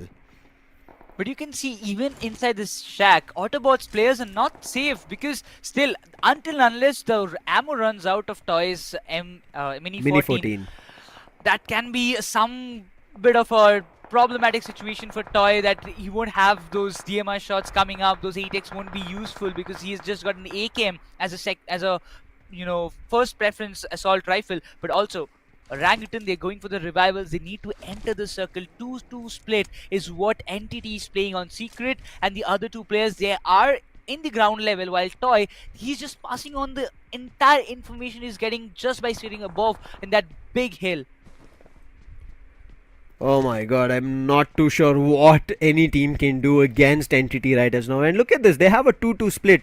Toy never leaving the hill that he has. Secret right along him in another hill, and the other 2 players playing outside the circle. Looking forward to anybody who's coming right behind enemy lines now. AUTOBOTZ find an opportunity, they move in. Orzi barely survives, but finally gets spotted from Toy. Toy knocks him, and I feel like the finish is also there. And yes, that Mini 14 is raining bullets down and piercing everybody, but Toy finally gets knocked. Not too sure from where that happened. However, I'm pretty sure a lot of the players will be happy here on Miramar. Oh man, that can be a big game changer for NTT Gaming. Secret goes down as well. Vizgod, he's inside the circle, but how long is he going to survive? But it's Blind Esports who is still there. They're not aware that Toy has been taken down. Need to get inside the circle as Vizgod. He has been taken down, and that is completed by OR Esports. 3 teams in question, but Toy's demise can be a big game changer for this entire side of NTT Gaming. They get back Secret right now, so NTT are back on a 3-man play. However, the grenades coming in from Max is good. It's a 3v2 situation right as of now. Gamla Boy does the damage, does not let the player of OR push up, but Gamla Boy, he wants to tread up the hill. Can he safely go up? He's pushing. He gets spotted from Max, and Gamla Boy will be taken down on top of the hill. Slides, but barely survives, but I'm pretty sure nobody can save him right now. And Somraj gets spotted out in the open. Max spraying him down, and OR are changing the likes and the fate of NTT here, and they have gotten themselves to double digits. It's all up to Secret right now. Has been spotted. Blind on the other end. Knuckle puts him down, and NTT out. The team which look like they will have the winner chicken dinner have been rained upon from OR and cleaned off. Nobody would have thought NTT will be taking an exit like this, but Blind Esports, not a huge number of finishes in their name, but the OR Esports, who is exactly standing above as well as in front of them, it doesn't seem like they can do some big things. But Ronnie, he doesn't even have a helmet on his head, and now this is concerning, as Ronnie, he has his aims completely set on high. Admino, he can't do the game changes, he has to make the difference, he cannot get knocked out, while OR Esports, the other two players, they're pushing hard on Blind Esports as of now. Where is this gonna go? A 2v2 in right in front of us, Knuckle. But the man behind them is going to be OR Admino. Climbed up and now he's going for a jump. He'll take the damage, go for a knock, and now it's up to the last two players. And Mac and Max, they make it happen. A winner chicken dinner coming here for OR. And now we finally see who made the things change for NTT. It was Admino who had climbed up on top of the hill, and I'm pretty sure Toy never predicted it. We did not catch it in our POV. But man, OR changed the likes of what we had thought of, and OR, we were talking about them in the start, and I think today's manifestation here from the English desk has been working out really well, Necros. And OR, I'm pretty sure they'll be happy with this winner chicken dinner, especially today, because they were trying it. Yesterday they were towards the last few circles, but it was Soul who were coming in late in rotations and catching them off guard, and OR were going down. Today, however, OR played better. In the couple of maps that we saw earlier, they were caught very early in the game and lost their players, but this time I don't know what game they played, and I think the late charging into the Miramar fight towards the end worked out really well for them. The late finishes that they were able to pick up of the last few stranded players from different teams also worked out in their favor. I mean, you have to give a lot of credits to all the players of OR Esports, keeping almost everybody alive. After the early demise of Jelly in the match in this very map of Miramar, the three of the players, you cannot even tell that there was a one player loss that OR Esports were running with. The three players put up a big show, and that determines, even if you're not taking early engagements, if you're not taking early fights, that is completely fair. You can take all the fights as much as you want in the later stages of the game, and that's how OR proved it very right. But I really feel bad, even after getting 7 solo finishes, Toy, that one knockout changed the entirety of the game for NTT Gaming, because everybody thought, at least I thought, that this is the game of NTT Gaming.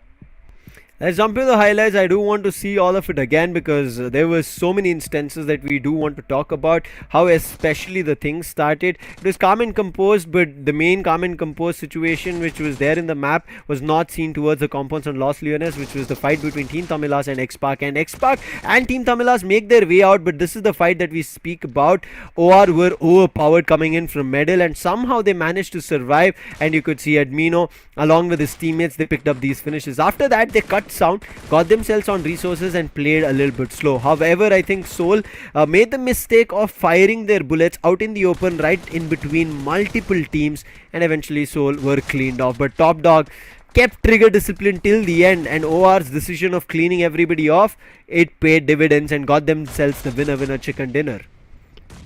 Definitely, and as of now, even ERANGEL tried to push so much at that point, but the circle did not favor them. And especially if you talk about, it was NTT Gaming who actually, I would say, gave every other team trouble who was there in this last circle. Toy just being on the top, he could have changed the entirety of the game. Troubling, I really want to know which team NTT Gaming did not annoy in the last circle.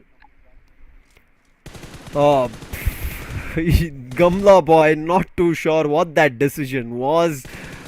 And then Somraj turning his back and running around, and even the last player Secret, like everybody after Toy fell, looks like they thought, okay, we can run to a safe spot. They all decided to run, and especially in all different directions without anybody covering each other's back. First was Gamla boy, then was Somraj, and the last player who ran right into the open arms of Knuckle, and Knuckle just greeted him, hugged him, and converted it to a finish. And that's where NTT completely fell apart and were a team who looked like good get winner chicken dinner. Whatever you would want to mention, could had, I don't know, man. After losing from that point, even I'm pretty sure Entity would be surprised.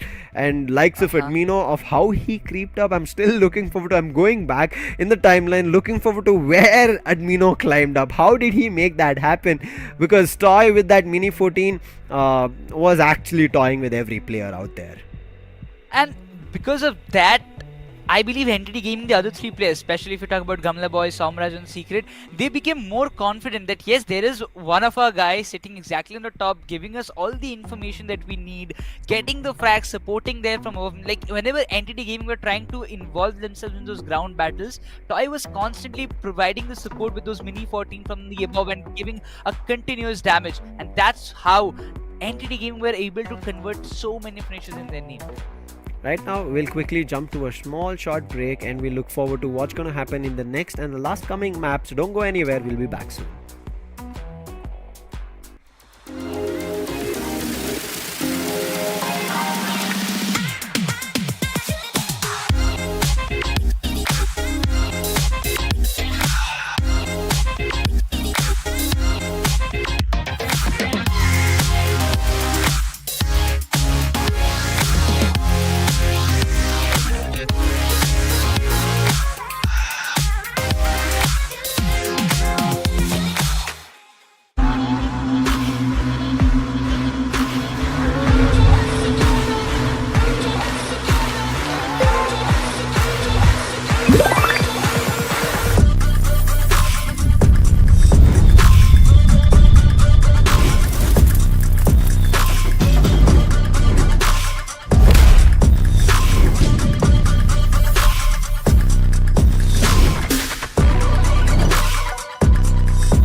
Welcome back, ladies and gentlemen, to Skyesports Championship powered by AMD.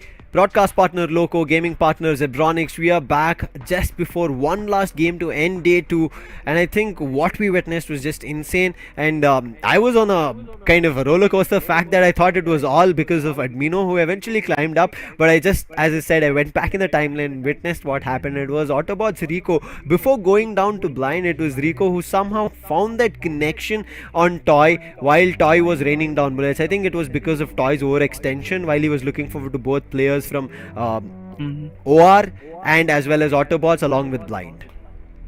And that was big cluster. AUTOBOTZ were trying to enter the circle, and at the very time when Toy found one frag out of AUTOBOTZ, Rico took that trade, and instantly that made the even. I would say that if Rico could not, if he wasn't able to find Toy down at that position, this game could have been a different story for everybody. It could have turned out to be a different story for OR, for blind. It was definitely raining finishes for Entity Gaming at that point of time. But once again, it was a good game, and still Admino utilized that kind of situation and climbed up above to just find every probably frag that was possible in the very ending phase after Entity got taken down. But yes, the MVP of this game is definitely has to be Troy from like getting 7 solo finishes by all himself. Yeah, man, this was literally Zeus throwing down his lightning bolts at players. As you said, if not for that quick exchange that happened, again, for people wondering, Toy is Troy.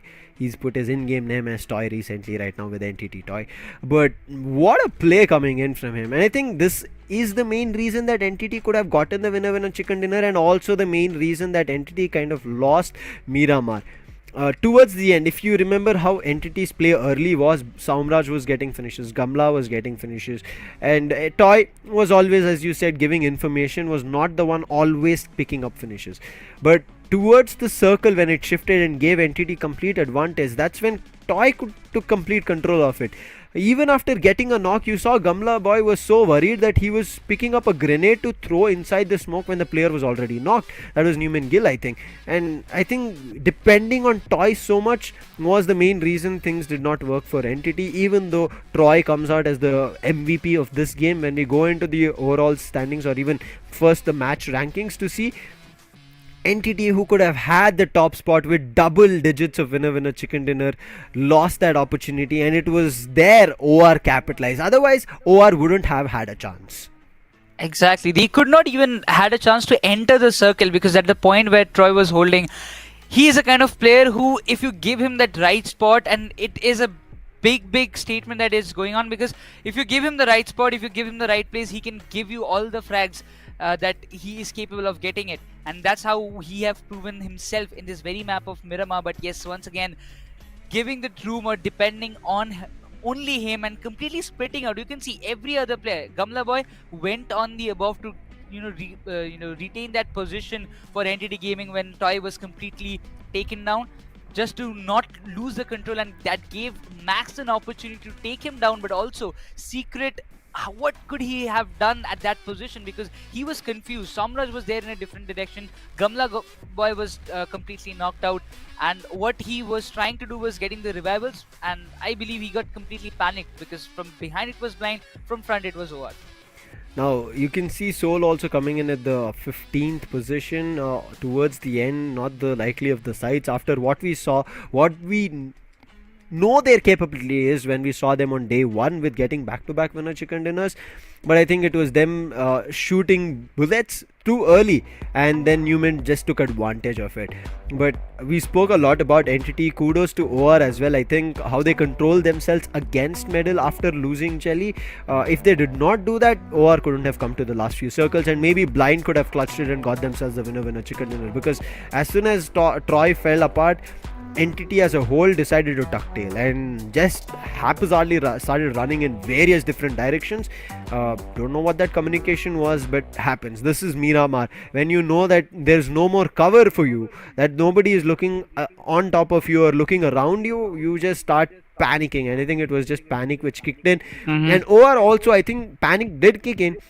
But also they knew that they had the shotguns on them, especially Admino with the DBS, especially inside the factory where he found those two players from Medal was the crucial round changing and also the game changing Miramar map for them. If they did not find that, Medal would have swept OR very early on, and we did speak about Medal on the storyline that Medal, we know they have a lot more to do, but seems like here they're just picking up multiple fights, or individually they're not ready or in that same synergy or synchronous where somebody calls a fight, the other player seems to be like he's not ready, and there's no that communication is missing, and therefore the other team is able to retaliate against them.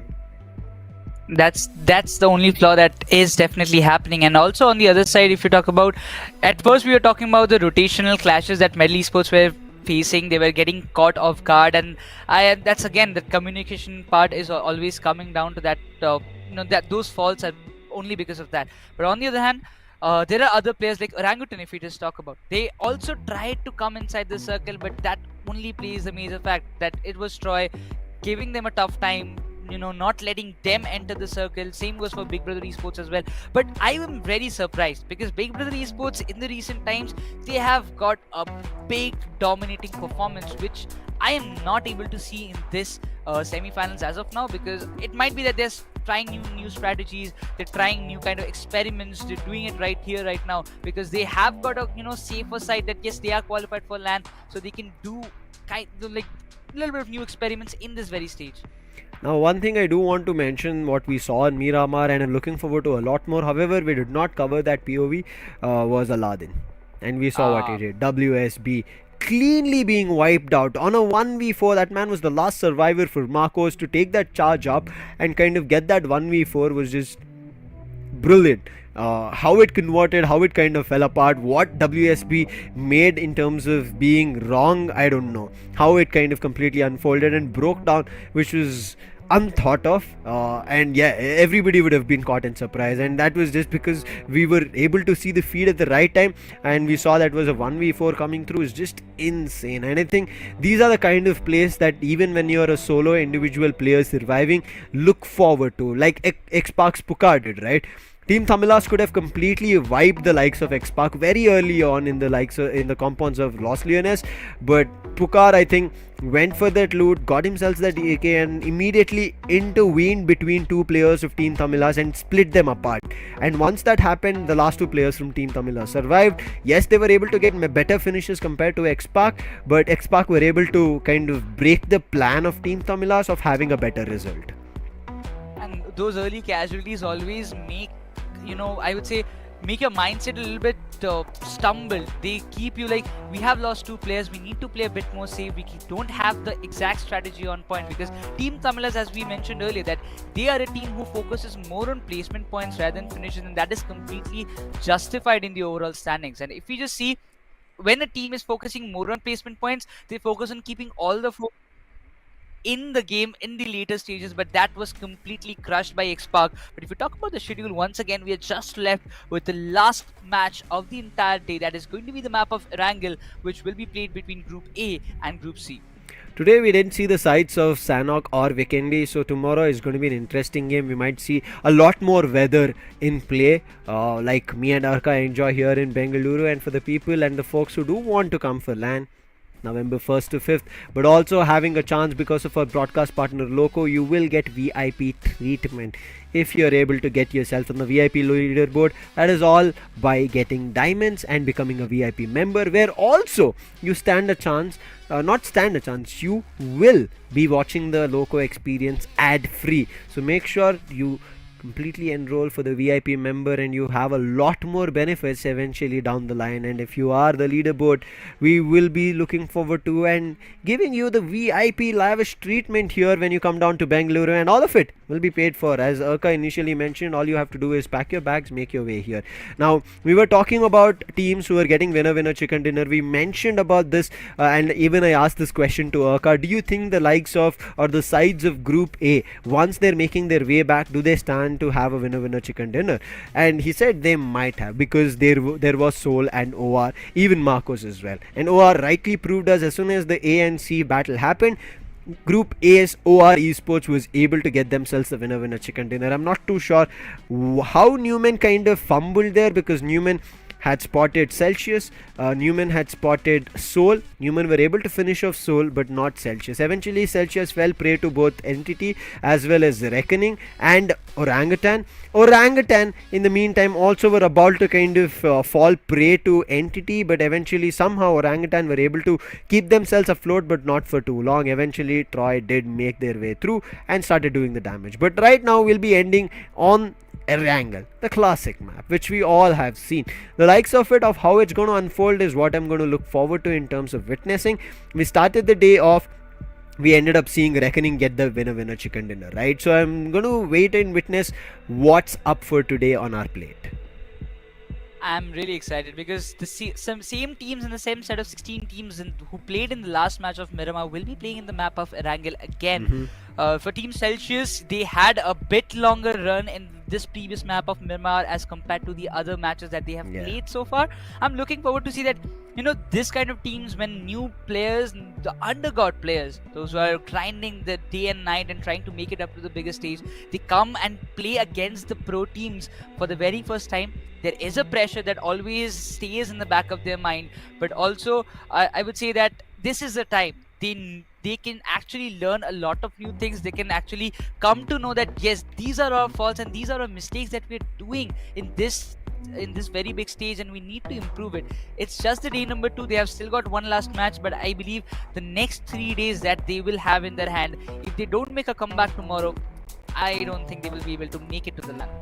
we keep talking about day 3 and day 4 as day of comebacks, but as you said, if they don't start making it happen, then they can kiss their dreams goodbye of making it to the LAN, because it is not an easy task to be. We already saw a LAN of Skyesports Masters in Bengaluru, which was just insane, and now after witnessing a recent big BGMI LAN, I'm pretty sure these teams, as Arka mentioned, would want to be there, would want to have the likes of a lot of fans cheering for them, showing them their skills. And I think LAN is going to be only one such platform where you will be able to put your skills to the test, not just in terms of the team sitting right next to you, but also the audience watching you. There'll be like thousands, 3,000, 5,000, I don't know how many, but there'll be so many eyes on you, looking forward to what you'll be doing. But it's time to start the last map, ERANGEL.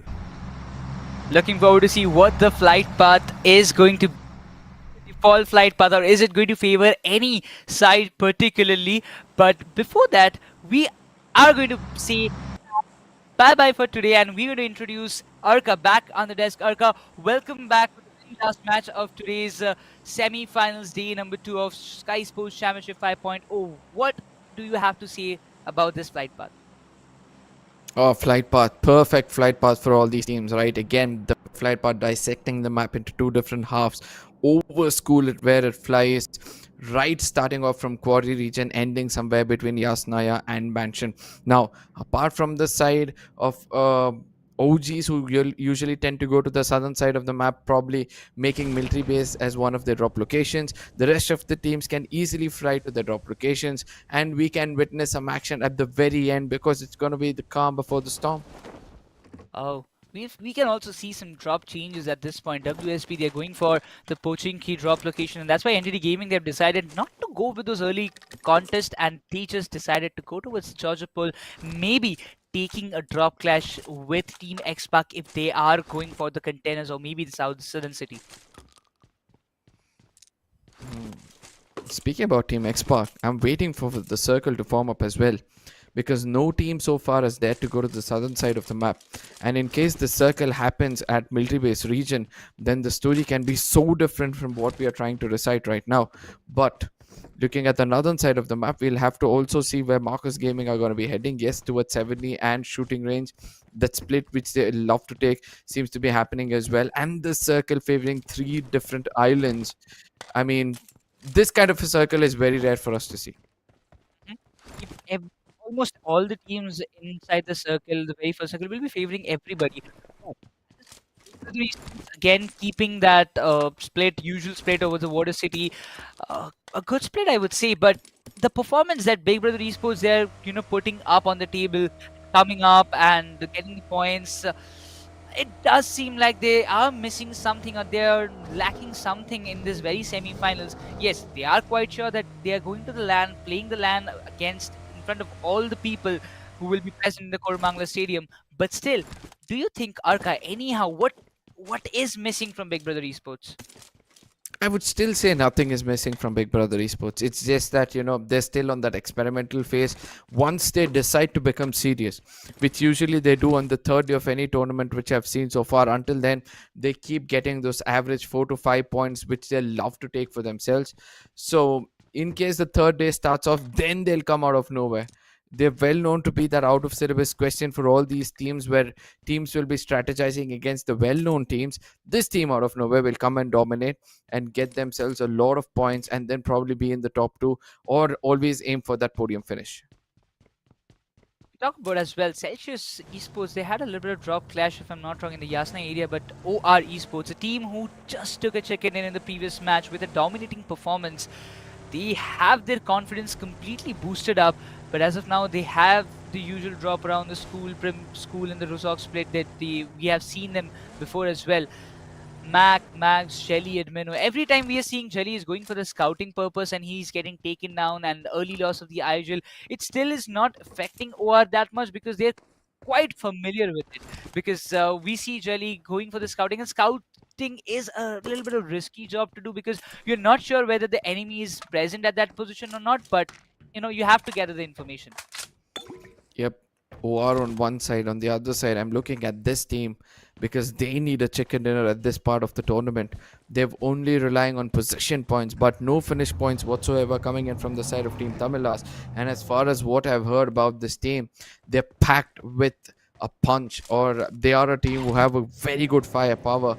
But until now, especially coming in from the side of Dragon, I've not seen any kind of such clutch or probably any kind of such fights which they have taken and registered some good points. So let's see whether in this map of ERANGEL they can end the day in a very good note.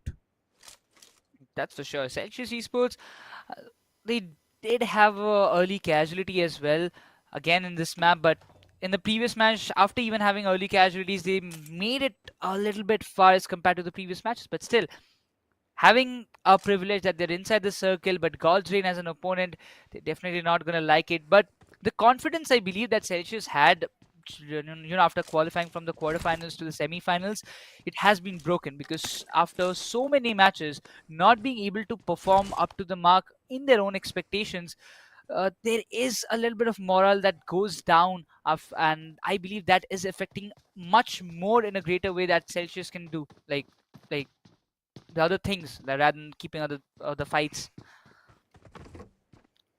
Let's see whether that is the case for the side of Celsius, but I would like to agree on that point as well, that it seems like they're scared to take those 4v4 battles due to that lack of confidence, and due to which I would like to put it in simple words for those viewers out there who are wondering what we are trying to explain. Just in case on the other side of the ridge, there are just two men standing, and it's this team on the other side which you are referring to, that's Celsius Esports. They would not be confident enough to push, thinking that there's a 4-man squad on the other side because of the lack of firepower, or probably because of the lack of confidence that they're not able to cope up with the 4v4 fights which they have taken. And that could be an advantage for the other team if they're more confident than them. Exactly, that's the point. And even Team Xpark is also one of those teams that have proven themselves so beautifully. If you talk about the previous match, even after losing 3 players, Pukar got and gave a kind of trading damage towards the side of Team Tamilas.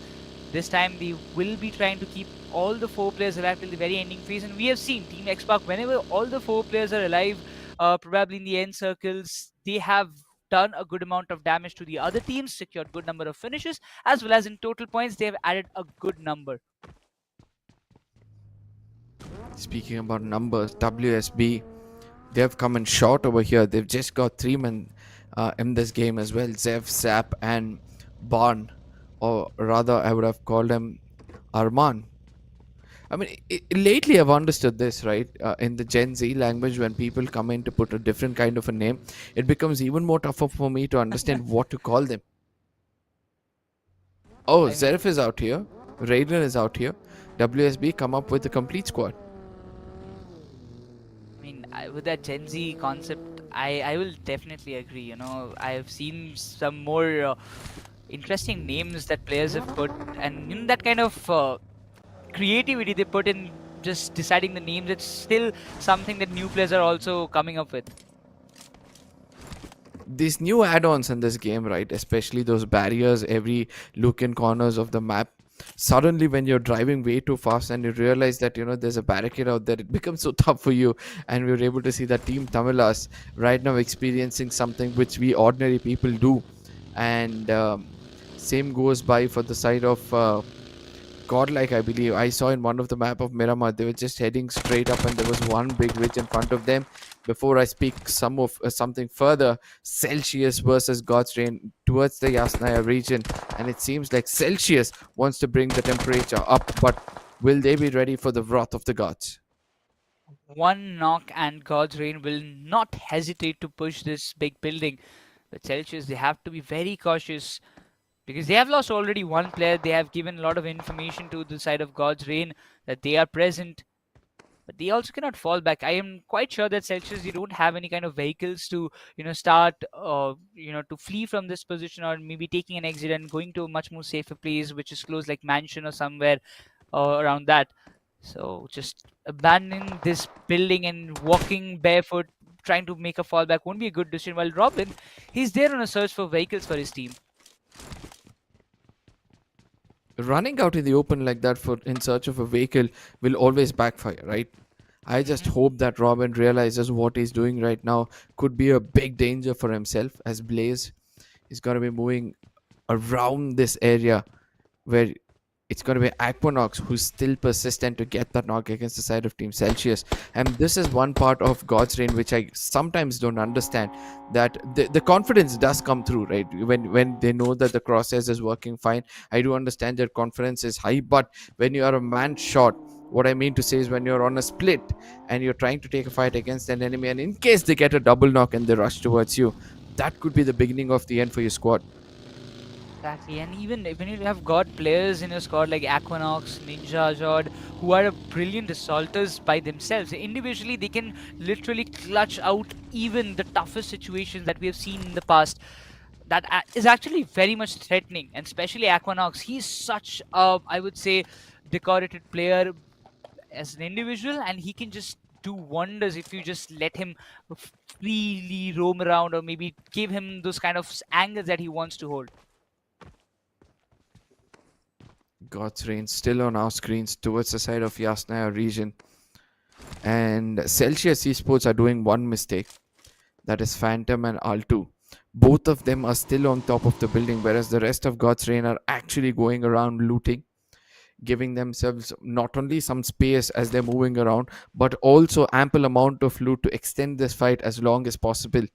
They'll have healings, they'll have more bullets, they can taunt the opposites to burn their resources. Altu finally realizes that this is extending way too much, changes his position. Probably Ninja George's location has been compromised, and Phantom is getting ready for a fight. Oh, Marcus Gaming. That's OR Esports from a distance, trying to take some pretty good shots and trying to make some good connections. Sayam has been put down, but he has not been hit. But thanks to that rock cover that he's having as of now, Marcus Gaming, they are on a mission to rescue Sayam and give the revival as fast as possible. And Max trying to put some little bit of pressure with those DP28 shots, but you can see that aggression OR Esports they're trying to put up from the very beginning of the game. Again, the centralized area will be clustered as usual, like every other game, but Max's position is quite unknown if I'm not wrong, and he can get extracted. That can trouble Marcus Gaming a little bit. Celsius on the other side, that is what we were speaking about. If you're staying away from your teammates, it's going to be hard for them to come forward and give you a rescue as one person gets finished off. Celsius Phantom is down on his knees, and Fury will be looking forward to take down Blaze as well. And look at the distance between the players of God's Reign. One knocked person right next to the compound, the other one far away at the apartments, whereas the other one is somewhere rotating around. So Celsius, after losing Venom, now will be happy with the position they're holding. All they have to do is toss one good grenade to put an end for Blaze as well as Robin. Oh, that need. This one should make the difference, and it will. Robin barely survives on a pixel HP, but Altu instantly changes the position. You can see he's got 4 first aids, and he's also got 2 nades, while Fury is trying to close up a little bit through the smokes. It can be a little bit challenging for Robin, but those nades are giving a lot of damage. But still, from behind he's getting the covers. That's the main point, that God's Reign can have a little bit of advantage over Celsius. Yep, Robin still out in the open. Could be a little bit of a problematic situation if it's a double P coming in from their side. Fury waiting it out. He's got just 18 bullets, so he needs to be as precise as possible.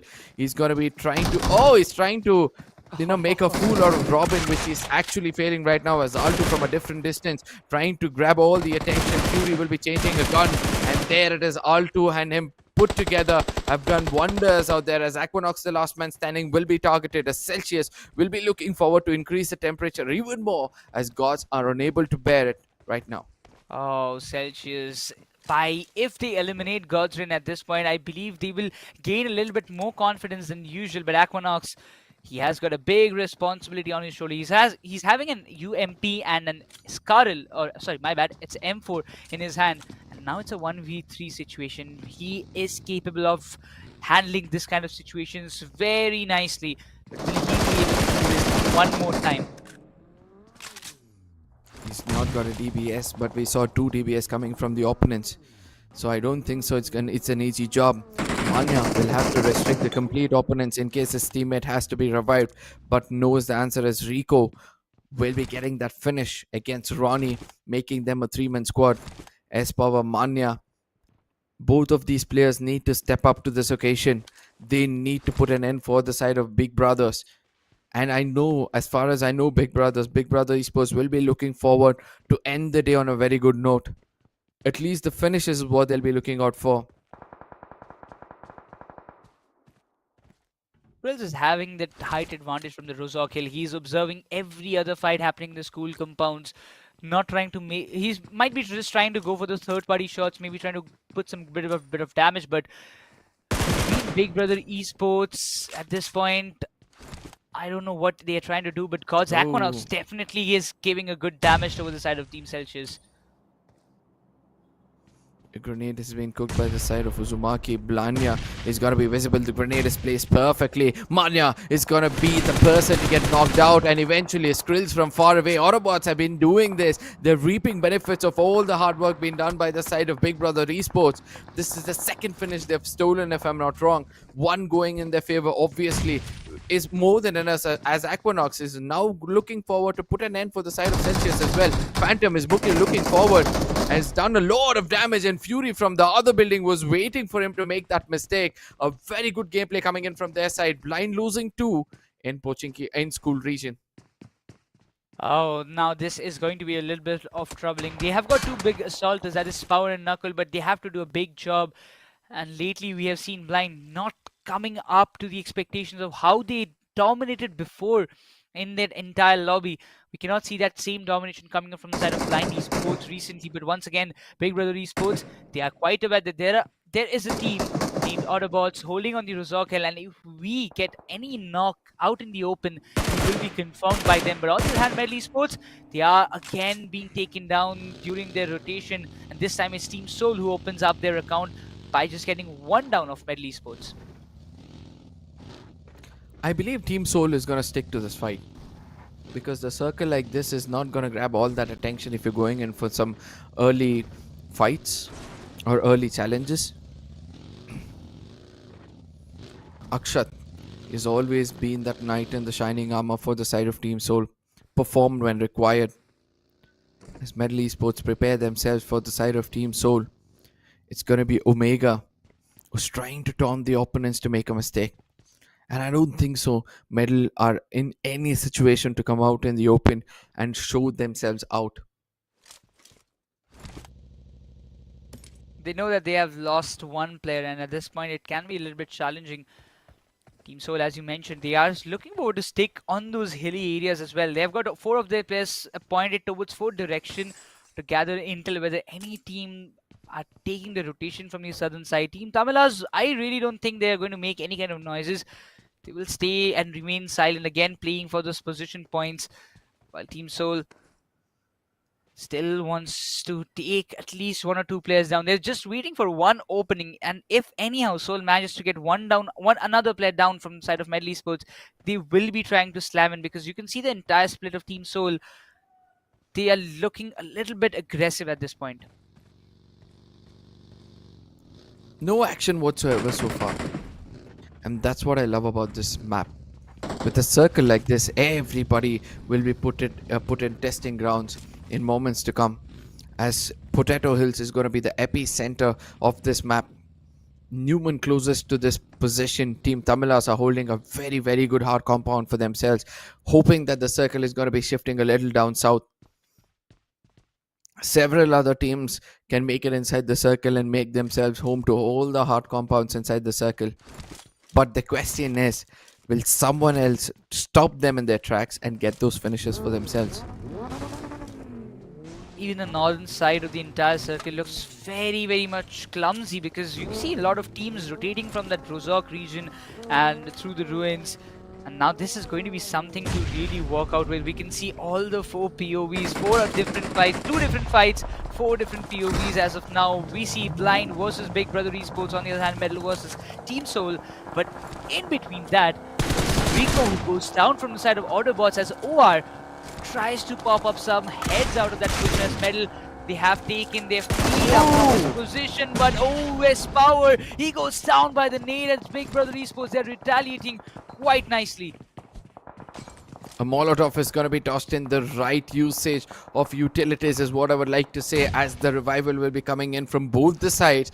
I really want to see how can teams blind execute a 1v2 over here. S-Power and his teammate will be going upstairs waiting for the opponents to make the mistake, and then they can come in. But least to they realize Uzumaki is coming in from the other direction. He's going to be tossing a perfect grenade in front of them, which could be a knock for the side of Nakul. S-Power will have a lot of opportunity over here, but eventually Big Brother Esports, they're woken up. Easy peasy, living by his name, will put an end for the side of Blind Esports. Oh, now this is a big blow. Blind Esports, an early elimination in the very last match of today's day. Also, Marcus Gaming, they are having a little bit of intel that yes, AUTOBOTZ, they're around the corners. They might be just holding on to that side of ridge. If they are holding in that spot, definitely Marcus Gaming will be interested in taking the fights. But also, it's Team X-Park. Those are exactly having that height advantage. And if they want it to be, or if they want to third party between this fight, Arka, they can be a game changer. Look at what's happening with Siam. It's not the grenade which exploded the opponents, but it's the vehicle explosion. The splash radius was good enough for them, and Skrill is down on his knees as Mr. Spray is trying to rotate around and place himself in a very good spot so that he doesn't get detected by the hands of Marcus Gaming. It's going to be several other teams in close proximity who will be looking forward to finish him off, as Marcus Gaming, AUTOBOTZ, as well as the side of Big Brother Esports holding one of the prime positions inside the circle. Which amongst them will have the maximum amount of finishes from here on? We need to count that.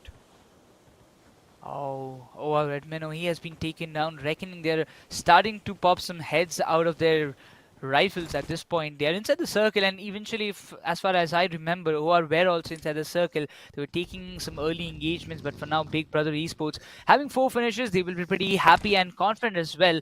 But talking about Marcus Gaming, the 2-2 split that they're having, Aladdin has been kept on the ridges while 2 of the players have moved down to the apartments, which can be a good decision. But also the circle, as it favored and kept the Potato Hill as the epicenter, I'm expecting it to shift towards a little bit on the eastern side as of now. Eastern side? I wonder in those ridges how the fights can be taken place. Whereas I'm expecting it to go a little southern side, and all of these teams who are on the either side of the mountains will have to meet up top. Marcus Gaming Spray Guard is damaged his helmet right now. It's a level 3 helmet, so nothing to worry. But he's been taunting the opponents, that is Big Brother Esports. He doesn't want to let go of the sight he has on them, because in case they go in for rotation, it's going to be easy picking for a player like that. Circle Shift has their own flaws, keeping Newman Esports again in the very center.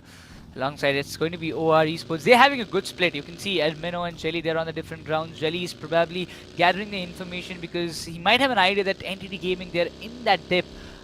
So probably not letting them enter the circle, or maybe just gatekeeping them from that position can be a good choice. While we see Celsius Esports, Arka, they're way too outside of the circle. They're dealing a lot of damage through the blue zone. While Team Tamilas giving some shots outside through the rotation that is taking place of WSB. But they have to make sure to enter the circle in the right time. Otherwise, they might be getting gatekeeped by Team X-Park or Orangutan, because they are about to start a fight on the Potato Hill.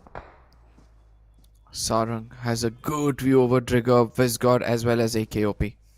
He's got to be coming back, making himself one with the nature. He's cooking a grenade.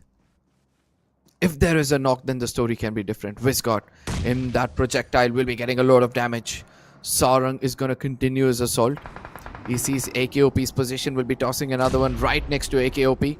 Not much of damage being dealt this time, but least do they realize that the grenades are coming from the right side of their position, as Sarang's location has been compromised as of now, and AKOP's grenade doesn't miss much, and this time it's given the right kind of opening.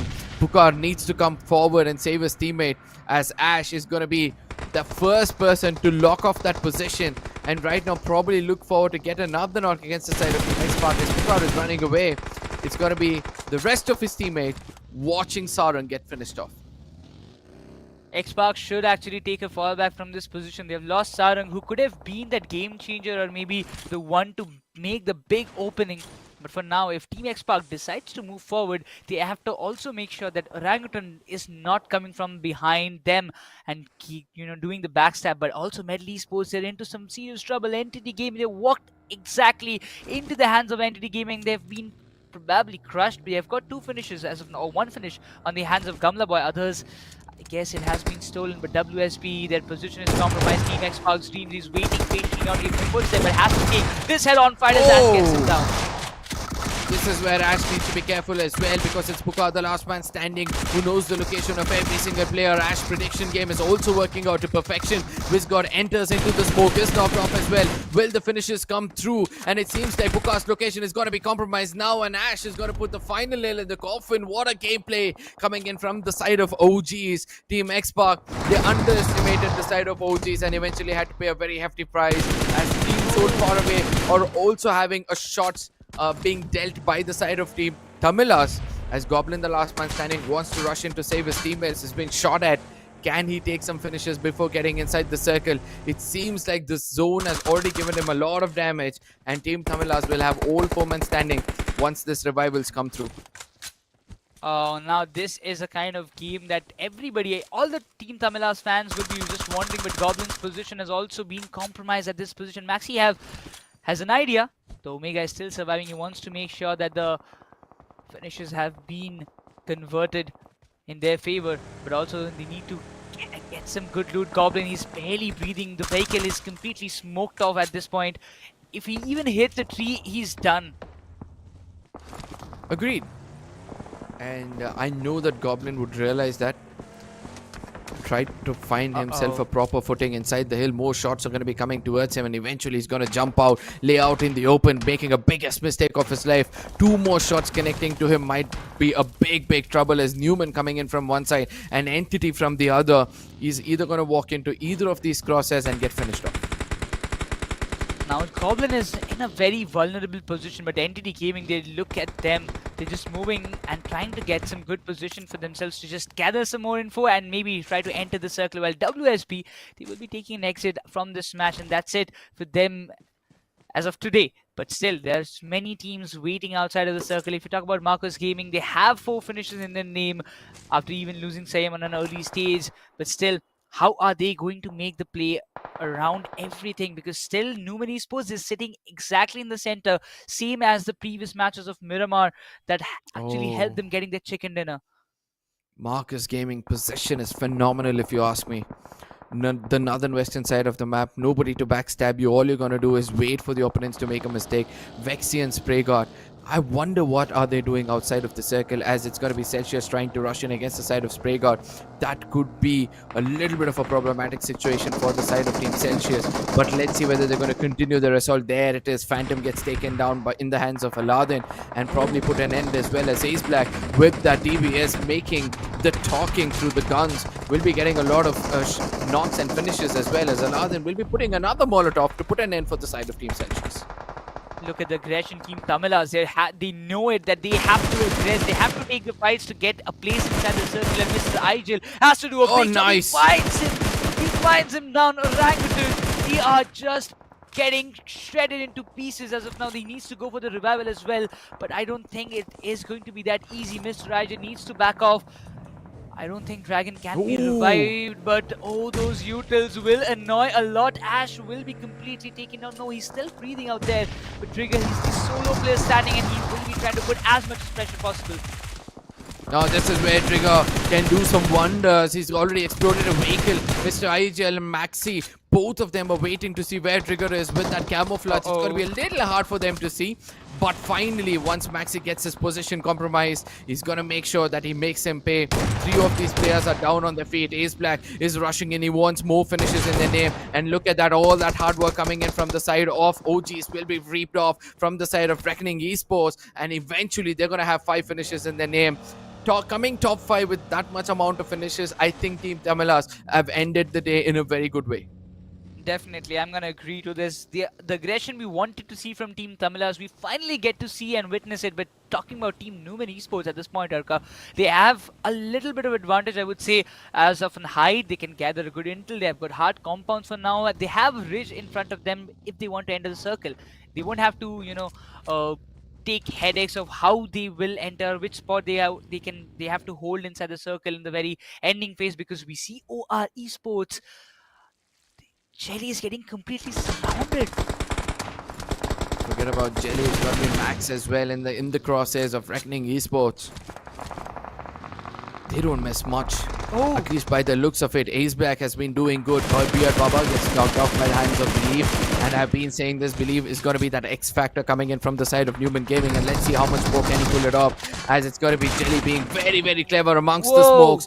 This is one of those assaulters you do not need to challenge. As it's going to be Gil yet again. Another one coming in from the side of Jelly. Wonderful gameplay so far. OR Esports are going to be thanking their IGL for bringing him in such a position. It's a 2v2 situation, if I'm not wrong. Yes, it's a 2v2 situation. 3v2 situation. And now inside the circle, complete control of the circle is in the hands of OR. Max needs to heal himself up, but as Minnow finds you are down, now it comes down to 1v3. Ace Black's position is definitely compromised because Jelly is definitely giving those all intels possible, but still they're fighting for the third spot. Altu, on the other hand, who is there, still going for the heal battle outside of the circle, trying to gather as much as points as Celsius. While Yuma, he will be confirmed, and that's the 13th finish point coming up for the side of OR Esports. Look at these hungry lads. They're just waiting and hunting down, trying to hunt down Ace Black, and that's the final frag. The 14th finish point for Team OR Esports as Altu is going for the heal battle. He still have 12 more first days in his name. That actually sums up that Celsius will walk away with a total of 16 points in total with this very ending match. OR Esports, we were wanting them to make a comeback in the final two games, and it seems like they have. Reckoning Esports as well. These are the teams who were the fan favorites at the bottom of the table, will now have a very good climb to keep their hopes alive and the hopes of the fan alive that they might qualify into the next round. The LAN event is what they're aiming at, and you need to have good games like this to boost your confidence, as Max, Admino, as well as his teammate Mac, all three of them are waiting for this final person to get finished off. They're pretty confident that the chicken dinner is theirs, so they're just going to play around, try to eliminate whatever possibility they have to see another player somewhere far away. They're not bothered about going outside or extending themselves into the blue to get that final finish, and that is the kind of thinking I love from OR Esports. Be satisfied with what you have, because you're reaping the hard work and you're reaping the benefits of all the hard work you've done. And this match, probably it's the highest finishes that we have seen entirely as of now in the Skyesports Championship 5.0 semi-finals. 14 total finishes. We were talking about that we are not able to see all those double-digit finishes so far in the championship, and we are seeing it today. And now we have got 14 finishes, almost 29 points that they will bag out from this position. Not a 30 bomber that I was very eager to see, but still, it's more than enough that OR could have done. And I really want to see at which position they will be bouncing up or maybe jumping up to, because this game, this match was literally tremendous for the side of OR Esports. Yes. Two back-to-back chicken dinners coming in from the side of OR Esports. IGL Jelly is going to be so happy with his team's performance. But let's not forget that he himself has performed phenomenally when it comes to this game. I mean, when the rush was coming in towards him from the side of RGE, probably it was the side of OGs. I don't remember whom did he clutch out of 1v2. I'm having a little bit of a confusion, but whoever they were, he has outshined them in my memory, and I believe that he's out memories of the viewers as well. Exactly, the way they have played all those clutches, and also at a point where I really thought that OR will be trapped, because all the players of Reckoning, they were coming inside the circle and wrapping around Jelly, still at that position. The way Adamino found the frags, Newman Esports, those who were sitting exactly in the center of, almost close to the circle at the very ending phase, they were completely taken down one after another. Admino, Max never gave them a single breathing chance in the very ending phase. that's how you need to play the final circle, right? A man advantage in your favor. You know that you know the location of all the opponents, so eventually what you have to do is just play with their mind, wait for them to make that small mistakes and dominate on them. And also you have vehicles to work around with, and what do?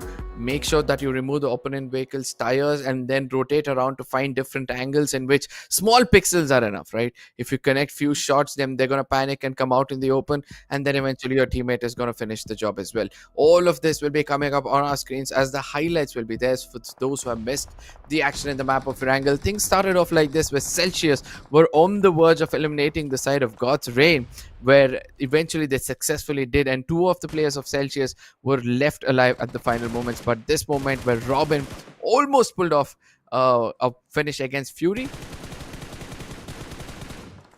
Yeah, that was definitely a kind of game, but Aquanox, we cannot blame him. He was completely trapped, but the way Big Brother Esports completely countered the attack, completely trapped blind in their own game or maybe their own strategy, it was definitely worth seeing. But Marcus Gaming, I'm really looking forward to see when can we see a big game coming up from their end, because they're definitely a team, they deserve to be in the top 11. Oh geez, this was the fight. I was shocked that Pukar was not able to pull off.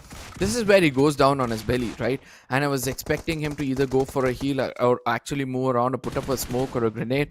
But rather it was the two players of OGs who actually waited patiently for him to come out in the open. And Goblin, the way he was restricting the side of Team TAMILAS, but still, we have to give it for Team TAMILAS.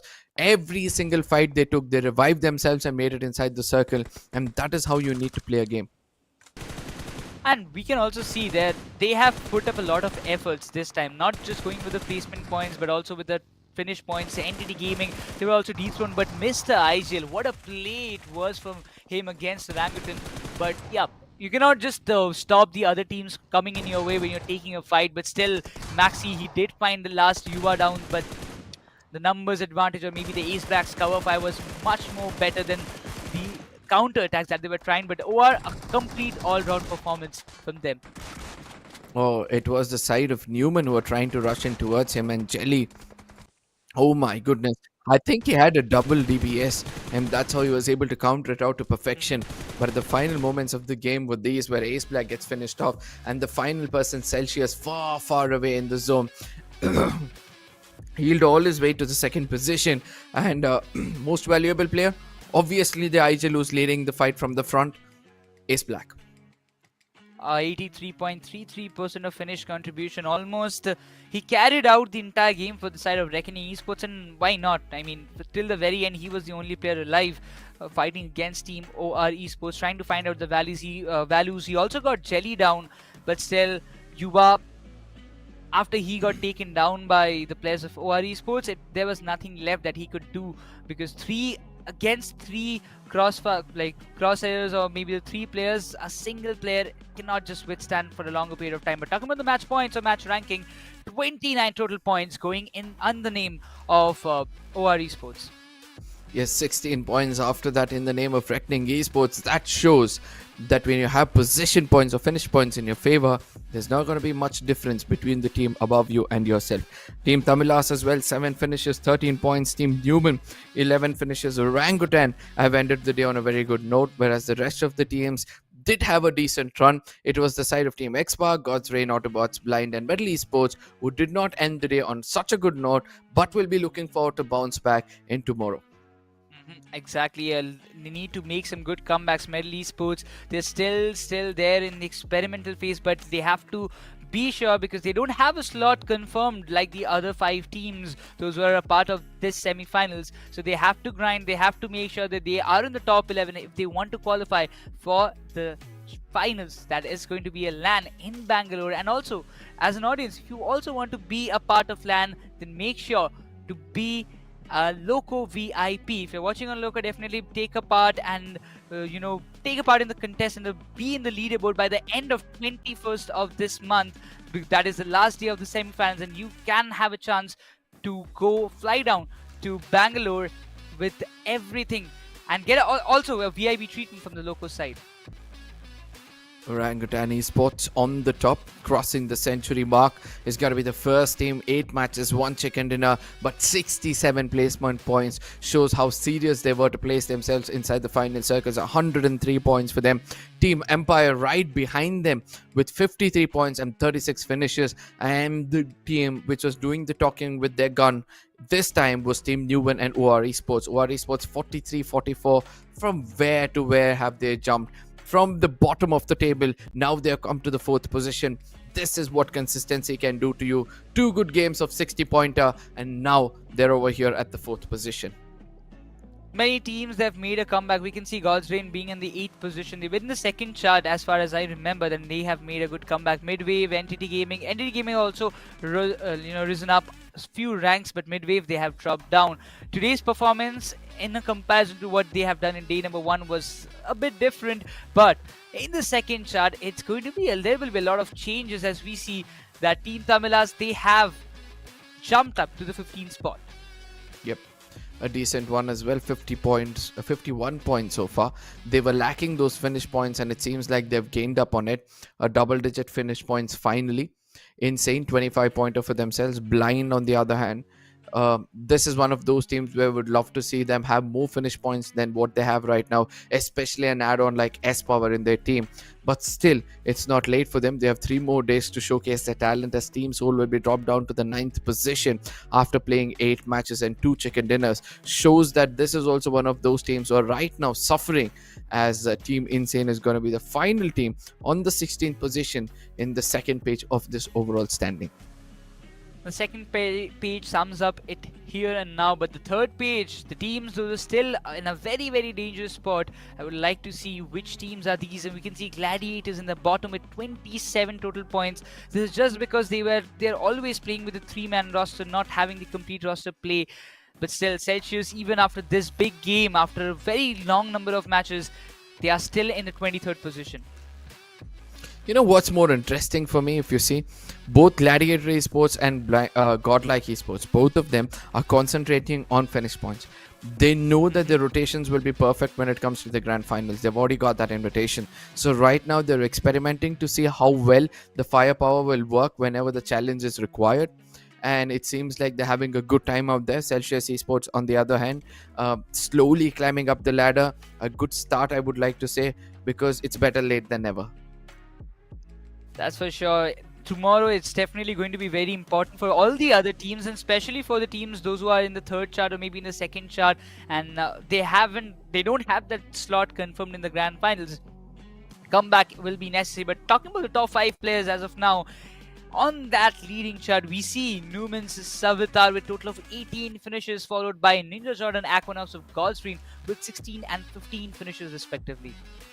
Or very soon Jelly might be joining this, or else it could be Ace Black as well, because both of these players have got enough number of finishes today. Let's not forget to give the limelight to Troy, the man who was holding the top position in the map of Miramar and taking finishes left, right and center, as Rockstar from the side of Team Empire is also worthy of being praised, because so far if one person is actually carrying Team Empire's firepower, that has to be Rockstar, who's always been that person to put the final nail in the coffin for the opponents, as they'll be shining brighter after every single fight.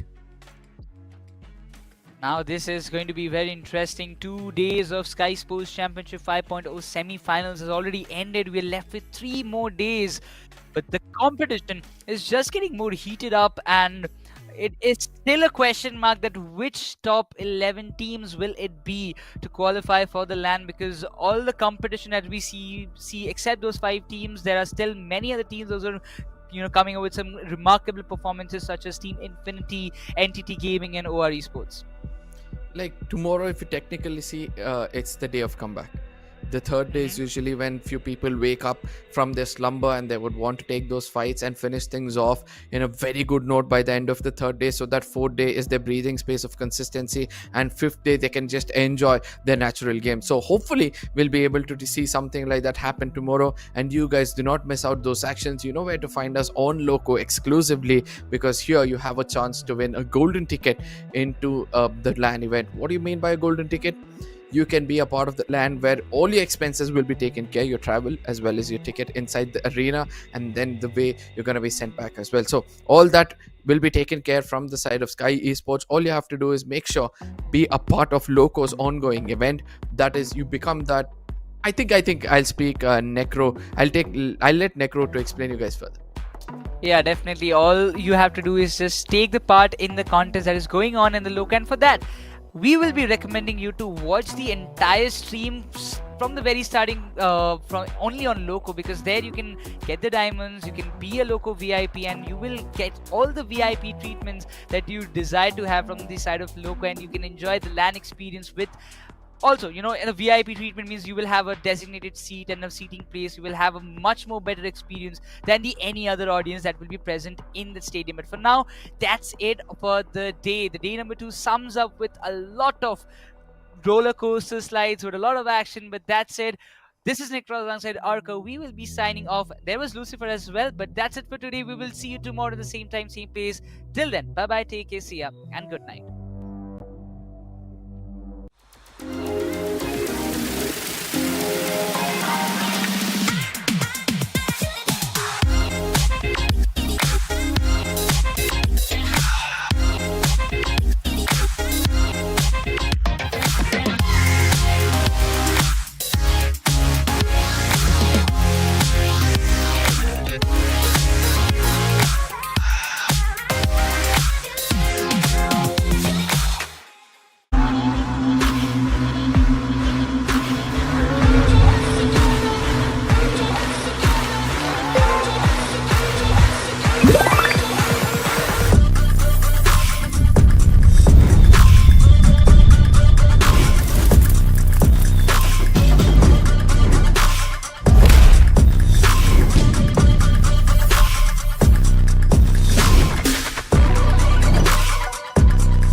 Wake up kicking myself, exhale cause I heard it helps, but same old way I felt, resting on my shoulders, cold night in a sleepless bed, white eyes with a glaze of red, I go round and round, it won't let me out.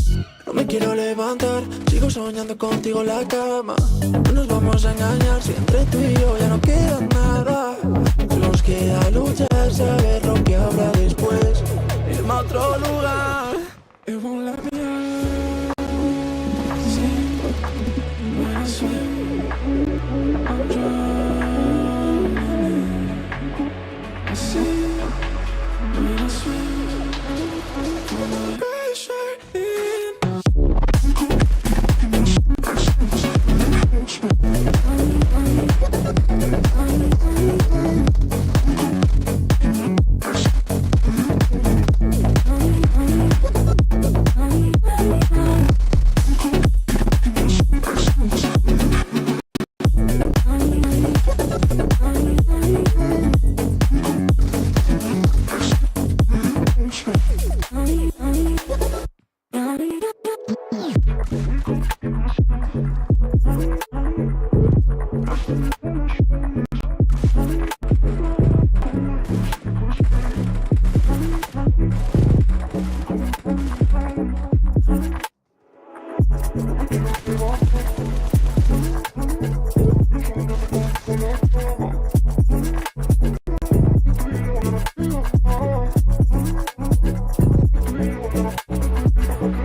contigo en la cama. No nos vamos a engañar si entre tú y yo ya no queda nada. Solo nos queda luchar, saber lo que habrá después. Irme a otro lugar. It won't let me out.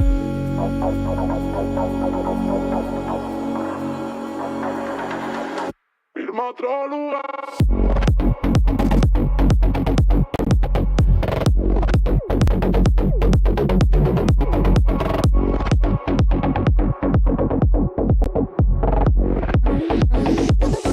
Irme a otro lugar.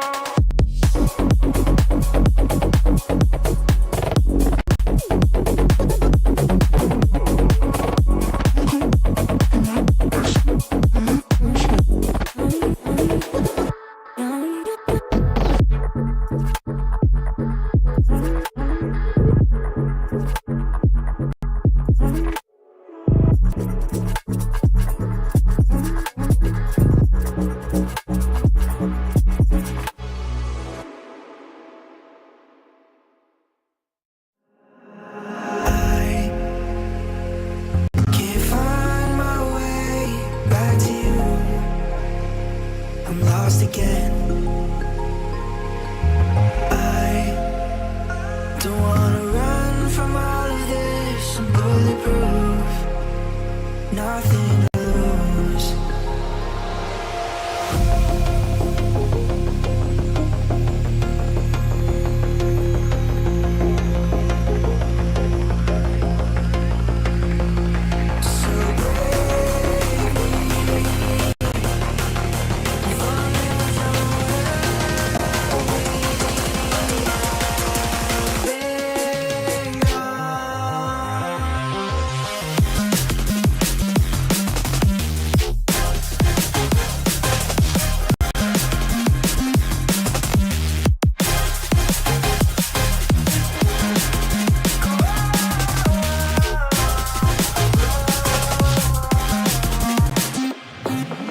Say the things you're holding on to. I know you wanted to feel at home again. You stay awake on your own when you're feeling hopeless. So call my name again. So break me and follow your don't let me. I've been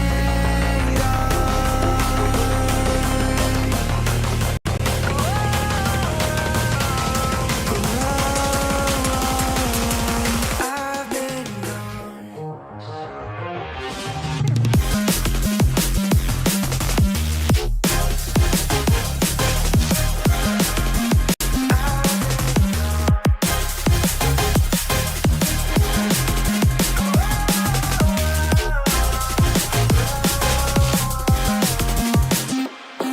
So break me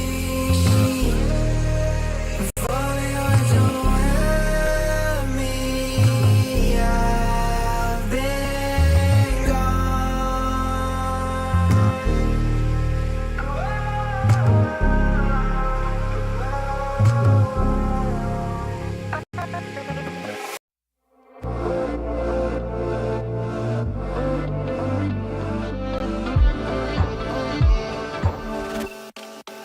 She got a body like a goddess, and she talks so sweet. It's like I can't believe I'm the one that she wanted.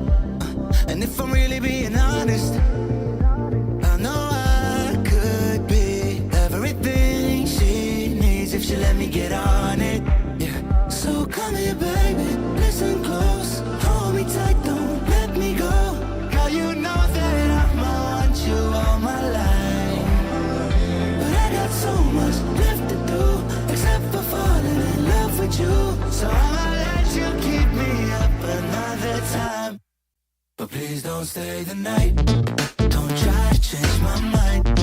Baby, please don't stay the night. I must do what's right. Don't make me ask you twice. Ooh, don't stay the night. Don't try to turn it to a fight. You know I love you by my side. Just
I'm craving hope in this dark.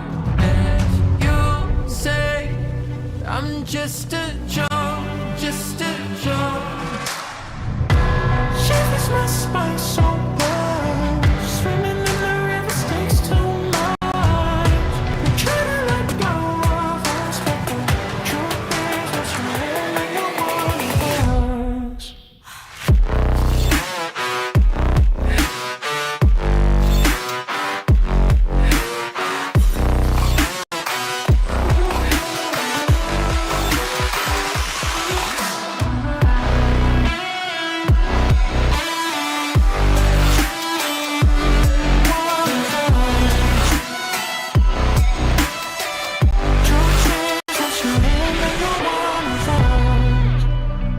My darling,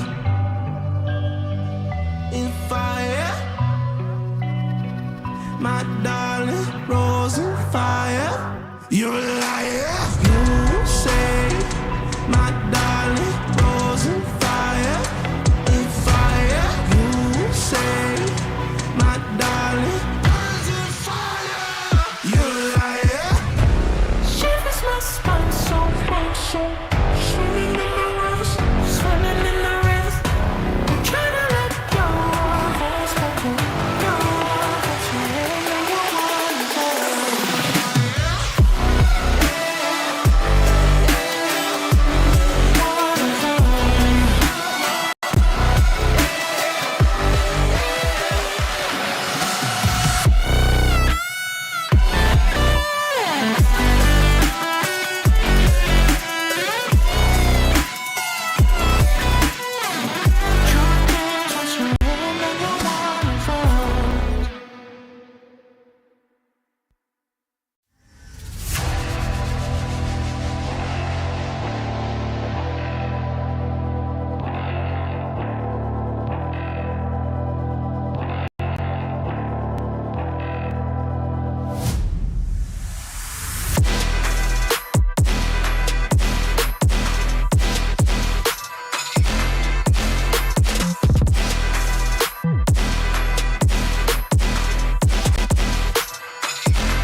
Sometimes you feel weak. The fear you carry inside wakes you up. The overplaying pattern of memory hides your true face. Take your own method, looking for the one who's trying to be perfect, yeah. You'll try to match it, don't be sad if you don't make it. You hope for wonders, living life means making blunders. It can make you shatter, you will try to fight the thunders. Trust me no matter what happens, because I will stay by your side in your heart. Whatever happens, remember that you can do anything you want.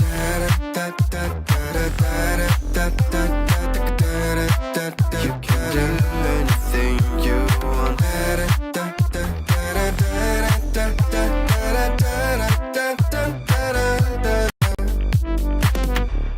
Follow the light if you're not sure. Listen to your gut. The right path will come when the time is right. Take your own method, looking for the one who's trying to be perfect, yeah. You will try to match it, don't be sad if you don't make it. You hope for wonders, living life means making blunders. It can make you shatter, you will try to fight the thunders. Trust me no matter what happens, because I will stay by your side in your heart. Whatever happens, remember that you can do anything you want.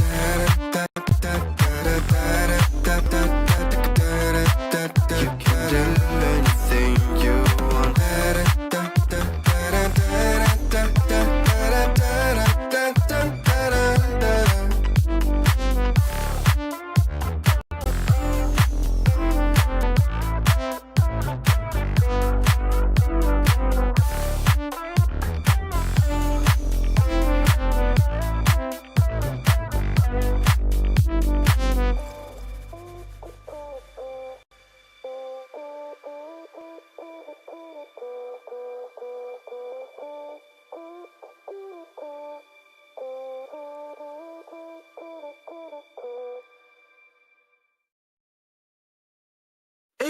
Eight rounds in the 45, it go down. 8 rounds in the 45, it go down. Yeah. 8 rounds in the 45, it go down. 8 rounds in the 45, it go down. Yeah. Look, I was passing aggression, passive aggressiveness. I left him hanging like loose ties is loose ties. Either not, he begging to go or not. Depends on the situation. He going up like inflation. Fuck all the haters that said that he couldn't make it. My brother drowned in the lake. How could all you people mistake it? He fought hard for what he had. Murderers holding guns. You worried about all the extra till water gets in your lungs, like.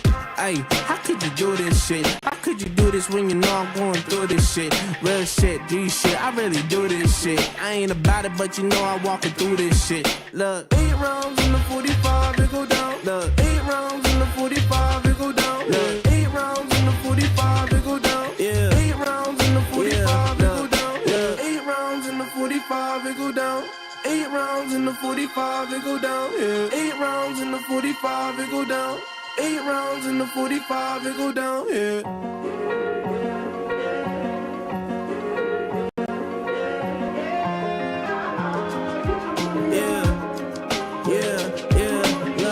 Fuck, I ran, I hit the dealer. Serving Coke 45 at the bleachers. About to follow for a follow, I'm the leader. Hit the bitch, then I pass, I don't need her. But don't call Peter. Like the Griffins with the lowest with the Peter. At the pops, he be smoking gasoline. I cannot fuck with these leaners.